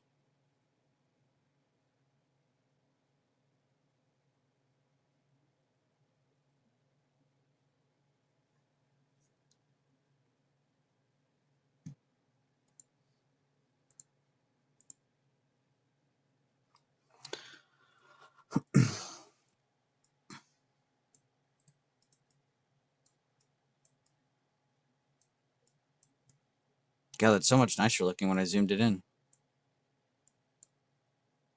Tech back above 4 net change. Comms are green. Industrials are still very green.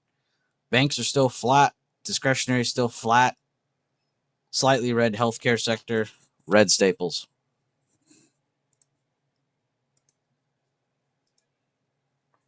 Yo, I need one of my geeks to make me an indicator that just has just these with the right weighting on a graph chart. It'd be cool to have a pie chart somewhere with these forever moving the circle. You know what I mean? Does that make sense, or did that not make any sense at all? I need a sector's pie chart. That'd be cool to have on the screen somewhere. Even if it's from a third-party site, I'd run it on my stream. That'd be cool to have on, because I genuinely am so addicted to how the sectors work. I love how it is. Makes the most sense. It actually works. And even when it doesn't, which is very rare, at least I can sit there and say, you know what? This happened and that happened. I can make sense of my mistake, not just going, oh, what the hell?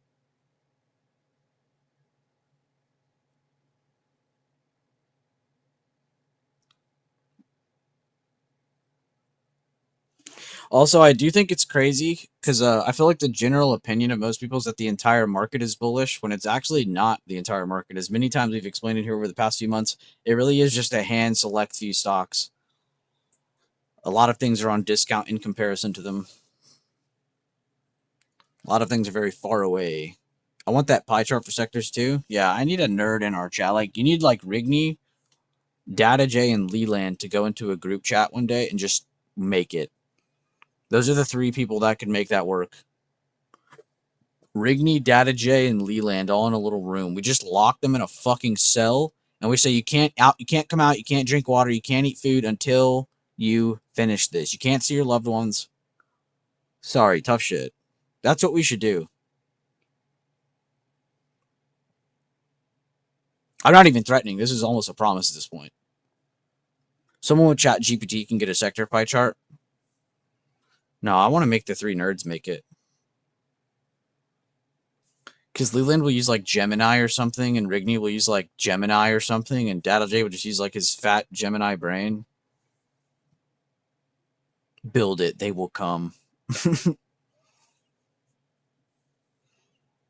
Yeah, I think that's what we need to do. We need to find an undisclosed location to lock them inside of for a little while. BB meetup, but I'm only inviting you 3. Yeah, I can't wait to meet up, guys. Exactly. Make that room. Man, Backrooms is going to be so good.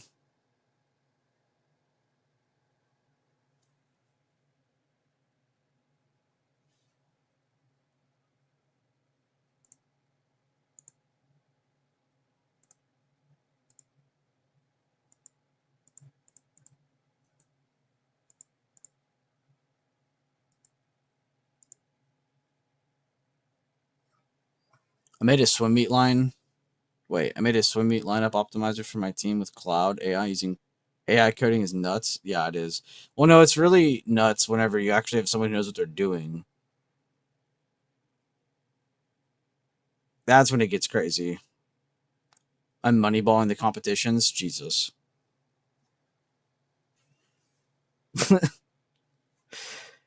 Bro's running an illegal underground swim meet gambling ring.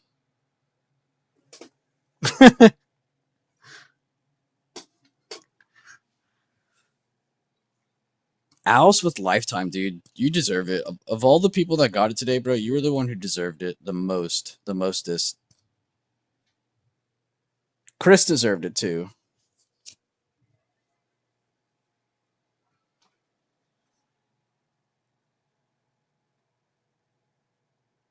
What did I want indicator for? Just to use for stream.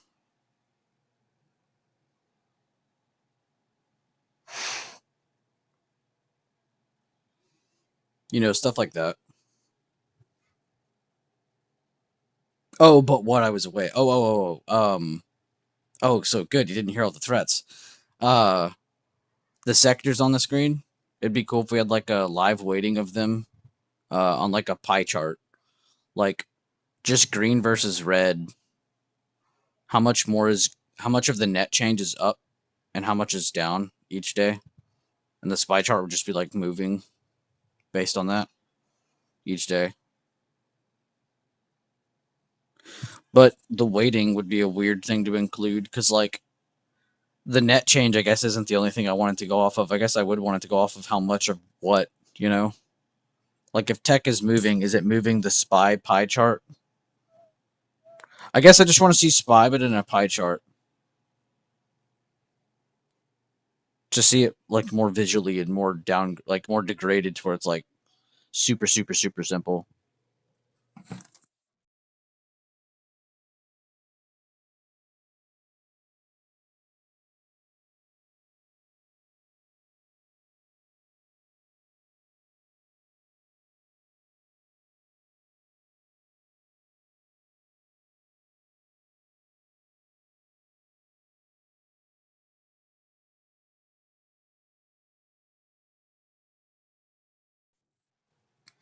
I have a Waterburger burger. Like a heat map? I don't know what I want, I guess. I don't know why I'm picturing a pie chart for what I want. Finviz.com/map.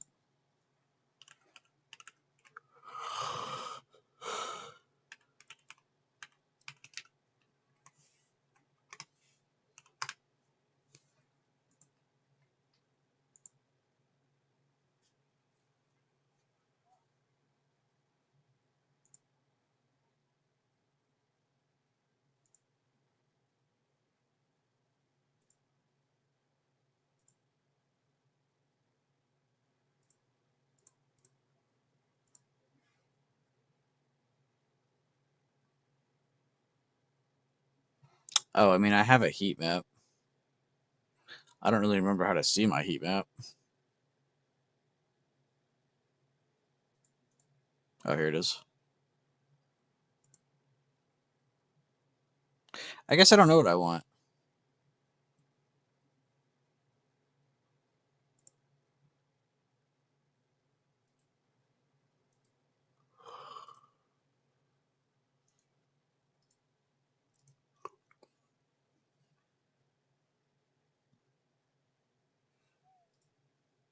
Ah, wait. No, that wasn't what I was thinking. Previous day high / pre-market low trying to hold. Gap just under. It is lunchtime. Good looks, Carter. Your messages are coming in at some pretty fine times today, good sir. Man, today's been a good stream today, Carter. I'm glad you're here. I'm running out of it now.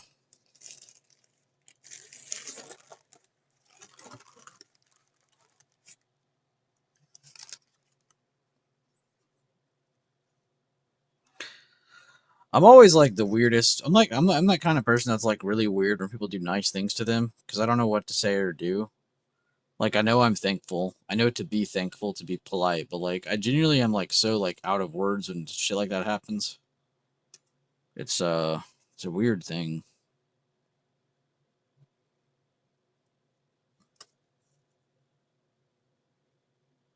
I guess that's a pretty fair reaction though. Jesus, there's so much bread on this fucking burger.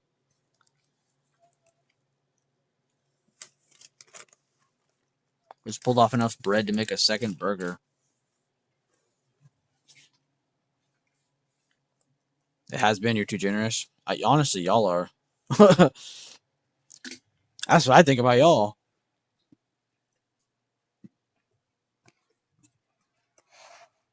Man, I really hate holidays like that though. That line up on a Monday because it makes this week short. It ruins 2 weeks. I've said this a million times. I'll say it again, and feel free to disagree. But it genuinely is like it's partially true. But when a holiday on Monday or Friday happen, technically ruins 2 weeks. Now, if it happens on a Friday, it's really not the end of the deal because it's the end of the week, you know. But Monday is like fresh everything, you know. I'd rather not have a Friday than a Monday for the stock market. I know people think opposite when it comes to like real life. Like you want a Friday, but you don't want Monday. Oh wait, no, I guess you would want that in real life. I guess you would want your Friday off, not your Monday. Never mind, take that back. But when a holiday happens and it's like on Monday, it's like it's ruining the end of the previous week because you're having to like slow down into it, which you should already be doing anyway. So I guess Mondays are the lesser evil. Still though, then the next week you don't have the Monday, and then you're already on Tuesday going into the middle of the week. The next day being the middle of the week, Wednesday. So I hate holidays for stock market because it's not just the first week it messes up a little bit. It does throw a little chink in the chain kink in the chain, somebody said earlier. For the next week as well. Don't get me wrong, I don't hate holidays. I hate the timing of holidays for the stock market.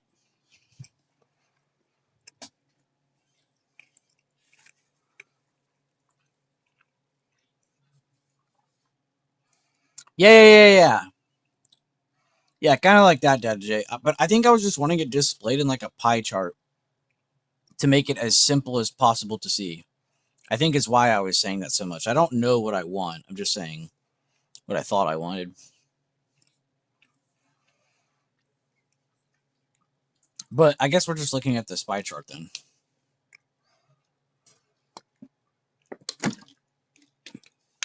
I don't even know if that's a thing.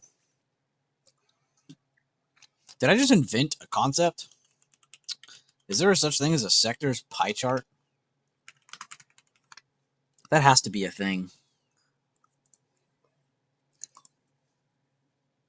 Yes, pie charts are a thing. Thank you, Google, for making that make sense. Let me type that in better. Yeah, like this. This is kind of what I mean. I would like to have something like this, but like live every day. And it would be cool if it was just focused on the net change. So like so each time a next day opened, I had a different pie chart.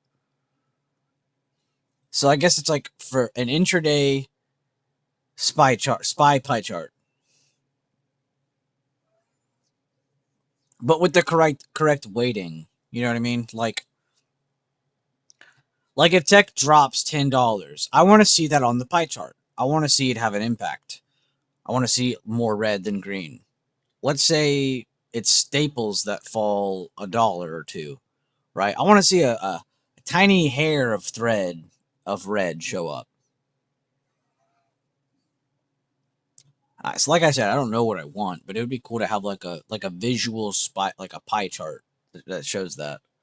Instead of me having to do that in my head, where I'm like, oh, well, tech's mostly green, so we should be green. Oh, well, hold up. There's like every other sector's falling. Hold up. You know, trying to like figure that out in my head visually. I don't know what I want.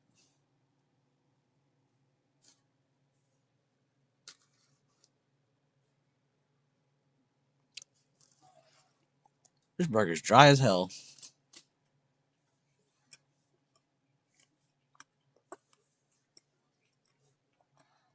There was a site that did that, but they stopped for some reason.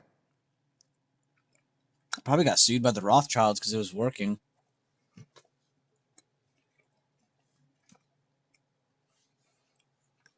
By the way, isn't that crazy when SPY went up and tested this perfectly? It came back down and went right back to that same fib.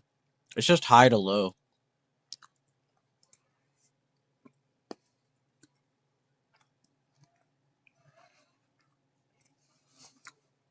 All right, back. I'm going to throw this away. State Street? Oh, I have heard of that.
Yo. Yo, yo, yo. I'm back. Should be back for good now.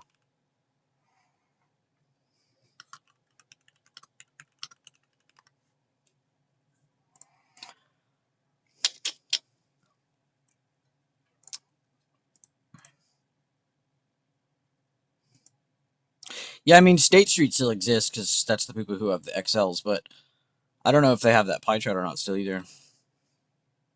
They could have paywalled it too.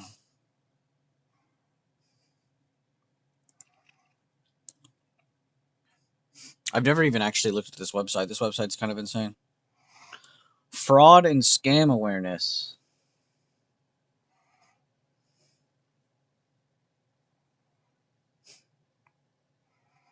Notice how they didn't write down Discord on here. WhatsApp, Telegram, WeChat, Instagram, or Facebook, but Discord isn't on there. I wonder if State Street has a Discord. Huh. Well, whatever. I don't think they're a scam or a fraud.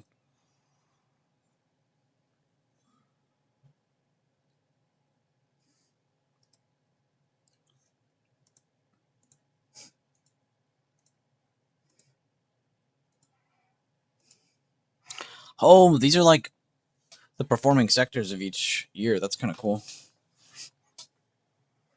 Tech, energy, tech, communications. That's XLC and XLC. So that's Meta's and Google's. Tech. God, look at the years that tech isn't on top. The S&P suffers. Look, tech's way down here. S&P minus 18%. Tech's up top, 26%. Tech's near the top, 25%. Tech's near the top, 17%. That's why I say sectors matter, because like, even if you're not so good at capturing all the tech movements, like you should still be catching like some of the other sectors then. You know, I know when tech is performing really well, discretionary does really well. Services a lot of the time do very well. So a lot of the time you should be looking at like discretionary plays as like laggard discounts to the you know, increasing tech sector.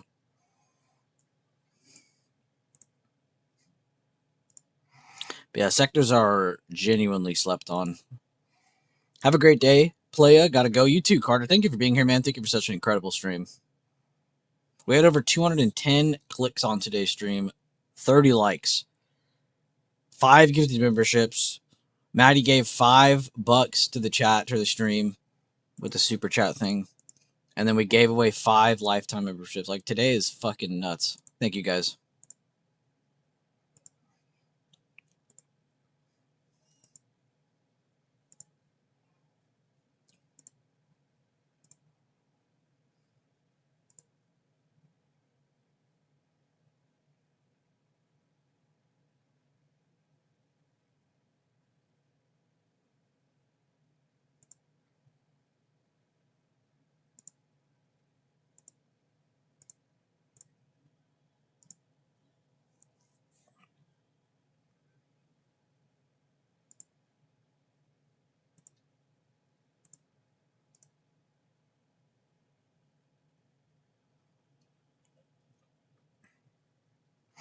Vibe check. Who's all still in here? Vibe check. Who is all still in here? Say hello. Let me know how you're doing so far today. How is your vibes for the day? My vibes are up. My adrenaline is down. My vibes are up.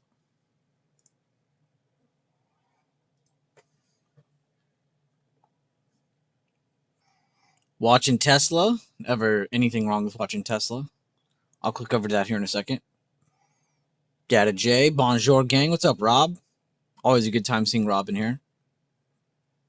How is the weather over there, good sir? I'm expecting rain here in South Texas tonight or tomorrow. Any cool trades today, Rob?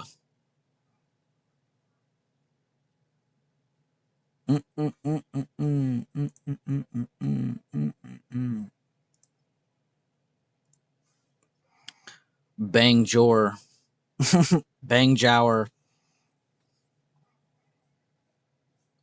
I'm in Romania now. It's nice weather. Jesus. Dude, one of my favorite Counter-Strike players is from Romania, I think. Hold up. Oh, wait, no, I'm thinking of Estonia. Romania is where Ema's from.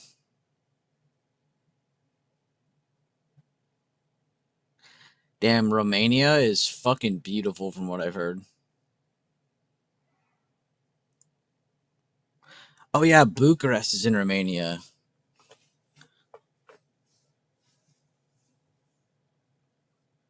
Budapest is right near Romania as well.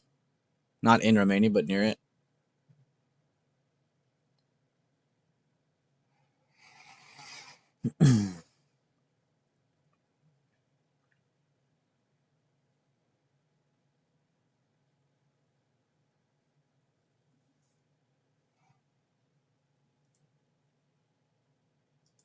That's the fatherland, yeah. Transylvania, too. Yeah, I've heard some pretty cool stories about Transylvania. Of course, never been there or seen anything myself, but there's a lot of cool places in Europe, honestly, that I've always wanted to visit. I've always wanted to see Estonia, Austria, and really those are the main two. But I would love to go visit the Netherlands too after that. If you like nature, Romania is the place to be. Honestly, Transylvania too, to be exact. Oh, Transylvania to be exact. I see. Your dad's fam are vampires? No, not really, but that's really cool though. It's a nature place. That's cool. I won't lie, the scenery from the images I just looked at are pretty nuts. I know Google doesn't do it justice, but some of those. Oh yeah. Oh no, I already said Austria because Austria is pretty cool. Damn, it's crazy. We got Rob, Fipo, and Tobias over in the EU right now. Rob's a little more to the east than the other two. Look at Cluj-Napoca. Oh, dude, you're literally naming like all these. That's why I was looking because for Counter Strike they have events at all these cities, and so we see like these places when they're live streaming them for the game I watch, and they just got finished with an event at We've had events at Bucharest, Budapest, and then the one you just said, Cluj-Napoca. It's the only way I know how to say that correctly. It's because I've heard other people say it a million times. If that even is how you say it correctly. But yeah, Cluj is crazy. Cluj is beautiful. You're currently in Cluj-Napoca. Bro, you're like literally right next to some of the recent Counter-Strike events. That's nuts. That is correct? Okay. Damn, bruh. One of these times I need to pay for Rob to go up to an event just to get me an autograph. What's taking you to Romania? That's so awesome place I want to visit. Yeah, Rob's been in a few countries around there now.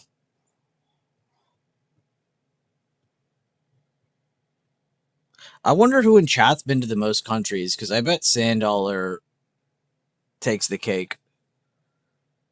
I feel like Sandollar's been to every country known to man. Rob would have to be pretty high on the list. I'm sure Tobias would be pretty high up there.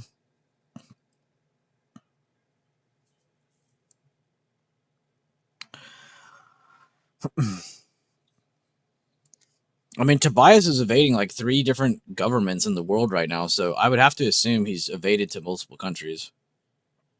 Just kidding, of course. Just kidding. If there is for some reason a world government looking for a person named Tobias and they hear that, oh god. I just put a target on my friend's back for no reason. Just for a joke. It was a joke.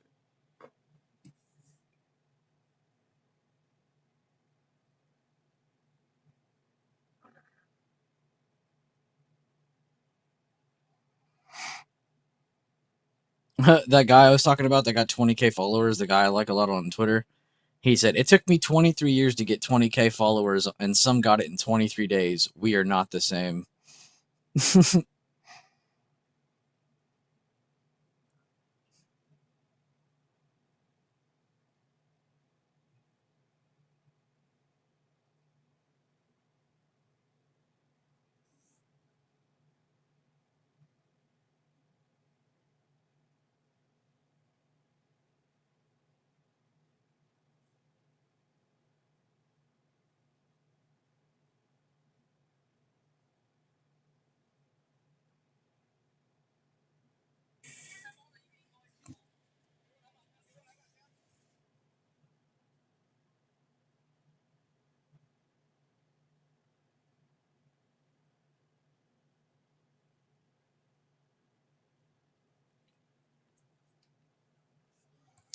I'm at like 28 or 29. Sandor probably has a penthouse in every country.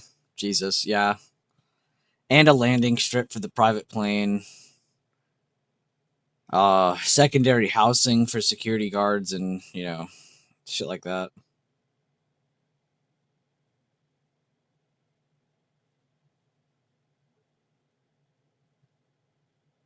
Tweezla is wild today. Going for new Tweezla is crazy, by the way. Tweezla. Oh no, you didn't even say Tweezla. You said Tweelza. Tweelza. That's just wrong. How dare you? Oh, Spy's up 420. Currently. Oh, it dropped.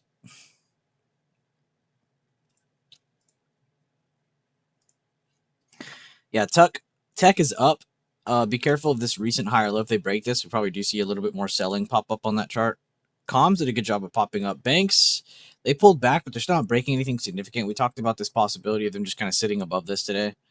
Looks like so far we were correct on that. Discretionary, nothing to really talk about. I mean, they opened higher, they went up a little bit, they went down a little bit, but they're really just doing nothing. Like, saying they're doing nothing is actually an accurate analysis right now. Industrials are up, doing really well. Same little higher low kind of scenario we saw from that tech chart, the little bit of a higher low there, which makes sense. This was the only other sector to go up significantly like this in the top weights, that is. Healthcare did a pretty good job of going up. They also pulled back, almost filled the gap, and you can see they kind of have that same scenario where it's like the higher low thing, but it's not. It's a weird. It's a different spot, but same template. And then Staples pulling back a little bit more off of course, Tech moving higher today, which that one makes sense. You'll see that rotated out of a lot of the time when Tech's on fire. It's funny though, because a lot of your top tech weights aren't even up today. Your Nvidias, your Microsofts, I mean, even Apple. I mean, it's below the open right now. So even though it feels like we're up a lot right now, a lot of our big weights aren't up right now. So this is a little worrying for me. It does feel like a pullback's coming back soon. In short-term time frames, I don't mean, guys, be careful, we're going down to 700 today. No, I mean, I just mean it kind of feels like we're a little top heavy right now, so pulling back makes sense.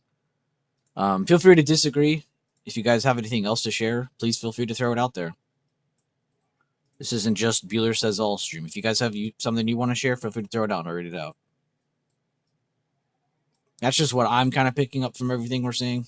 It just feels like we're slowing down a little bit more, and none of the top weights are really helping. Now, if that changes here between now and like power hour, the next like 30 minutes or so, I do expect this to recover a little bit better, of course, but it really is kind of just focused on wherever all the other heavyweights are going. Look at iBit. I feel like I haven't looked this in forever. I don't think I've ever even charted it. Oh, it's the Bitcoin ETF. I should have known that. I don't know why. I thought this was a robot stock. I actually went over Bitcoin and Coin earlier, and I was kind of talking how they're coming up from these bases and have hit good targets and are pulling back down. It does look like Bitcoin has a little bit of room under it, but I would look to see if these continue to pull back or not as tech continues higher, because if that's the case, then they are just rotating. But yeah, I'm curious to see what happens from here, if they're going to base out above 72K or not. So I'm kind of watching for that. So I guess for iBit, that would be just under that higher low, huh? About like right here somewhere. So, like I said on the Bitcoin chart, it looks like they have room a little bit to these like supports, going down a little bit. There is a noticeable slowdown on Bitcoin as well. They had really good moves up. They've hit good targets. I mean, you even saw it on that last chart. I'll just go back to that. They did really good basing, working back up, hitting a good target. A little bit of room below. So I kind of feel the same way in a lot of crypto charts right now. I mean, even the same thing on coin. I know it's not 100% connected to every single move that happens on crypto, but it even has that top heavy look to it where it feels like, okay, let's go drop a hammer down here. Because I've been bullish for a while on crypto, but now I'm turning short term. Like, okay, slow down. Haha. We hit a bullish target. Nothing crazy to write home about either. It's not like Bitcoin recovered $1 million, but they did at least base. And honestly, I won't be surprised if Tesla rallies up to like 450.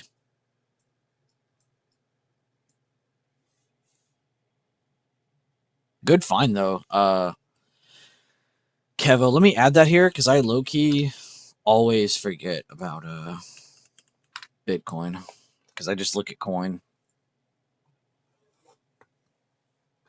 Ow, my foot. 1.3 billion was bought on IBIT 4316. It does feel like a liquidity grab's coming, like break this base, retake, like hammer. Like that's what I was thinking. Just pull back into a hammer. This would be a great time for a liquidity grab.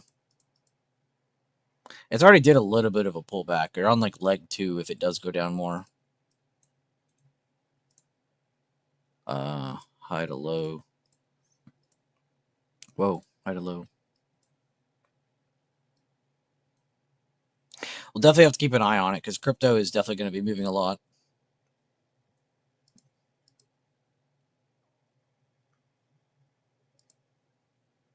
Never a bad thing to look at crypto stocks or just the ETFs or the futures itself.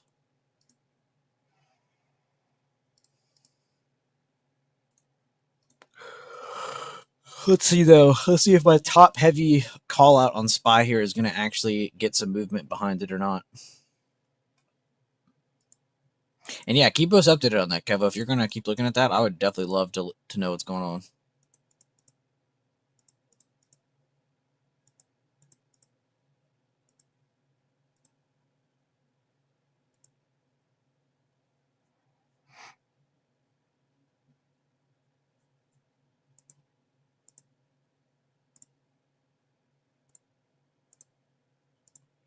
Heard that.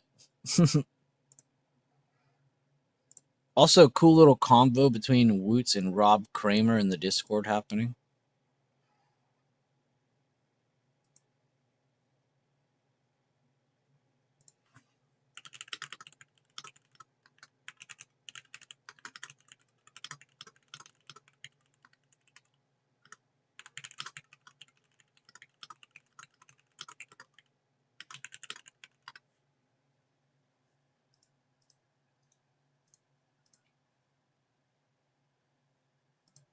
Yeah, Woots, very cool.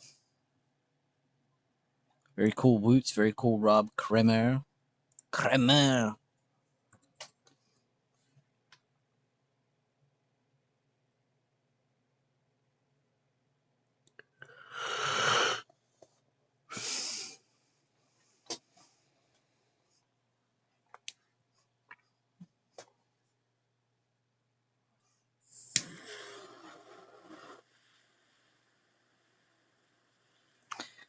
Kevo.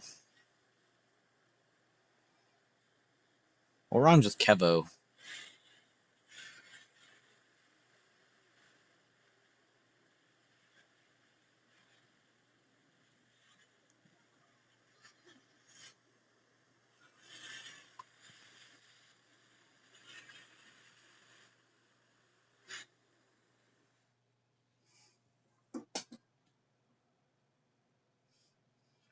Hezo, Fezzo, Mellow, Kevo. That didn't rhyme.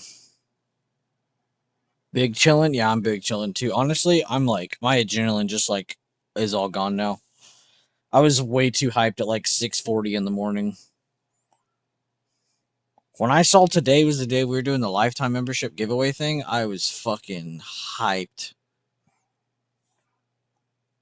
You know what's really weird? And I think this could just tell I finally have like matured. Is that like this whole weekend I fucked my sleep schedule up. As soon as Sunday or Monday came around, I was so ready. I knew I had to be asleep on time, get up early, and I was, dude. I knew it. It's like my first sign of maturity. Going to bed and waking up on time.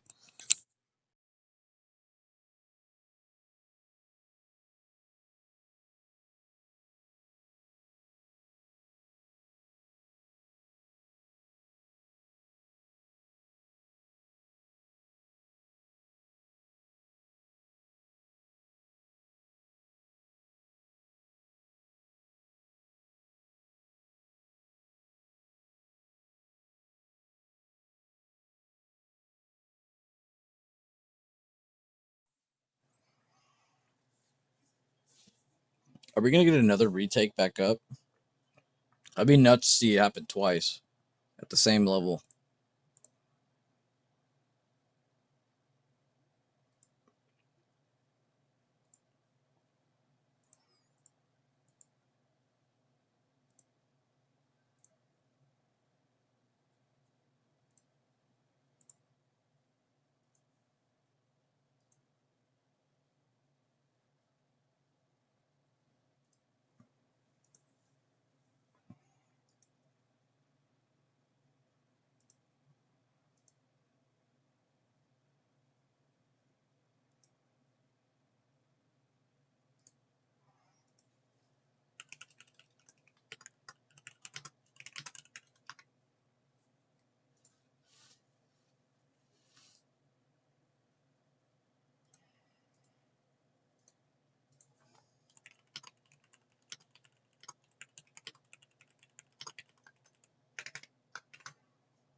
Don't worry, I called in the cavalry. It sure feels like it. It's holding again. Does anybody need to remember why we have this fib drawn this way? Remember, this is the gap up of the 50%. So us going down to this would be like an average move, like getting down to here after a breakdown, but it's not even doing that. Of this move from the breakdown, right? If you go from the low to the high of that first reaction, this is where the halfway point, and this is really the only fib I really like to use for golden pocket, or potential base dip, BTD base build, that kind of look. When you get that price action, that's when I like that fib a lot. After that first move, 10 minutes went by. Bit of a 50-50 scenario. In this candle, you're definitely thinking, okay, if it loses this area, we probably will see that 50% of the overnight gap up tested. If this holds, let's see if we can make it back to current day open. That's where, let me zoom it over. That's where current day open is, right there. Price then hit this. So this is like your first reaction. Of that reaction, you get the fib. Of this reaction, you want to see, can it make it to anything? This is the one you either want to trade or trade off of, right? Meaning, if you don't catch this move, you need to understand you're only going to get one more chance. You're either going to get another base build and it does that same thing again, or you are getting that final castaway and it is finally going to fade away to the day. Now, if it's towards the end of the day, you should be betting on it consolidating out. You shouldn't really bet that it's going to pump or dump.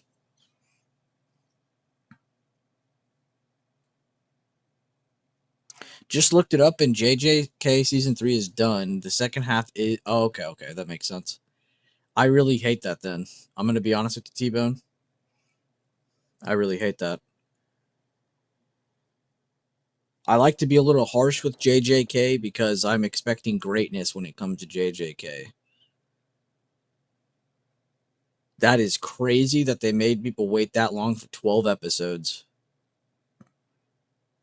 And low key, I feel like they lied because I could have swore when it was originally marketed that we were getting a part 2 season 3 like after a few weeks. I didn't think it was going to be a full on, oh, we'll see y'all next year. Like, what? Don't get me wrong, season 3 was really good. I enjoyed every episode, every character. I don't even think I hated anything. There wasn't a single thing where I was like, "Oh, this is slow or boring," or I loved it all.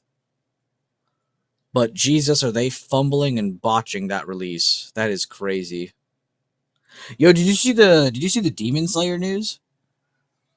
Or I guess it's the studio who releases Demon Slayer. They're gonna start doing like movies only and shit, which is honestly kind of awesome. I vibe with that a lot. I think that's super cool. Bro, do you know the feeling you had as a kid when you first saw that Pokemon movie with Mewtwo in it? That's how I feel with like Demon Slayer now. Like when I see a Demon Slayer movie, I'm so much more invested than when I'm watching like a season of Demon Slayer. It's so weird. Oh yeah, the trilogy, it's pretty close to the end. Dude, I love that. I love the animation movies that are like, bro, there's a scene in the Demon Slayer movie where there's like fire happening in the background. You would think in your peripheral vision, like when you're looking off to the side, your peripheral vision would make you think that it was real fire. It was such a good animation. Like it was so insane watching it. I get why it's just movies, yeah. 100%. They can't do the justice that needs to be done for the different scenes and the different things. Like you can't do that in a season. It's just not right. It's probably just not easy either. It's probably impossible without fucking it up. Like imagine if Game of Thrones, apply this to real shows now. Imagine if Game of Thrones, instead of the last like 3 or 4 episodes, they actually gave you guys like a 1 part, 2 part movie thing, or just one really long movie, and they actually gave it the chance it needed to actually have a good ending. It probably would have had the most epic ending ever. Animes do this all the time. Whenever they're about to end, movies come out. And then it's like you remember it forever. It's the most goated thing you've ever seen. Not every anime, but just imagine though, Game of Thrones did that. It wouldn't have got the flack at the end. They would have been remembered forever as one of the greatest shows ever.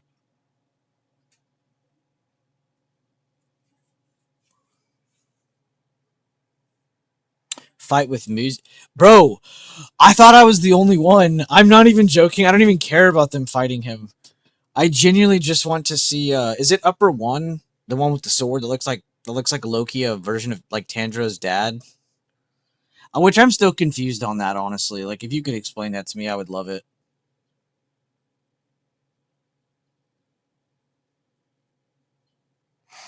I hate when animes do movies instead of seasons. Attack on Titan was the absolute worst about the movies and wait time. Yeah, but wasn't there a movie like the last?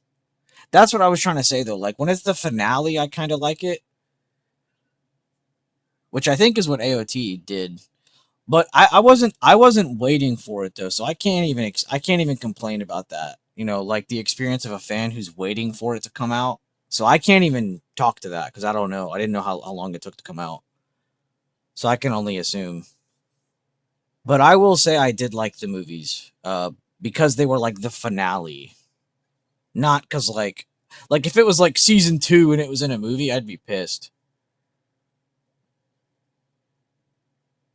How much do you know about the number one Demon Slayer? I mean, you're not gonna hurt my feelings, dude. I was just trying to remember why was it confusing that Tandra's dad and that guy looked the same, the upper rank one. I mean, you won't spoil low key because it's. I'm not gonna lie, it's visually impossible to spoil that for me. Like I have to physically see it. I just wanted to know why they were the same. Unless there's other people in here that don't want to know that, then yeah, maybe don't type it. Is that what you meant though, Rob? Also, Attack on Titan is so fucking good, dude. I love Attack on Titan.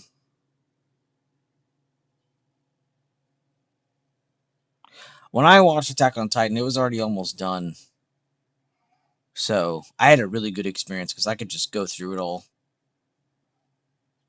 I can only imagine waiting for certain parts of it to come out because that shit was so peak. There's only a few animes where, like, if there's fans glazing it, I'll accept it. Attack on Titan's one of them. If there's someone like over glazing it, I accept it because I'm like, yeah, it was pretty fucking good though. I also liked it a lot. Like Bleach, I think Bleach is really easy to drop because it's really hard to like watch the beginning of it. But holy fuck, the music is so good. Naruto is just peak all around. One Piece is peak all around. Dragon Ball's peak all around. AO2 is pretty peak, not gonna lie. Demon Slayer is not really like a serious anime to me. Like I don't have it up there on like a high list or anything, but like I do really like the animation so much that I don't even care. Man, how to explain this? Here, don't. I'll just Google. I'm just gonna be like, why is upper rank Demon 1 and Tanjiro's dad so similar?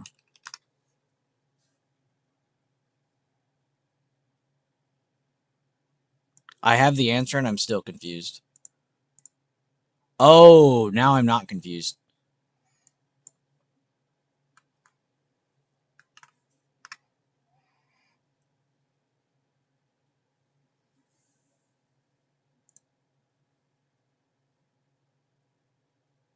Uh Man, I got the answer and I'm still confused. So what if they look like this one guy? How do they look like that? Also, does that mean Tanjiro can use sun breathing?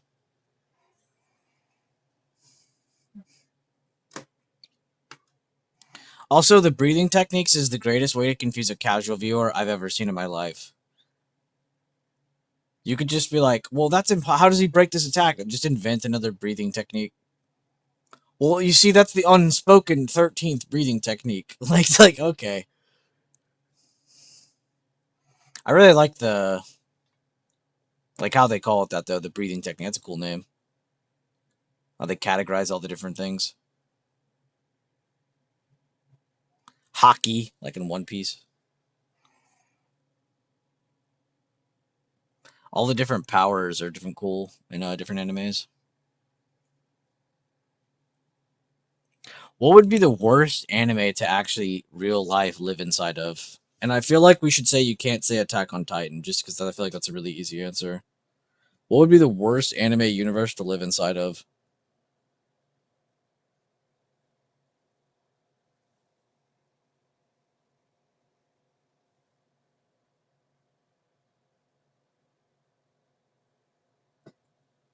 And then vice versa, what would be the best?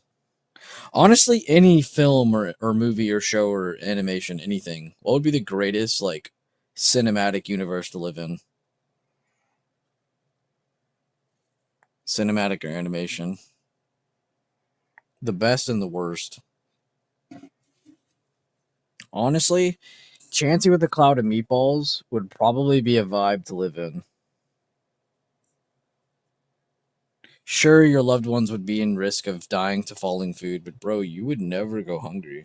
Everybody would be happy all the time. Actually, no, I don't know, man, because the world would smell horrible. All the spoiled food. I don't know, actually. And then for a worst, what would be a worst? Hmm. I feel like The Matrix is a pretty good answer for both. You could say it's good for bad or good. Depends if you're red or blue pilled.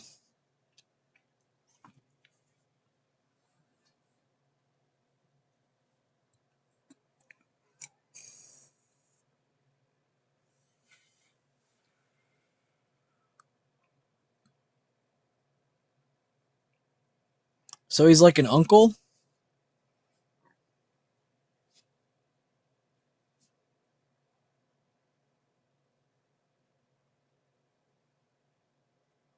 Damn, that's sick. Damn, sun breathing. Just say that shit out loud. Sun breathing technique. Sun breathing technique. More like a family friend who taught them breathing techniques. Okay, so he's like that cool uncle that you're not actually related to, but you'll accept him anyway. Damn, bro, there's like a lot of context that people need then to catch up to that. How are they gonna do that in a movie? I'm gonna be dead ass honest with you. That's impossible. Because if you're just a casual anime fan and you've seen just the Demon Slayer seasons, you don't know anything like that. Yeah, flashbacks, but like, how are they gonna show us everything that you just said all in a movie? That's crazy. Honestly, that sounds like a challenge, and I'm willing to see them accept it. That's a lot of context to give people. Honestly, though, with how good the first one did, I don't even doubt them. At this point, I'm convinced the animators of any top 10 anime could split a C in half. I'm convinced. I don't know how these people are real. People who animate things are not real. They are like angels sent from another fucking realm. That's why two more movies. Yeah, it has to be. That's way too much context to give people. Cuz you're going from nothing. We've seen just hints of them in the seasons. Like small like, "Oh, hey, you look familiar," and like stuff like that, but never anything that explains anything. It's just pure confusion. And then the fact that they all look alike is like kind of a dead ass giveaway. That is a lot of context to give them, but honestly, they're gonna probably just do fine with it. What was your favorite? What was your favorite fight from the first movie? Or of the latest, release? I had a hard time picking. I'm gonna be honest. It was really hard to pick between like all the different fights that were happening. I have to go with Zenitsu, but I'm gonna be honest. I loved every single fight, even like the small time fights, like when that medic demon is like mom's a demon and he like came to help out like a couple people and all the people like he had like those like guys watching like, even that small time shit was like awesome to watch. Go spy, go. That's two liquidity grabs. Go up. Kevo said so. He said 750 is just a starting point. Get us up. Between Zenitsu and Tanjiro, yeah. And I can never remember her name, but the one where she was fighting that weird demon, she kept having the flashbacks of her sister. And then her pupil came in and her pupil's like about to go on demon mode and then the movie ended.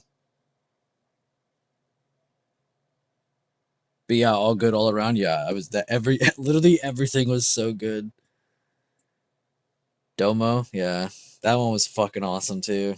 I can't wait to see the younger the her pupil go in there. I can't wait to see her fight scene, like her fight more.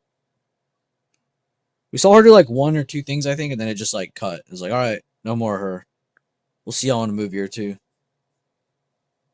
Because I think she's gonna crash out. She's gonna kill that demon, and then she's gonna just be like changed forever.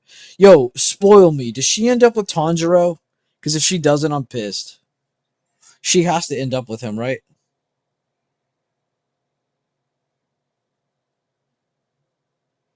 You could spoil that for me. She dies. The younger one?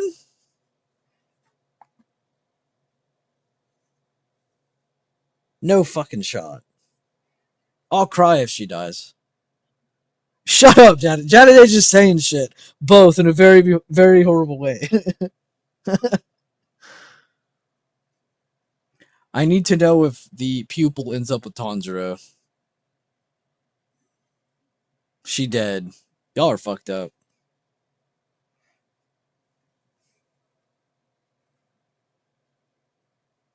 They are? Okay. Uh, I'm proud of my boy. He went for the strong and silent type, and he gets her. I'm proud of him.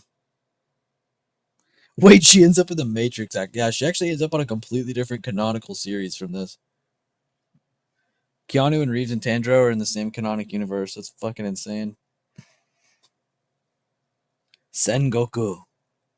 I just said someone from a completely different anime. That's fucked up though.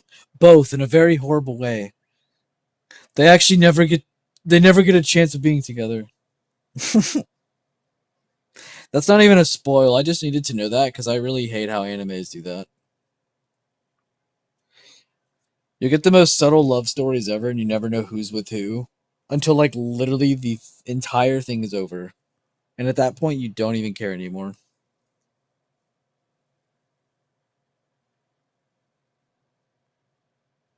Low key, does Inosuke end up with literally anyone ever?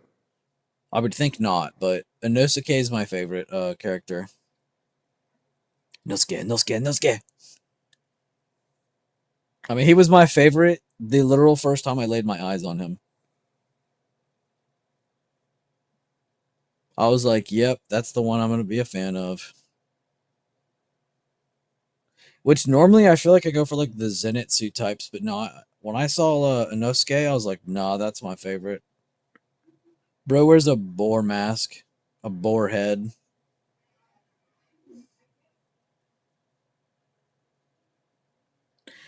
Cuts his own blades like customized to his own like how he wants it. It's pretty insane.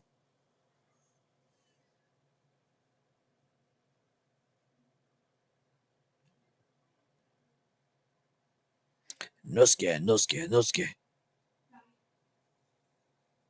Are we gonna get this W recovery?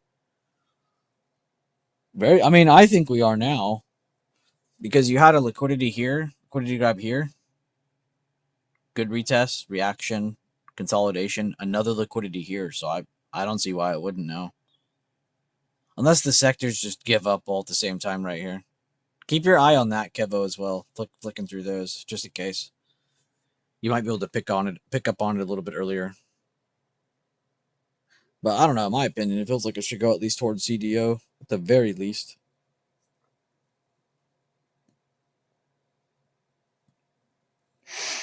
Now that it's failed to push lower twice. What? He does end up with somebody? With one of the helpers. Is it the older one? Like, you know how there's like those like kids and then there's like the older one that's like friends with all of them? Is it that one? Damn, I'm getting the scoop today. This is great. Also, I love how badass they've made Inosuke seem over the period of the anime now, because in the beginning he was just kind of like a goofy, like you could tell he was strong type character. But like in the movie, Tanjiro literally refers back to Inosuke and is like, "Hey, remember that advice from him?" Like he's basically like teaching him hockey, advanced hockey, or no, observation hockey, even though that's not in there. But it's like Inosuke taught him that. He taught him like how to see things without seeing things. Like I thought that was cool that they made him seem like some like badass, wise ass friend. I love that. I mean, he is really smart. He has battle IQ. He's like a Naruto. Like he's really goofy and stupid. But if he's in a battle in a one-on-one, just bet everything on him. I love that character kind. Damn, that's dope. He actually ends up with one of them. That one actually makes sense. I like that. That one actually makes sense. Zenitsu does. There's no way he ends up. If they make him end up with someone, I don't believe it.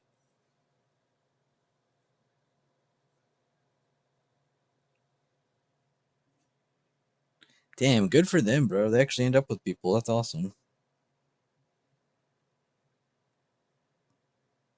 I hated that was the one thing I didn't like about Naruto.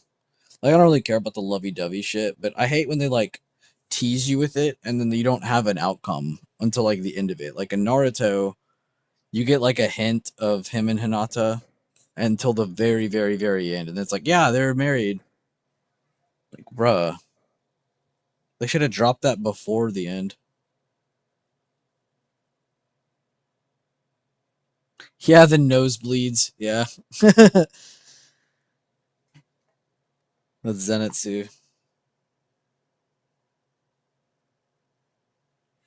Or no, no, no, that's Sanji. That would be Sanji from One Piece. Unless you're still talking about that, then yeah, that's Zenitsu.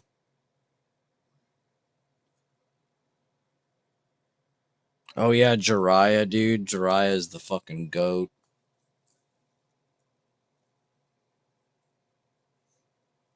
Yeah, I loved how they pieced that together. I mean, the whole time you respect him, but by the end of it, you're like, oh my god, he was like a god level tutor, and he never thought himself of that either. He always thought he was like a fuck up, but he wasn't. He was the best goaded sensei ever. Dude, y'all keep talking about. I might rewatch fucking that. I'm never too old to rewatch that. Zenitsu got what he wanted? No way. Wait, who would that be then? If Zenitsu got what he wanted, who would he end up with? I couldn't even guess, honestly. I could have guessed Tanjiro's. I could have maybe guessed Inosuke's. I don't think I could guess that one. Why do I get this feeling he ends up with like some super strong Hashira level female character? Oh my god! I'm so dumb, T-Bone. That was the easiest one. How did I not think about that? Oh my god. I just realized.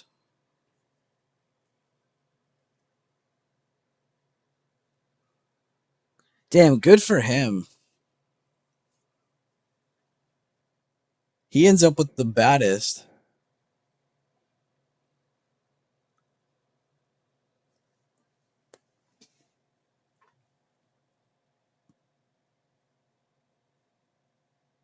Actually, that's a lie. The snake Hashira ends up with the baddest. If we're being for real here. You know who I'm talking about? The snake Hashira, who he ends up with? He has the baddest. Yeah, you know.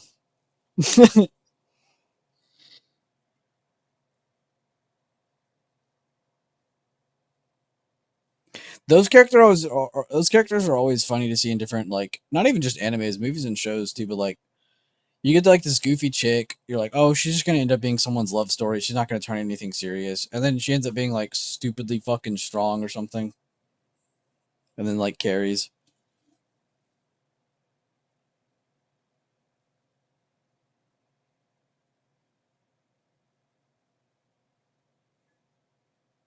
Mm-mm-mm-mm-mm. Wait, waiting. Currently waiting. Waiting. Still waiting.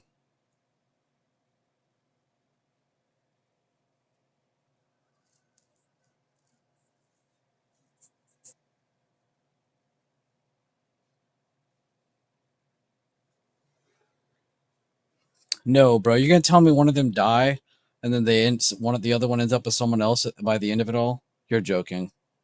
Actually, I guess I should have guessed that because they are in the Infinity Castle together. It makes sense one of them's gonna die. Please be the guy that dies.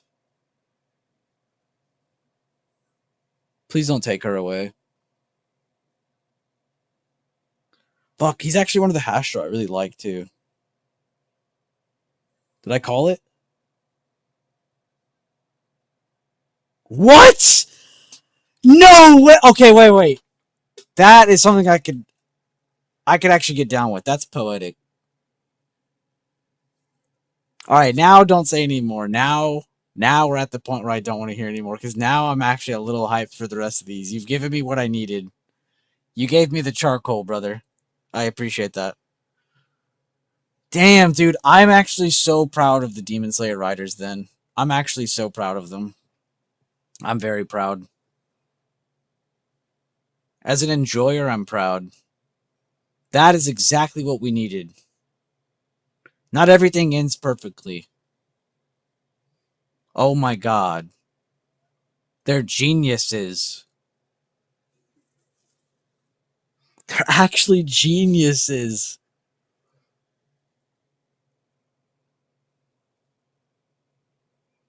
Oh my god. When you said nah, they both, I then knew we were cooking with fucking magma. Oh, man, I love seeing that. I love hearing that. I mean, that is sad, but that is so poetic. That's exactly why I like One Piece a lot. Sometimes the guy you don't think is going to die dies. It's the best thing ever. That's what makes it exciting. Now, you can't kill off like a main character and then expect it to survive. Sad, but they're at least together. Yeah, that's legendary. Damn. To be fair, it makes sense. They survived the entire first movie, fighting the entire time. Well, I guess they did have a little help and got to run, but then they ended up fighting more. So it makes sense not everybody's making it out. Like that's in my opinion, most people going in there, like we should see at least like half of the main group die. Because if not, then it just shows like Infinity Castle really was just bullshit. Because it should be so dangerous that yeah, not everyone's making it back out. So we're gonna have some people that we're gonna have to say bye to. What's another Hashira I really, really, really like? I like the youngest one, the one that's like 14 or something. That kid, he's a badass. I like how he went from like Gara level dickhead to like, wait, okay, he just was inhuman. He didn't actually know. He didn't really know what feelings were like. Then once he understood that, it's like, wow, he's like one of the most likable characters. What the hell? Bro loves everything. I really, really like that character arc. Because he went from like, damn, I don't really like this guy to, damn, I really like this guy. And not even that long. They did that so well.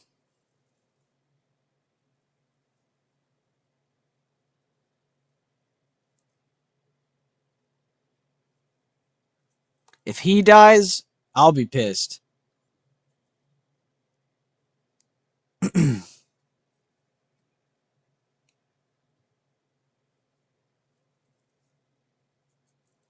Damn, T-Bone, you have like ball knowledge, man.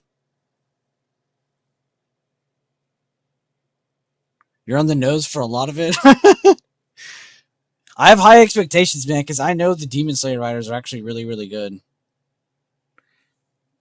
There is a couple parts in the story I hate, and I wish weren't even a part of it. But the animation's so good, you don't even question it. Like, I'll tell you the one thing I really didn't like. Um, you know the season they go to fight the upper rank demons that are. It's like it starts out as a chick, and then she like opens up, and it's actually like her and her brother. It's like two of them are fighting, but at first it's just the sister. I don't even know if they're upper rank or not. I don't even remember now. I'm pretty sure they were. And to begin that season, they went undercover.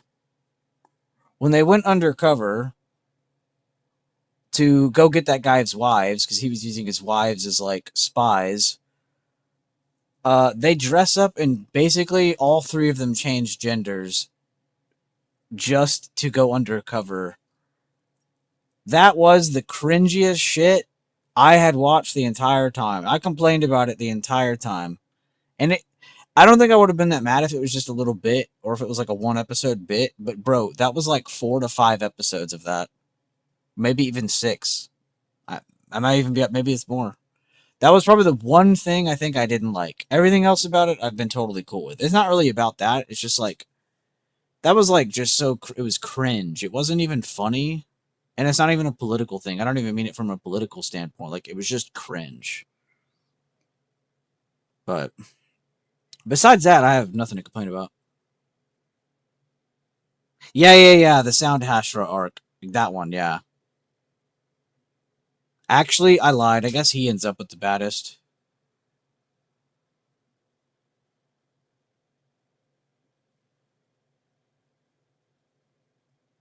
Damn, Hashira really got pull, huh?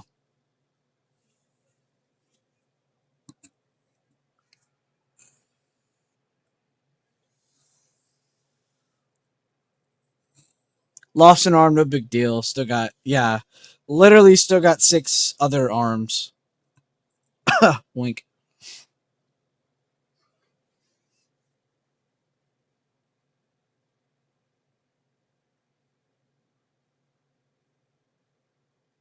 Yeah, Degen season. Yeah, it wasn't like, yeah, it was cross dressing. It was very cringe. It wasn't even a, just to be clear, it wasn't even like a, oh, I don't like transgender. Like, it wasn't even that kind of thing. It was genuinely just like, what am I watching? Like, I could see a child watching that and being disturbed with good reason, very valid reason. And Red Light District, yeah, it was a weird one. It was only the beginning of a season that it did that. After that, it was fine. Like, it was perfectly fine right after that. And they did a couple of jokes with that were funny, but it was still just like, what the fuck? This is so cringe with how long it was lasting.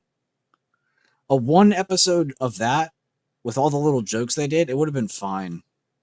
But it was like the whole beginning of the season. That was the only complaint I've ever had about Demon Slayer, though.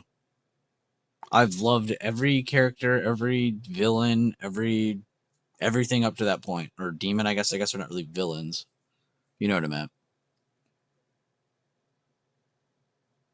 Literally nothing else to complain about. Besides the beginning of that season, you could probably have a kid watch that anime. No problem.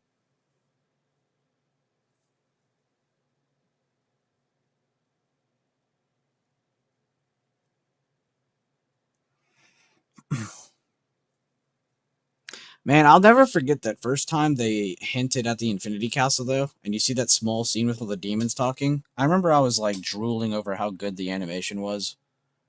I mean, it's got to be the only animation that's like almost real looking.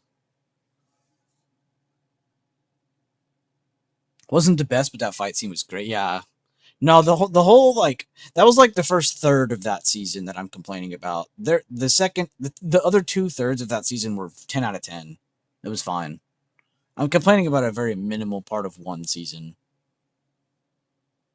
And to be honest, it was the most unimportant part of the season. It was the setting up, initiating part of it. So it's not like you were already kind of in the swing of things. They show up, they try to get some demons, they show out. That's it.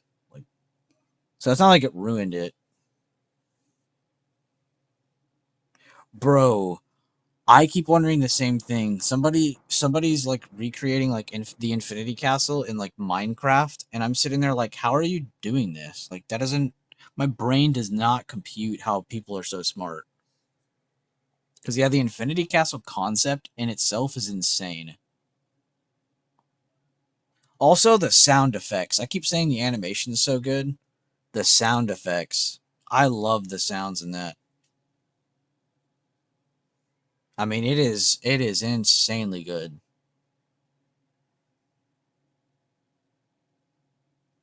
I'm a true enjoyer, man. Like I wouldn't even say Demon Slayer is in my top 5, but you hear me glazing it, it sounds like it's my favorite anime. There's just a lot of really good ones. The music is literally so good. I love that about a lot of the latest animes. I feel like a lot of the music has just been peak. Got me humming it now and then.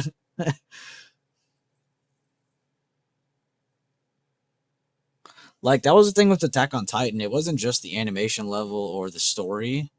I don't think people will ever forget the music for for the intro.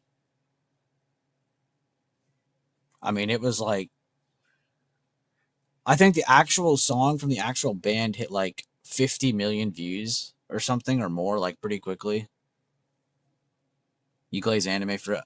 It's powerful. If you ever watch any of it, it's really powerful. People who don't watch it, it's fine if you don't. But there are people out there who like hate on it, and I genuinely will never understand why. Because if you actually start it and watch it, you'll see why people like it. Now, if you're talking about those geeky ones where people are just there to watch like barely dressed women animes, that's not what I'm talking about. I'm not a gooner. I mean, maybe I am a gooner, but I'm not a gooner when it comes to anime. That's just really, really, really weird. Like, I'm trying to watch a character arc. I'm trying to watch somebody go from I hate you to damn, I fucking hope nobody kills this guy. Like, That's why I always use Gaara from Naruto as an example, because he literally goes from like you'd think he was the devil in the beginning. By the end of it, you're literally like, oh my god, I fucking love this guy. It's like the main character's one of his best friends. Like it's like it goes such a crazy direction you never expected it. My first was Ghost in the Shell. I feel like it's mostly people who think anime is just cartoons and cartoons are for kids. Yeah. Which honestly, if you think about that, though, that doesn't even make sense in itself. Because older cartoons are different than a lot of the newer cartoons. I feel like older cartoons were very powerful too. But yeah, I know what you mean. It's definitely weird. Ghost in the Shell. I've never heard of that.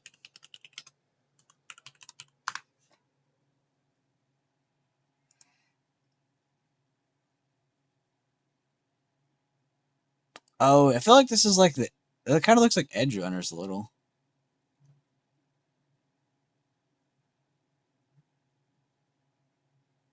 Wait.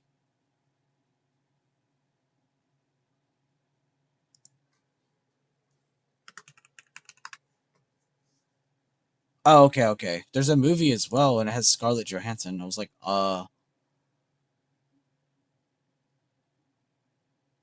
cyborg policewoman and her partner hunt a mysterious and powerful hacker called the Puppet Master.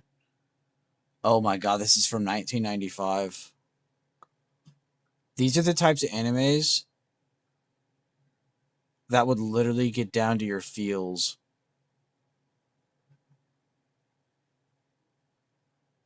Damn, I've never heard of this, but this actually looks like something I should have heard of. Damn, Aloha has elite ball knowledge. I think it's a tribal thing. Yeah, probably. I mean, don't get me wrong, I've been tribal about things before. Like sub versus dub. I've been very tribal about that in my past. I've given up on it now. I've grown up. But I've been tribal about stuff before. They made a movie with Scarlett. Send me the DVD if I can't find it. But I could probably find it illegally, no problem. I mean, I'll totally purchase that online.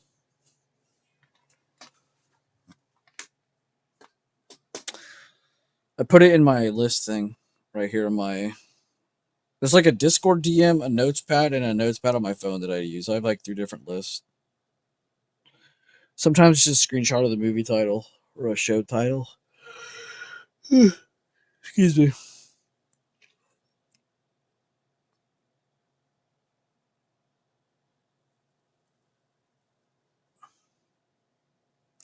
If you're a girl, if you're a guy, if you're young, or if you're old, any one of you could watch Frieren. Just saying.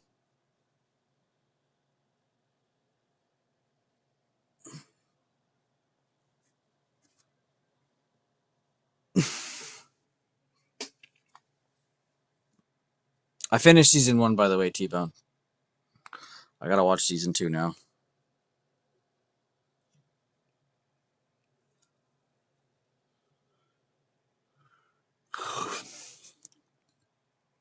Dude, you need to sub to this one YouTube channel, actually. You would probably be better at this than me. I have a lot of fun watching these videos, not just trying to fill in the blanks, but just laughing at what they're saying. Let me try to find it for you. I might have said it before you in the past to you. Oh yeah, this one. You need to go to Harlan's channel. Harlan invented these like game. It's like Jeopardy for anime, but sometimes he'll let his fans from his Discord uh be included, and he'll make them draw pictures and like make stuff really really difficult to understand. And they'll be like, "What's that?" And they'll show like 1 pixel of something and make you try to guess at it. It is the funniest shit ever.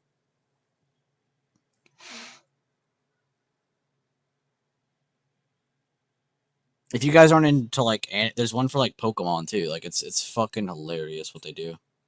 And then now all of his friends, now that he's blown up more, all of his friends are doing channels and they're all doing it too with their groups, and it's fucking awesome.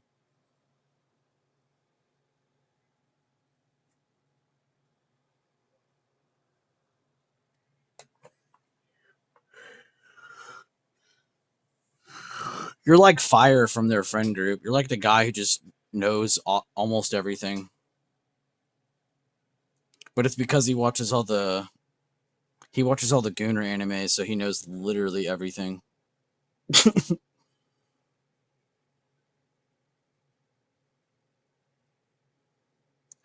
Actually, that is a lie. I've seen one Gooner anime. I can't even remember the name of it though. It's the one with the robots and they pilot robots together. Wait, how do you spell it? Heralyn, Hera, and then Len. Heralyn. But you'll see they do the petting dog joke I was telling you the other day, and then the free reign burger, you see it a bunch. Sometimes, because apparently there's a lot of animes that have burgers in them, and they'll take screenshots of it and be like, "Which anime is this?" And you have to try to guess it. And sometimes it's literally just someone guessing the free reign burger every time. I think 9 times out of 10 it is that burger from Free Reign. But yeah, Heralyn, you'll definitely like that channel. Yeah, a lot of his friends have channels now too, and they're all really good. It looks like we are making it to 750, pretty close to it now, as we expected, considering we failed to go through the support twice. So it kind of leads us to believe that we should move up first.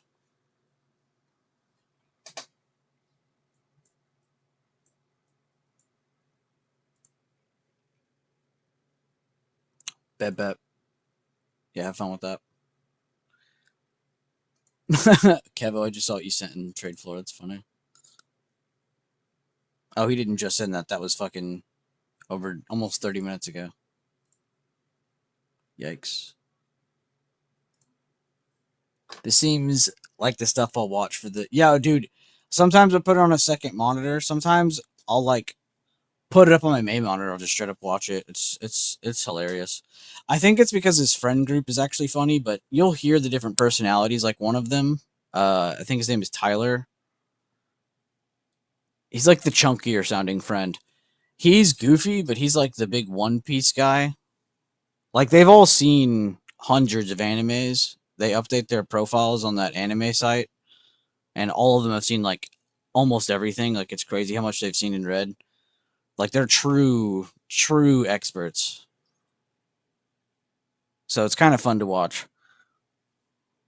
But yeah, and then one of them's, like, into, like, literally everything he watched. Like, one of them's a really big Bleach guy. You'll hear him make, like, a lot of Soul Society jokes. One of them, like I said, watches, like, Gooner animes, like, a lot of them, while also watching everything they're all watching. Like, he's, like, the god of experts in their group. Fire. And there's another one that starts with a Z. I can't ever remember his name, but he's also a genius.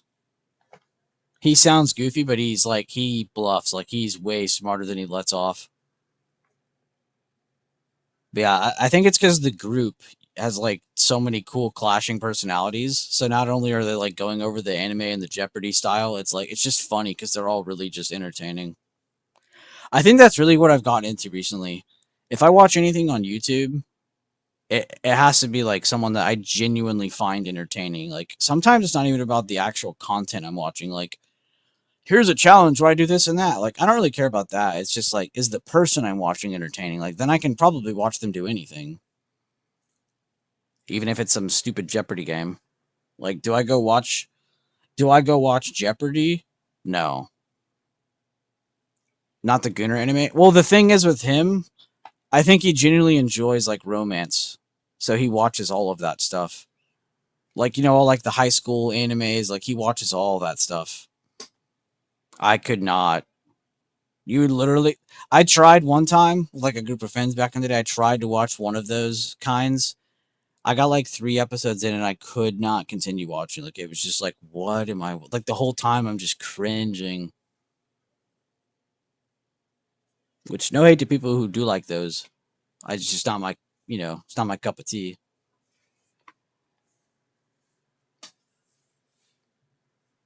But yeah, I probably should stop calling them Gooner animes. What should I be calling that?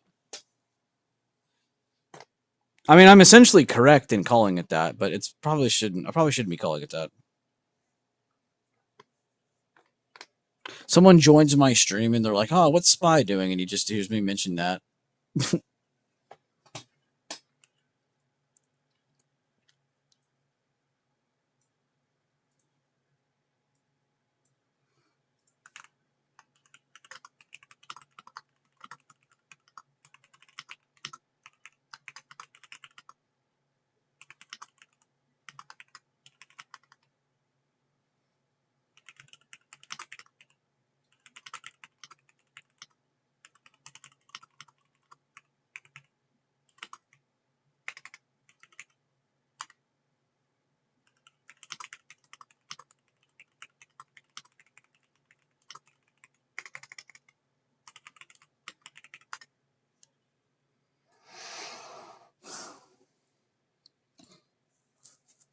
Not the Gunner anime.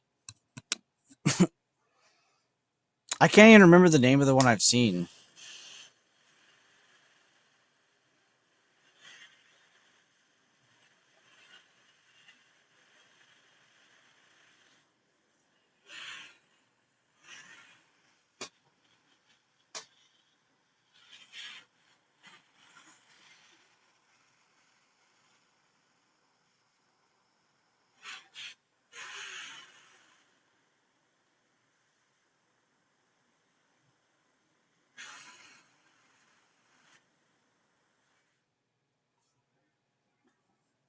Mm-mm-mm.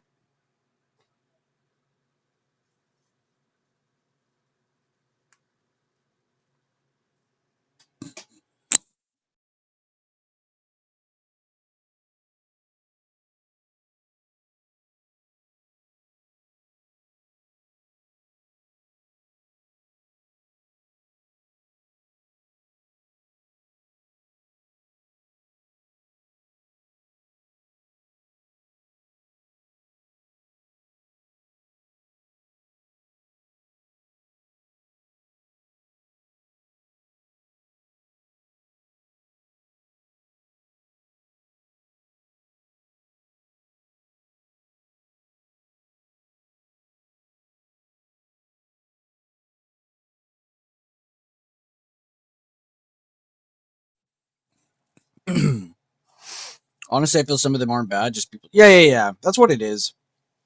It's just not my cup of tea.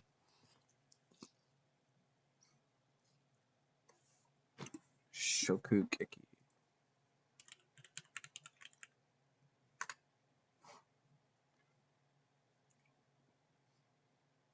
Damn, that one actually sounds kind of interesting. Food Wars. It's like culinary school, an elite culinary school. You know, one I want to get into that I haven't really pulled the trigger on because I'm kind of sussed out by the things people are saying about it. Is Zom 100. I really want to watch that, but every time I like go to do it, I'm like, and I just watch something else. I really like the premise of it though. It's like a zombie anime, but it's not about the violence. This guy basically works his ass off his entire life. It reflects on Japanese work culture and basically always working, never time for anything. Super stressful. Goes home, sleeps, wakes up, has to go back to work again to work 18 hours. But then a zombie outbreak happens, and he has like this like list of things to do before he dies. You've seen it? Is it good? Yo, please tell me, is it good? And like how good? You enjoyed it? I'll have to check out that other one, the food one. That's actually kind of interesting.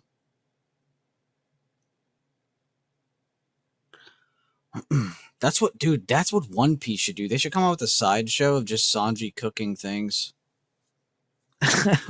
See how many people watch it.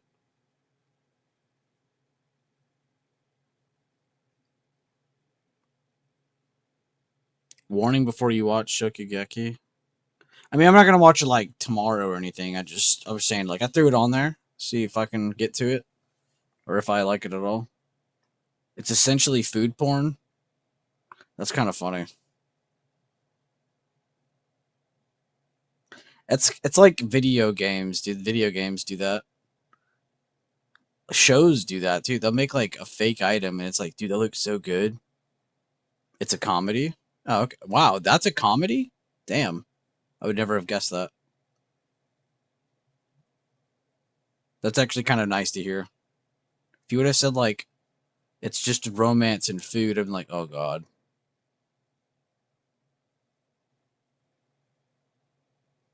That's something.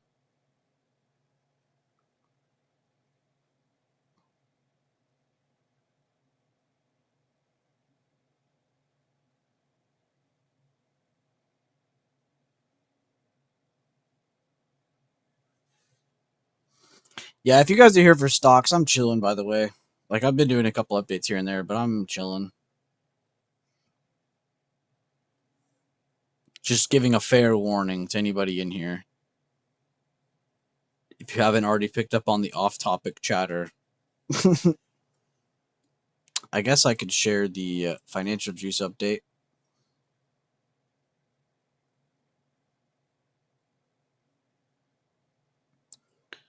Did y'all see that there's a ground operation in Lebanon happening today?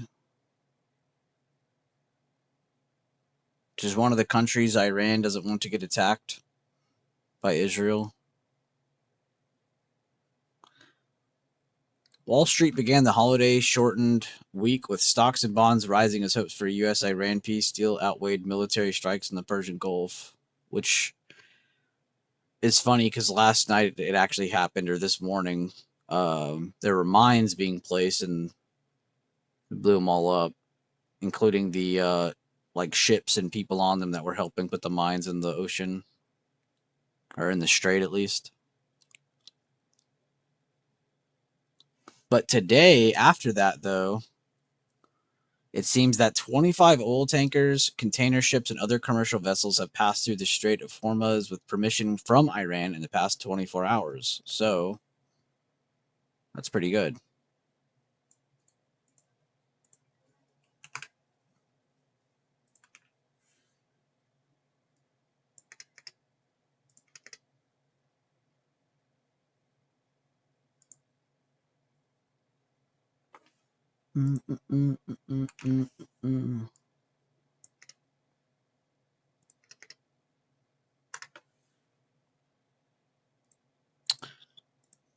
That's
This guy said, "Hear me out. Milk before cereal."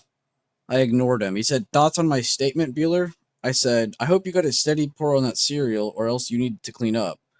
I said, "That's a little crazy, but not as crazy as people who eat steak with ketchup." Thoughts, chat? Hot take or not? Also, pouring milk before the cereal is fucking crazy work. I think people didn't like Zalma Hunter because they didn't have a good budget, so the episodes didn't roll out nicely, and it wasn't the best quality. Damn. I should still give it a try, though? Okay, good. I will. That's why I was edgy on it, because I don't really read reviews on stuff like that, and make it like, oh, it threw me off, I don't want to watch it, because sometimes people are just straight out wrong, and I watch it, it's really good, but I looked at it and I was like, why are the reviews so ass on this? I was like, it sounds like such a great, like, why is this not pouring off the paper and like more people watch it? So that's why I was like curious, and I look, I'm like, oh, people hate it. I never understood why though, so that makes more sense, but I will still definitely try it out. Yeah, Cabo, I'm looking to see if it can get over too. It's not the first time it's been here, so I don't see why it shouldn't at least try. You know, even if it's a liquidity grab for bears right here, it would still be nice to see at least try to get over 750. But yeah, current day open a little stubborn, isn't she? Ketchup on steak is the devil's work, dude. That's what I'm saying. That shit makes no sense to me. You want to eat ketchup, go eat some fucking chicken fingers or something. Do not let that touch my steak. Maybe on a Philly cheesesteak? I don't know, bro. I've only had a few really good Philly cheesesteaks because I'm in the South, but I would never put ketchup on them. If that's what you were saying. But I don't know. You probably know better than I do. Yeah, for fries, exactly. Like, save that shit for your fries. Get that away from me. Damn, you weren't kidding. Tesla is really looking like it wants to run. For the roses, I believe you said. Just don't run over the roses, please. Just got those freshly planted. Please don't do that.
Go, Tesla, go. Come on, Tesla. Tesla. God, it makes me sound even worse.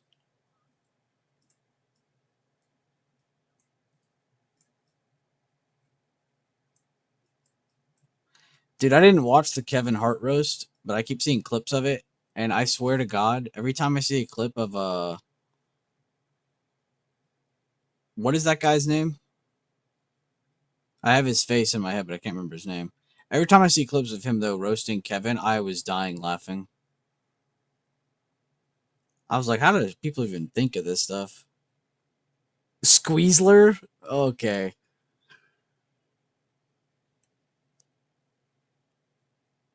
Now you're talking in straight up code. Squeezler's nuts.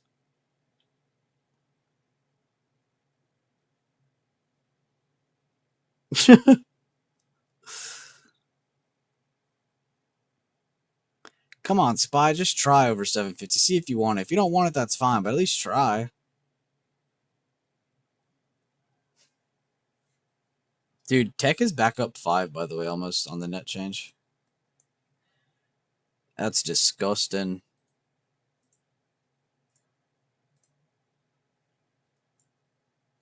I just want to see where the extensions are today. It's probably over all 3 of them, but I just want to see. Oh, it's only in 2 of them.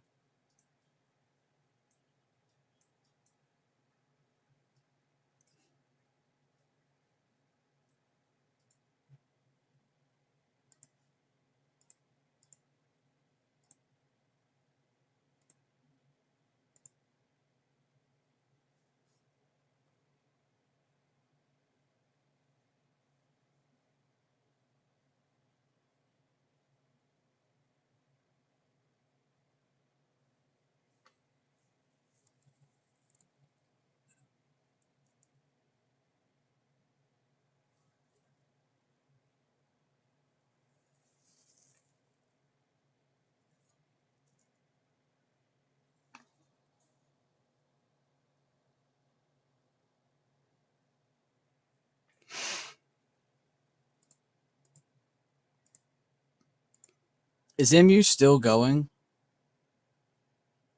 That's insane.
Oh, I do need to check on McDonald's because we need to not forget to enter this. I will be pissed if I forget to enter this. All right, we got time. We're good. Whew. I will be pissed if I miss the next major McDonald's recovery.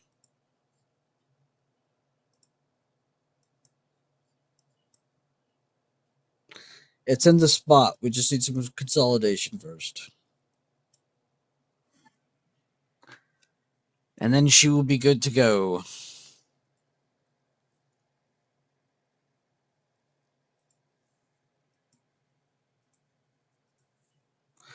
Wait, did I just do what I think I did?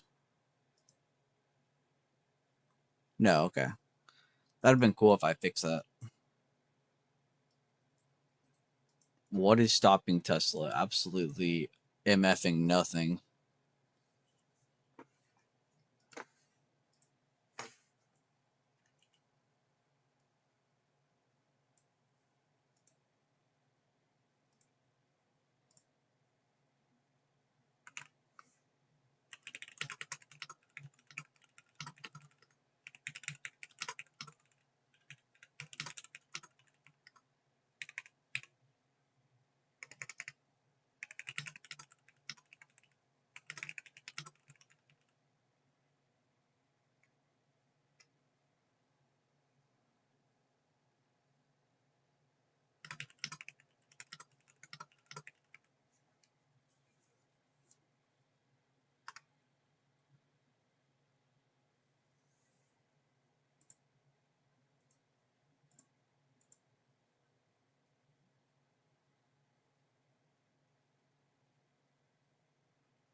Oh, that makes sense.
All right, I'm running out of energy. I'm going to end the stream here. I just been typing and looking at Twitter and then reposting stuff on Discord. A lot of cool conversations in there. If you guys want to join, I'll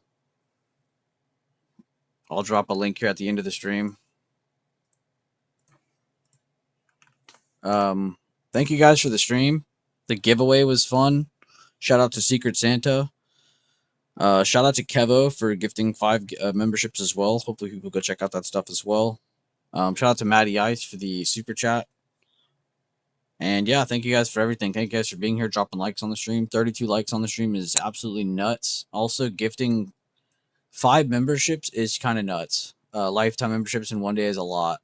That might even be the most we've gifted in a long time, all in one go. So very cool. Going into tomorrow, our levels are pretty much set for us already. We kind of know that this general area gives us direction. We just have to kind of wait for it. We didn't even get a test of the overnight gap 50%, which, as you guys know, a lot of the time when we do get a gap up, anytime we do break the current day open and do see that new low of day happen, on average, we like to expect moves to that. So the fact we didn't even get to that leads me to believe that either the end of today or early part of tomorrow, we do test this 747.80. So I am still looking to see if that gets tested or not. But our levels are dead set. Direction from this area is very important, of course.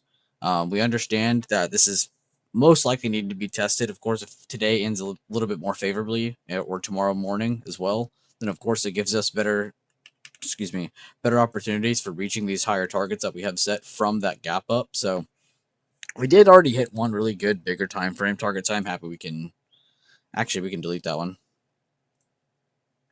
Right? Oh wait, I think I need that 50%. Yeah, I do. But we don't need this. Okay, yeah. So we already hit a target, so we'll definitely be looking to see how that works into tomorrow. But still got some forward targets ahead. We know where to look from. We know direction is going to come from this area because current day opens here, previous day highs right here. We have the fib earlier from here, which that isn't even playing into it, but I am going to leave that here for now because it never really broke, so might as well leave it. Looks like a good, little barrier area, but we understand we have a little bit of room to that 50%. And then, of course, that is a reactionary level. So this is going to be an important level to possibly react to, bounce off of.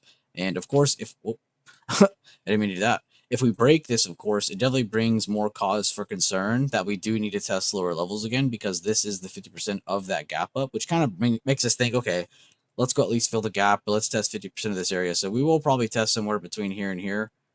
Tomorrow, if we do see a continuation of this little pullback that we see, if we do end up seeing the continuation of a hold, I don't see what's stopping us from reaching those higher levels, especially with tech sector still super bullish, which is the main reason the market's green. If you guys remember from our past conversations, if you combine, if I do this correctly, I think it's this.